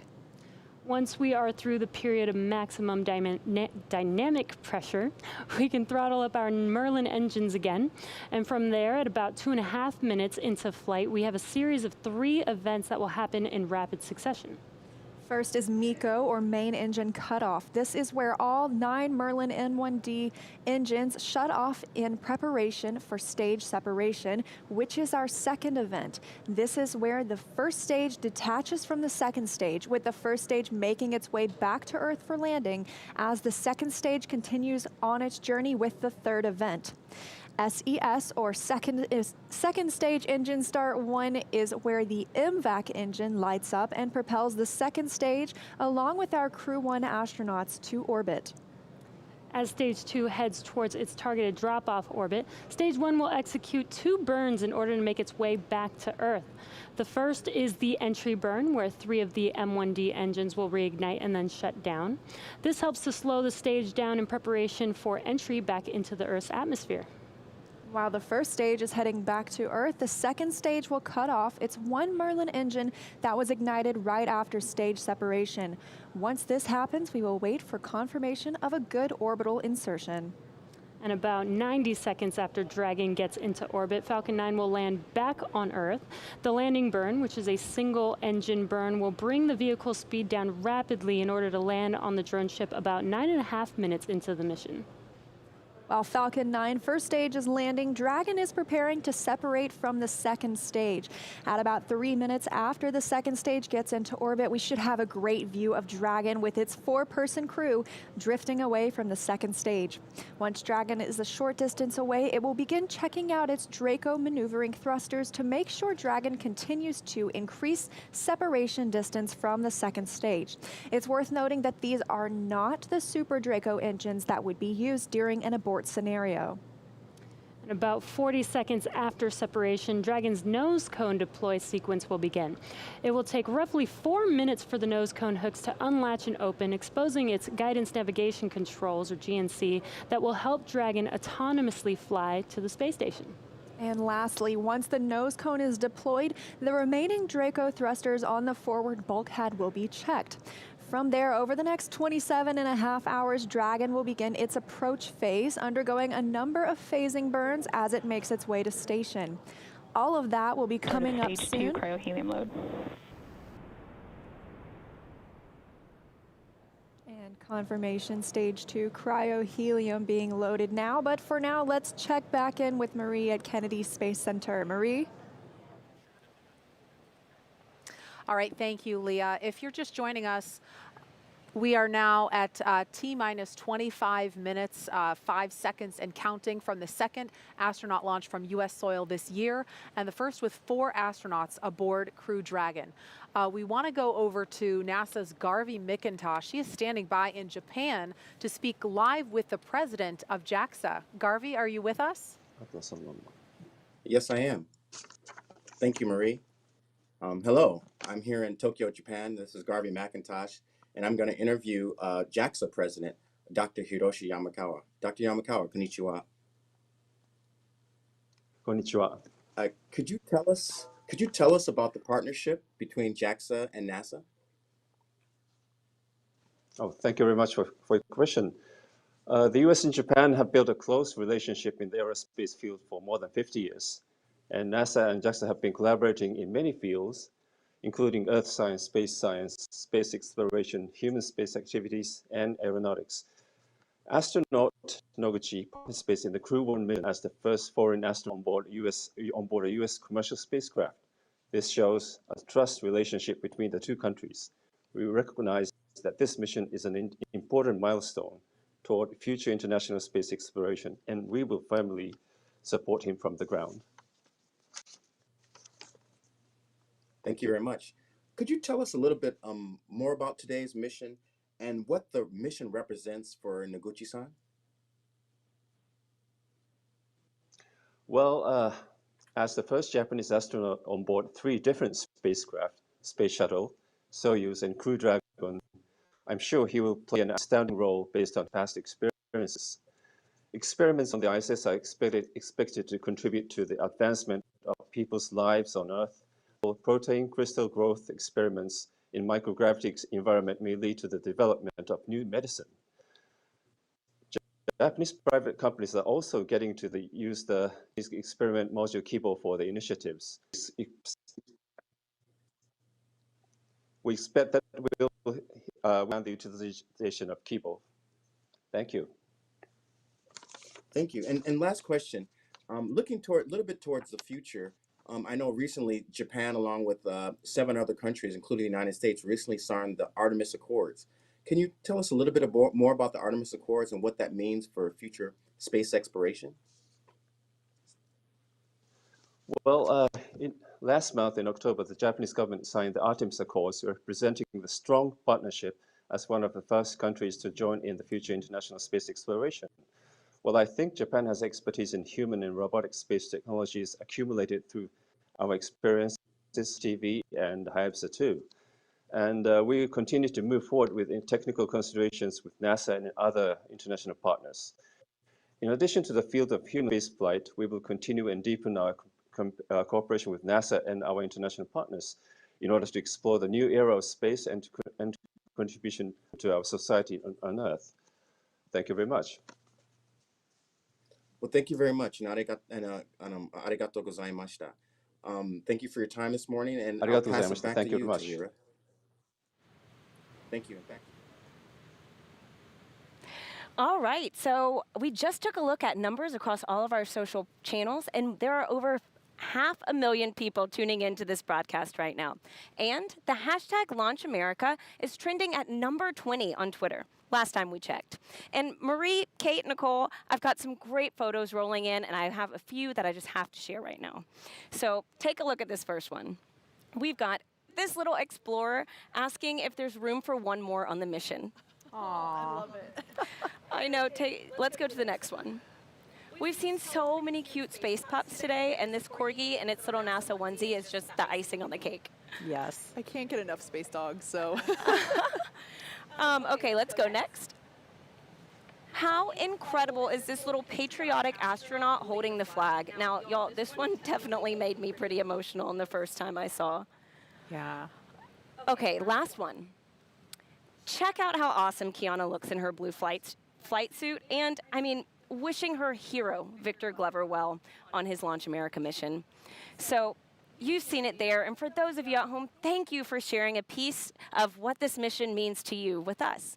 And in these final moments, let's check in with Shaniqua at Mission Control in Houston. Shaniqua, what's the latest? Thanks, Tahira. The space station team here in Houston is focused, and critical systems on the station continue to function normally. The teams have verified the command path from the ground up through the constellation of communication satellites to the station. Everything is nominal, and the station will be ready to receive Dragon tomorrow. NASA Flight Director Anthony Varia has been leading the operations planning between the joint NASA and SpaceX teams for the Crew 1 mission. And with the mission about to begin, he passed along this to the teams. No matter the spacecraft, our jobs remain the same. We will protect the crew, we will protect the vehicle, and we will perform our mission. We remain tough and competent. We operate with resilience. Anthony and team are on console here in Mission Control for launch and will be back tomorrow for docking. A reminder that a launch today will take about 27.5 hours to get to station, docking Monday to the Node 2 forward port scheduled at 10 p.m. Central Time, 4 a.m. GMT. Once Dragon is fully docked to the station, the team here in Houston will assist the Dragon and Space Station astronauts with leak checks as they work to open hatches on both Dragon and inside the station's pressurized mating adapter. We expect hatch open to take approximately 2 hours after docking. That's it for us here in Mission Control Houston. I'll send it back over to the team in Florida. Marie? All right, thank you so much, Shaniqua. We are inside of T-minus 19 minutes until launch. So exciting. We started the day with 50% probability of launch, and now we're up to 80% chance of the weather cooperating. So we are so excited. I know we're going to be turning our attention solely to the pad and going over to Hawthorne to take us through the final count. But one thing that really stuck out to me earlier, and I wanted to mention, when Shannon was talking about her path to becoming an astronaut, she talked about how she was 4 years old when she decided that that's what I want to do. And it really stuck out to me because my 4-year-old daughter is watching and she's dreaming about becoming an astronaut. And it's so special for, I think, especially for little girls, maybe I'm biased, but to be able to have a role model like Shannon and like you, Nicole, because at the time when Shannon was 4 years old, women weren't astronauts. Yeah. And what an amazing time to be in when little girls have women to look up to, and African-American children have Victor Glover to look up to and see that, they're represented and they can do this too. Yeah, and I think NASA and the world of space exploration, from the human spaceflight side for sure, has been, over the years just so progressive in understanding how this diversity is so important. And I love thinking about your 4-year-old daughter watching launch tonight and being excited about this. And I'm thankful to be here tonight with you two ladies kind of representing. I'm super excited. I have seen SpaceX launches before. I've seen shuttle launches before, but I've never been this close to the launch pad. And my palms are sweaty with excitement. And it's going to be incredible. Night launches here, they just light up the sky. And so I'm super excited, and I can't even imagine, I think a lot about Victor Glover this evening because, as we said before, this is his first time going to space. He has thousands of hours as a test pilot, like a super impressive resume, and this is his first time going to space, and I'm so excited for him to be part of this mission and get to go to the ISS after a long wait.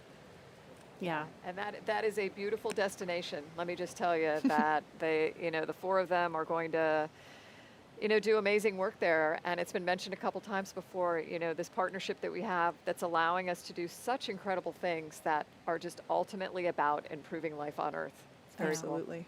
And Nicole, I think it's worth mentioning, we didn't talk about this earlier, and I know you are a very humble person and you're focused on the crew that's on the pad right now, but you are the last resident International Space Station crew member to launch from and then land back on U.S. soil. So I think that's significant. Yeah, as a shuttle crew member, and it's kind of weird to think that was that long ago, but I don't think any crew members goes into it thinking about what first or last it is. Yeah. But I'll tell you, having worked at Kennedy Space Center for 10 years as a NASA engineer, and to be able to support a mission like that and be here watching this tonight, really historic event, this is the place where we learn that there is a solution to every challenging problem. And in the words of a person I mentioned earlier, Mr. Honeycutt, here's how we can, not why we can't. And that's what we saw go on tonight as well. Absolutely. And with T-minus 15 minutes, 10 seconds and counting to liftoff, we want to focus in on the pad as we proceed through the final stretch of the countdown. We will turn it over to Hawthorne to take us through launch at 7:27 this evening, Eastern Time. John? Thanks, Marie. As Marie mentioned, everything is looking good for launch of Falcon 9 and Dragon. It's going to come at 27 minutes and 17 seconds after the hour, just a little under 15 minutes from now. We began propellant loading on Falcon 9 on time at T-minus 35 minutes. You may have heard earlier the call out, the fuel is completely loaded on the second stage, so the RP1 kerosene fuel is complete. We also got the start right on time 2 minutes ago of liquid oxygen loading onto the second stage. Now on the first stage that you can see with the white plumes coming off of it, fuel loading is continuing. We're about half complete with fuel load. That'll finish in 8 minutes at T-minus 6. Now densified oxygen, the liquid oxygen, continues to load on the first stage. That'll come down and finish about T-minus 3 minutes. And then, as I mentioned, the second stage has just begun liquid oxygen loading just 2.5 minutes ago. That will continue all the way down to T-minus 2 minutes. Now, currently, eastern range is go. Everything continues to look good. And the weather, as we said, has continued to cooperate. You can talk about it. You can't do much about it. But tonight, it looks like all conditions are good on the weather. And finally, Dragon. The Dragon mission director and team, they are reporting no issues. They've completed the communication checkouts earlier in the countdown. You can see the crew access arm is retracted away. What you have left now is just the strong back alongside of Dragon you can see on your monitors. We have armed the launch escape system. The crew is strapped in and they are ready to go. Their next major event's coming up at T-minus 10 minutes. They're going to get final instructions relayed to them. The crew displays will be configured for launch, and that allows the crew to get insight into how launch is proceeding and provides constant updates on vehicle health to the crew that you can see on the right-hand side of the monitor. The crew will also at that time close their visors in preparation for launch. Now at T-minus 5 minutes, we'll be in terminal count, and Dragon will transition to its internal battery power. We'll hear continued call-outs on the countdown net as we get close to 0 and to liftoff. But right now, 12.5 minutes to go, everything looking good. Leah and I will be commenting, but we're going to let you listen into a lot of the discussion and just enjoy the last 12 minutes of the countdown as we head for liftoff again, 27 minutes, 17 seconds after the hour. That's right, John. It's so exciting. Only 12 minutes, 13 seconds until liftoff now. And just some things that you can look for, especially upon ascent. You'll be hearing some performance calls as we get into the final countdown and then after liftoff. These are SpaceX flight controllers. They're reporting the trajectory, the speed, the booster performance, and some of the key milestones for Falcon 9 and Crew Dragon on the way uphill. It's about a 9-minute ride to orbit, and a few minutes after that is when we'll see Crew Dragon separate from the second stage and begin flying free on its own. Some of those other calls you'll hear upon liftoff are number and letter combinations. These mark different abort zones throughout the flight. The first two are 1A and 1B. This signifies they're in the first stage, and that will last until they're up to the very north of North Carolina. The next are 2A through 2E or 2 Echo. Those will come into play once the second stage kicks in. That lasts from the top of North Carolina all the way to the tip of Newfoundland in the northern Atlantic. There's also a spot we want to avoid in the northern Atlantic, and so you might hear the call Shannon or forward to Shannon. Of course, that's not to be confused with our crew member Shannon Walker today, but that actually refers to Shannon, Ireland. It means they would target off the coast of Ireland if they were later in that second stage and needed to abort. But that next call out we're listening for to the crew should come up at T-minus 10 minutes that the crew displays. Those 3 panels in front of our astronauts will be configured for launch. Now just 10 minutes and 35 seconds to go until liftoff.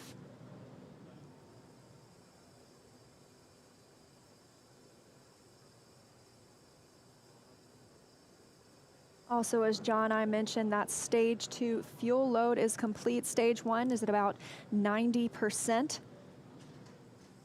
Liquid oxygen load on the second stage is about 40%, and on the first stage, about 85%.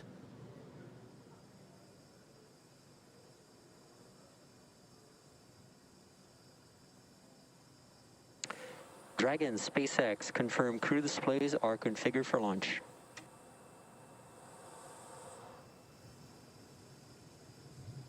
And SpaceX, this is Dragon. Displays are configured for launch. Copy, Resilience. We're honored to have you as our crew as we begin operational missions to the ISS. Have an amazing trip and know that we are all for one. Thanks, Jay.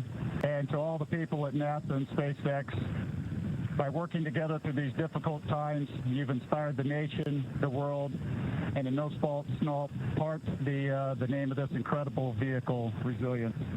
And now it's time for us to do our part, Crew One for all.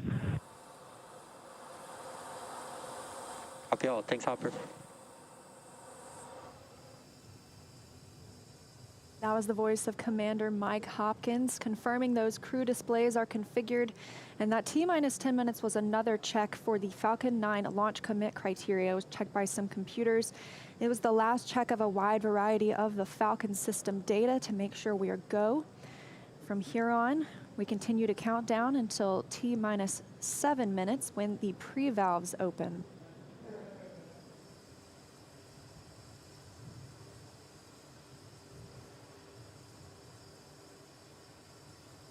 T-minus 8 minutes, 30 seconds and counting. As Liam mentioned, the next major event at T-minus 7 minutes, we will open the pre-valves. Currently, the Merlin engines on the first stage are isolated by valves that are between the propellant tanks and with the Merlin engines. We'll open the pre-valves. That'll allow us to begin passing a small amount of liquid oxygen through the inlet of the turbo pumps. That'll chill them down to get them ready for when we bring the pumps up to full speed at T-minus 2 seconds. We want to make sure that the pumps are chilled so that there's not any opportunity for the liquid oxygen to possibly get in contact with a warm pump and turn into gas, something you want to avoid on a turbo pump. 7 minutes and 40 seconds now to liftoff. We're still watching those fuel levels tick up, and in the first stage, we're almost at 100% of that densified kerosene. As we mentioned, second stage is full. First stage fueling should be complete for that RP1 at about T-minus 6 minutes.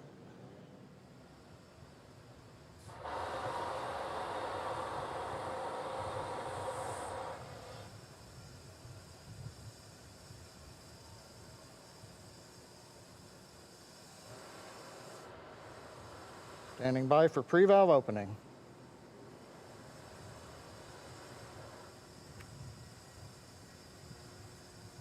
Stage 1 engine chill has started. And there's the call out. Stage 1 engine chill has started. Indicates that we are opening the pre-valves. Liquid oxygen now beginning to flow slowly through the turbo pumps on the Merlin 1D first stage engines. Next call out should be in about 30 seconds from now. We'll be looking for stage 1 RP load complete. That's the densified kerosene, that fuel on the first stage, already full on the second stage, and we'll still be loading liquid oxygen up until about 2 minutes prior to liftoff on the second stage.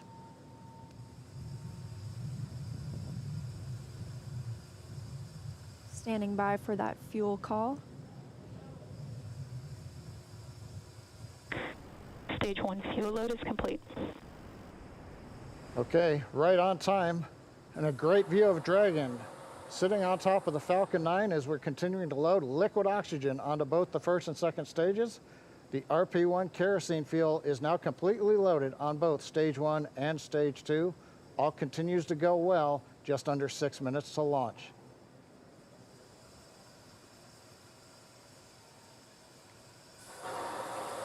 In about 30 seconds, we'll enter terminal count, and Dragon's onboard computers will take control of the vehicle. Both fuel on first and second stage is complete, and liquid oxygen loading continues with the second stage at about 80%, first stage at 95%. Something else you might notice is water rushing the pad shortly before liftoff. That's to suppress the sound and keep any sound from imparting a load on Crew Dragon as it prepares to lift off. Dragon is in configure for terminal count. Dragon is on internal power. Falcon 9 propellant tanks are pressurizing for strong back retract. Good confirmation that Dragon is on internal power. And now we'll be looking for a major milestone before we launch today. That'll be the strong back retract. John, you want to tell us a little bit more about that? Yeah, Leah, if we get a close-up of the Dragon at second stage. Strong back is retracting. We've heard the call out, strong back retracting. That's a two-step sequence. First, there are clamp arms around the very top of the second stage. You can see one of them just above the gaseous oxygen vapors coming out of the second stage. Those arms will open up. And then just inside of T-minus 4 minutes, once the arms are released, we'll begin to retract the strong back alongside the vehicle. It'll move back 2 degrees in position, and by about T-minus 3.5 minutes, we ought to be finished with that. The strong back will retract to 45 degrees away from the rocket once we hit T0 as part of the liftoff sequence.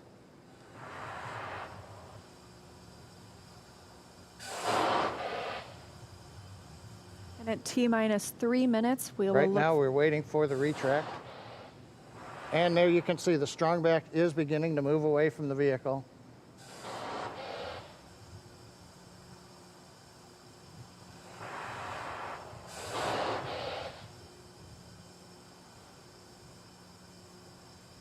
And it looks like we are just about into the required pre-launch position, just a couple degrees away from the Falcon 9 and the Dragon capsule. But right now, T-minus 3 minutes, 8 seconds, everything continues to be go on Dragon and Falcon 9.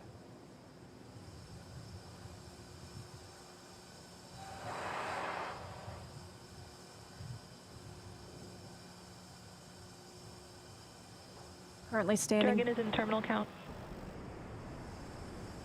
And Dragon is in terminal count, and we are standing by to hear that stage 1 liquid oxygen loading is complete. Stage 1 LOX load is complete. And there we have it, and stage 2 should finish shortly after at about 2 minutes prior to liftoff. So now the last major event is finished liquid oxygen loading on stage 2. It wraps up at about T-minus 2 minutes.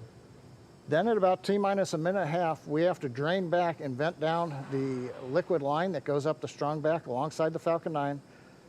If you see a large white cloud about midway down around the rocket, that's normal.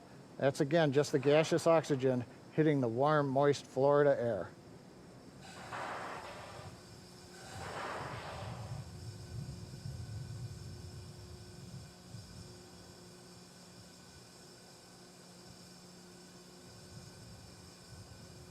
Stage 2 LOX load is complete. Dragon is in auto idle. And good calls that stage 2 liquid oxygen load is complete. That means we have full fuel on the first and second stages, that densified kerosene, and we're full of the oxidizer. Liquid oxygen on the first and second stage as well. Now just a minute and 20 seconds until liftoff today. And as you can hear those sounds, like Soichi Noguchi said, the vehicle is alive. Coming up in 10 seconds, we'll look to hear that Dragon is in countdown and Falcon 9 is in startup.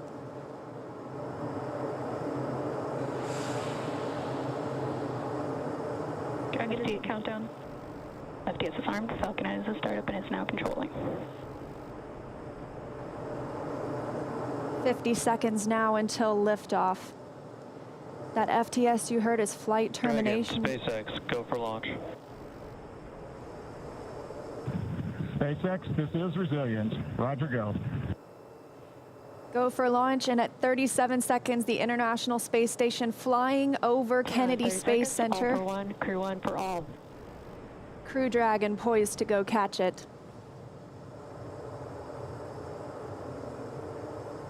20 seconds till liftoff. T-minus 15 seconds. Falcon 9 is configured for flight. 10, 9, 8, 7, 6, 5, 4, 3, 2, 1, 0. Ignition.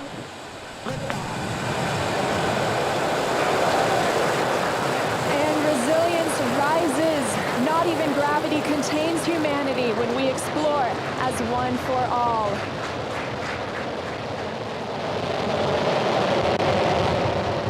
M1D propulsion is nominal. That's the word we want to hear. Stage 1 propulsion is nominal.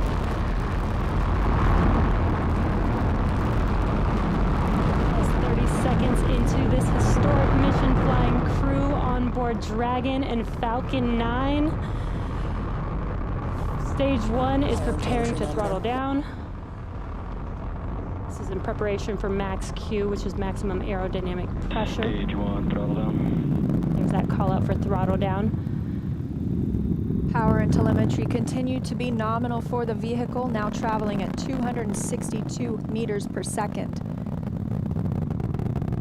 Falcon 9 is supersonic. There's that call out. The Falcon 9 is supersonic, and we will be passing through max Q here shortly, the largest structural load during ascent. Max Q. And there's that call out. That Falcon has passed through max Q. One Bravo. And we've just entered Stage 1 Bravo abort mode. That's going to take them through the end of the first stage burning just before second stage activates off the coast of North Carolina.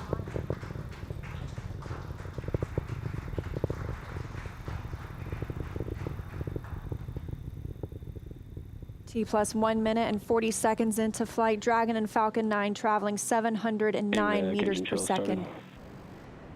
That call that MVAC chill is underway, the Merlin vacuum engine. Now with the call out of MVAC chillin, similar to what we saw in the first stage Merlin engines, the second stage engine being prepared for its ignition coming up in just over 30 seconds from now. We're a half a minute away from 3 quick events in rapid succession. We're going to get main engine cut off. The 9 Merlin engines will throttle down and then shut down. We're going to get stage separation. Stage 1, throttle down. And then ignition of the second stage engine. We've begun the throttle down in preparation for stage separation.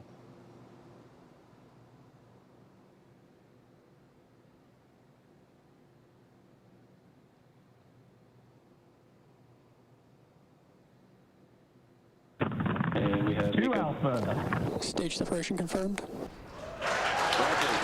Let's get the position of signal. And you see that stage separation has confirmed. There goes that MVAC engine. Stage 2, Crew 1 is now on their way to the International Space Station.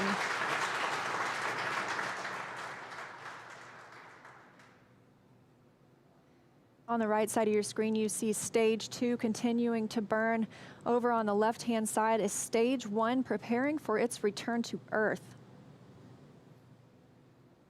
Currently on the left side, you can't make out much. It's a couple hours after sunset in Florida, but the grid fins have deployed on the first stage. The first stage is now unpowered, but with the velocity it had, it continues to coast up to an apogee before it begins to descend back into Earth's atmosphere. Now, as we watch, maybe we'll see the lights of Florida or the eastern seaboard in the background, but otherwise there's not going to be much to see. On the right-hand side, Dragon, SpaceX, trajectory nominal. You can hear the call out. Trajectory is nominal. Nominal trajectory. And we've heard the call out Bermuda. That means Bermuda ground station has the signals from the second stage of the Dragon and Falcon 9. We're still continuing as Stage 2 burns to listen for those abort zones. We are now in 2A through 2E to ECO, taking us up over the northern Atlantic.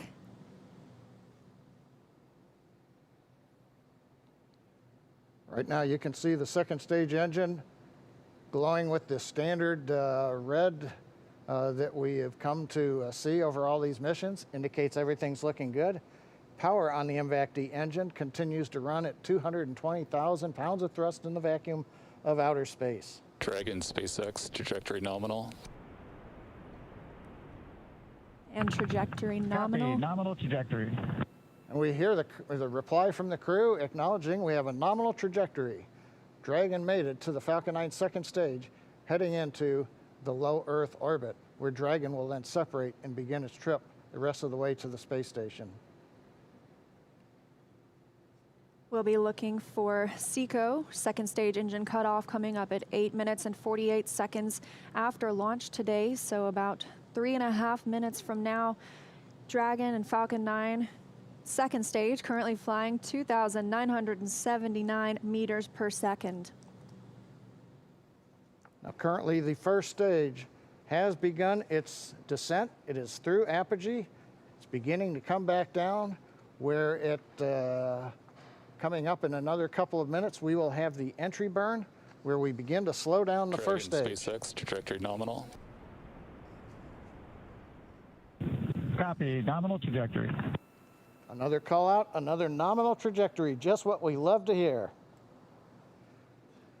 That voice you're hearing on board Dragon, that's Commander Mike Hopkins speaking for our 4-person crew as they continue their journey now 6 minutes and 12 seconds after liftoff. Trajectory still nominal. And Leah, you can see on the indicator altitude, 201 kilometers. We're now beginning to essentially level out and pick up velocity to get us into low Earth orbit.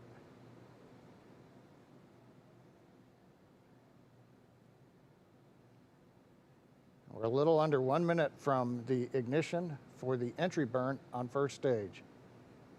And we're about 2 minutes away. Dragon, SpaceX, trajectory nominal. Copy, nominal trajectory. Great news, now 7 minutes after launch. Second stage engine continues to burn, everything looking good. And we'll see that continue to burn for another 1 minute and about 38 seconds. Right now on stage 2, the crew's getting about a little more than 2.5 G's of acceleration. First stage preparing to ignite for the entry burn. Stage 2 FTS has saved.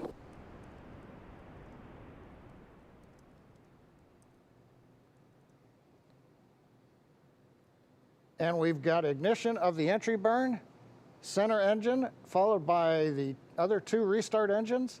First stage now getting ready to re-enter the Earth's atmosphere.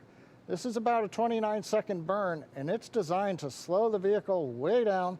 We're going to shed about 70% of the velocity of that dropping first stage by the time this landing burn completes. I should say by the time the entry burn completes, which is now over. First stage on target for the drone ship in the Atlantic Ocean.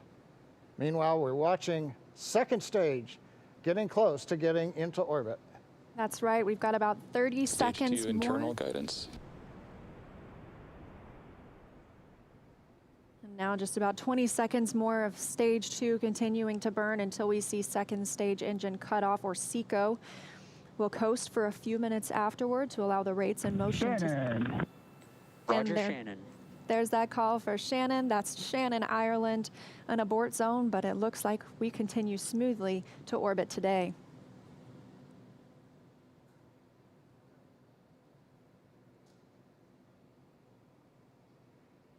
MVAC shutdown. And we've got shutdown of the second stage engine on time. Dragon, SpaceX, nominal orbit insertion. Launch escape system is disarmed. And SpaceX copies. And Leah, the words we like to hear, a nominal orbit insertion.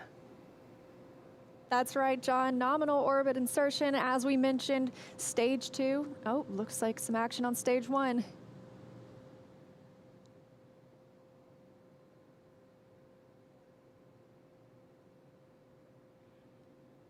And I believe we've had a touchdown on the drone ship. We've got stage 1 has touched down on the drone ship in the Atlantic Ocean. But now the more important news, second stage is in orbit, right where we want, right on time. And we're getting ready for our next major activity, which will be Dragon spacecraft separation. Now currently on the second stage, we are essentially venting pressure, purging the engine out, making sure everything is quiet in preparation.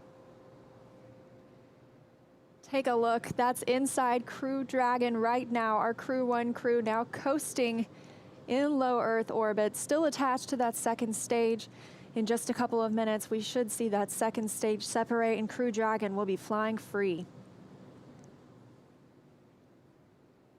Leah, the mission timer shows 90 seconds to Dragon separation. Currently, Dragon is flying at 27,000 kilometers an hour.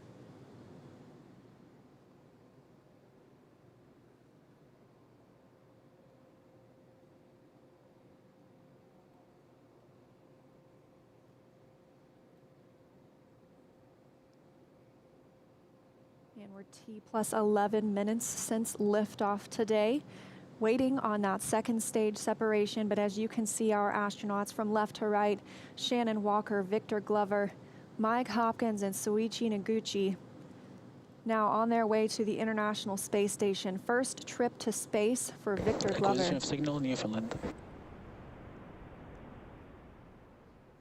And that call out, acquisition of signal in Newfoundland. That means the Newfoundland ground station is now receiving telemetry from Dragon. This view inside Mission Control Hawthorne. Teams continuing to monitor the vehicle, now traveling at almost 27,000 kilometers an hour.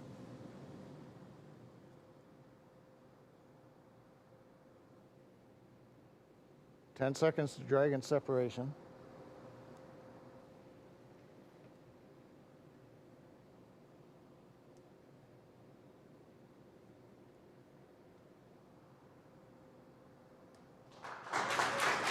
Dragon separation confirmed. And separation confirmed. You can see that second stage departing. Crew Dragon leaving it behind. Separation confirmed. Now 12 minutes, 25 seconds into today's flight. Our next thing we'll be looking for is nose cone deploy. Our hooks will start to open on the nose cone and reveal those forward thrusters underneath.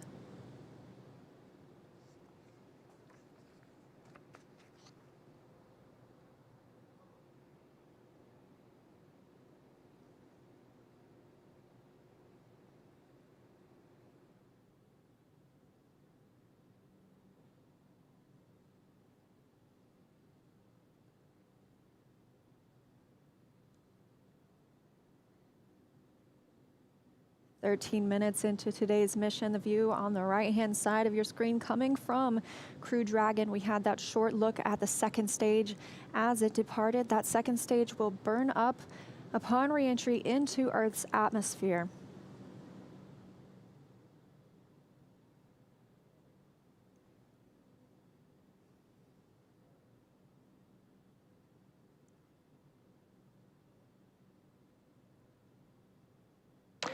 Dragon SpaceX, we see nominal service section Draco checkouts and the humidifier activation. And SpaceX, this is Dragon. We copy all and we see the same. Confirmation from teams on the ground and the crew. You can see them monitoring those 3 display panels, monitoring their journey to the International Space Station and where they are in the world right now, or over the world, I should say.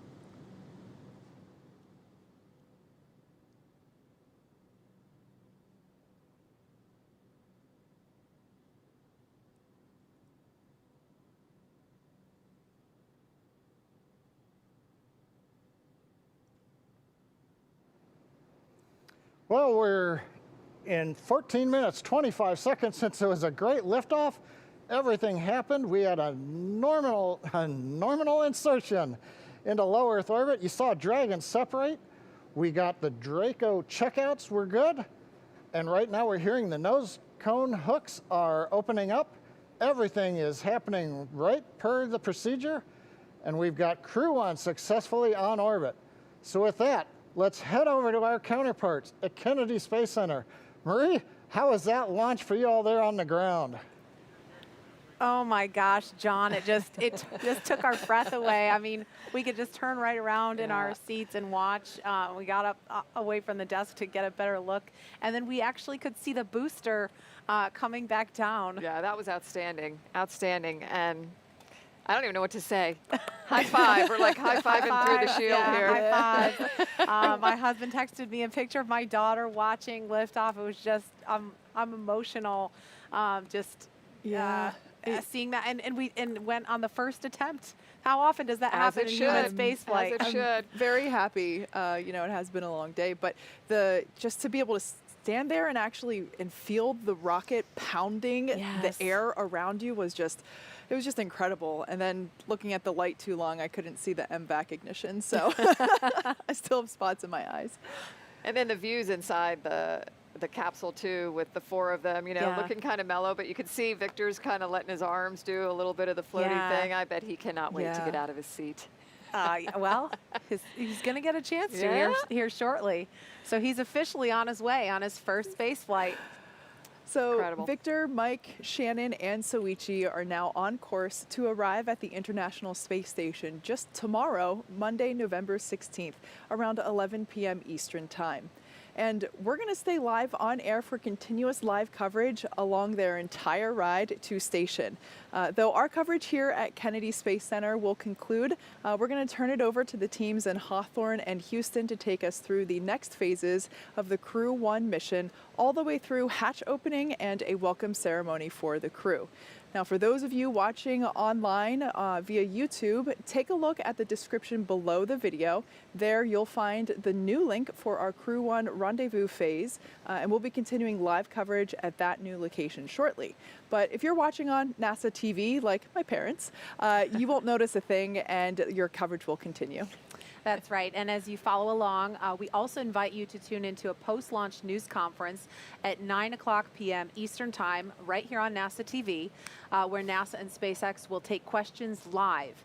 And in addition to NASA TV, of course, you can always follow along on Twitter at @NASA and nasa.gov for continuous mission updates. We thank you all so much for watching. To all of our commentators, Nicole, special thanks to you for being here. My pleasure, ladies. Let's do it again. Oh, please, yes. Well, we'd love to have you back. Here now are some highlights from the incredible journey that's just begun. Here's our first live look inside the suit-up room. Crew Dragon Commander Mike Hopkins was born in Lebanon, Missouri. Pilot Victor Glover is a native of Pomona, California. And Mission Specialist Shannon Walker is from Houston, Texas. Mission Specialist Soichi Noguchi is from Yokohama, Kanagawa, Japan. And here they come, walking down the hall. Everyone's looking quite peppy there. Yeah, so cool. They're looking for people. They're looking for the people that have helped them all along the way, too, and wanting to make eye contact. Here they come, the Crew 1 astronauts now beginning their journey to the launch pad ahead of this historic mission to the International Space Station. This is Core on countdown 1 for timeline. The crew is departing for the pad on schedule. This is a chase car, so you can be along with the crew every step of the way. It's kind of like the pre-flight, right? The walk around your vehicle before you get in and fly. I love this shot. Yeah. You know, when this was being designed, it was definitely a forward-thinking design.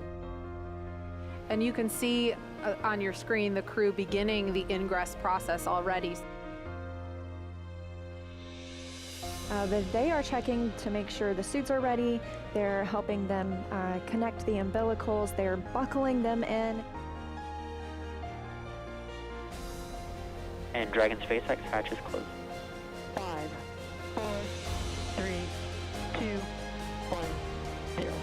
Ignition.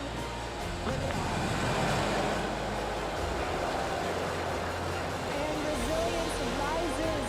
Not even gravity contains humanity when we explore as one for all.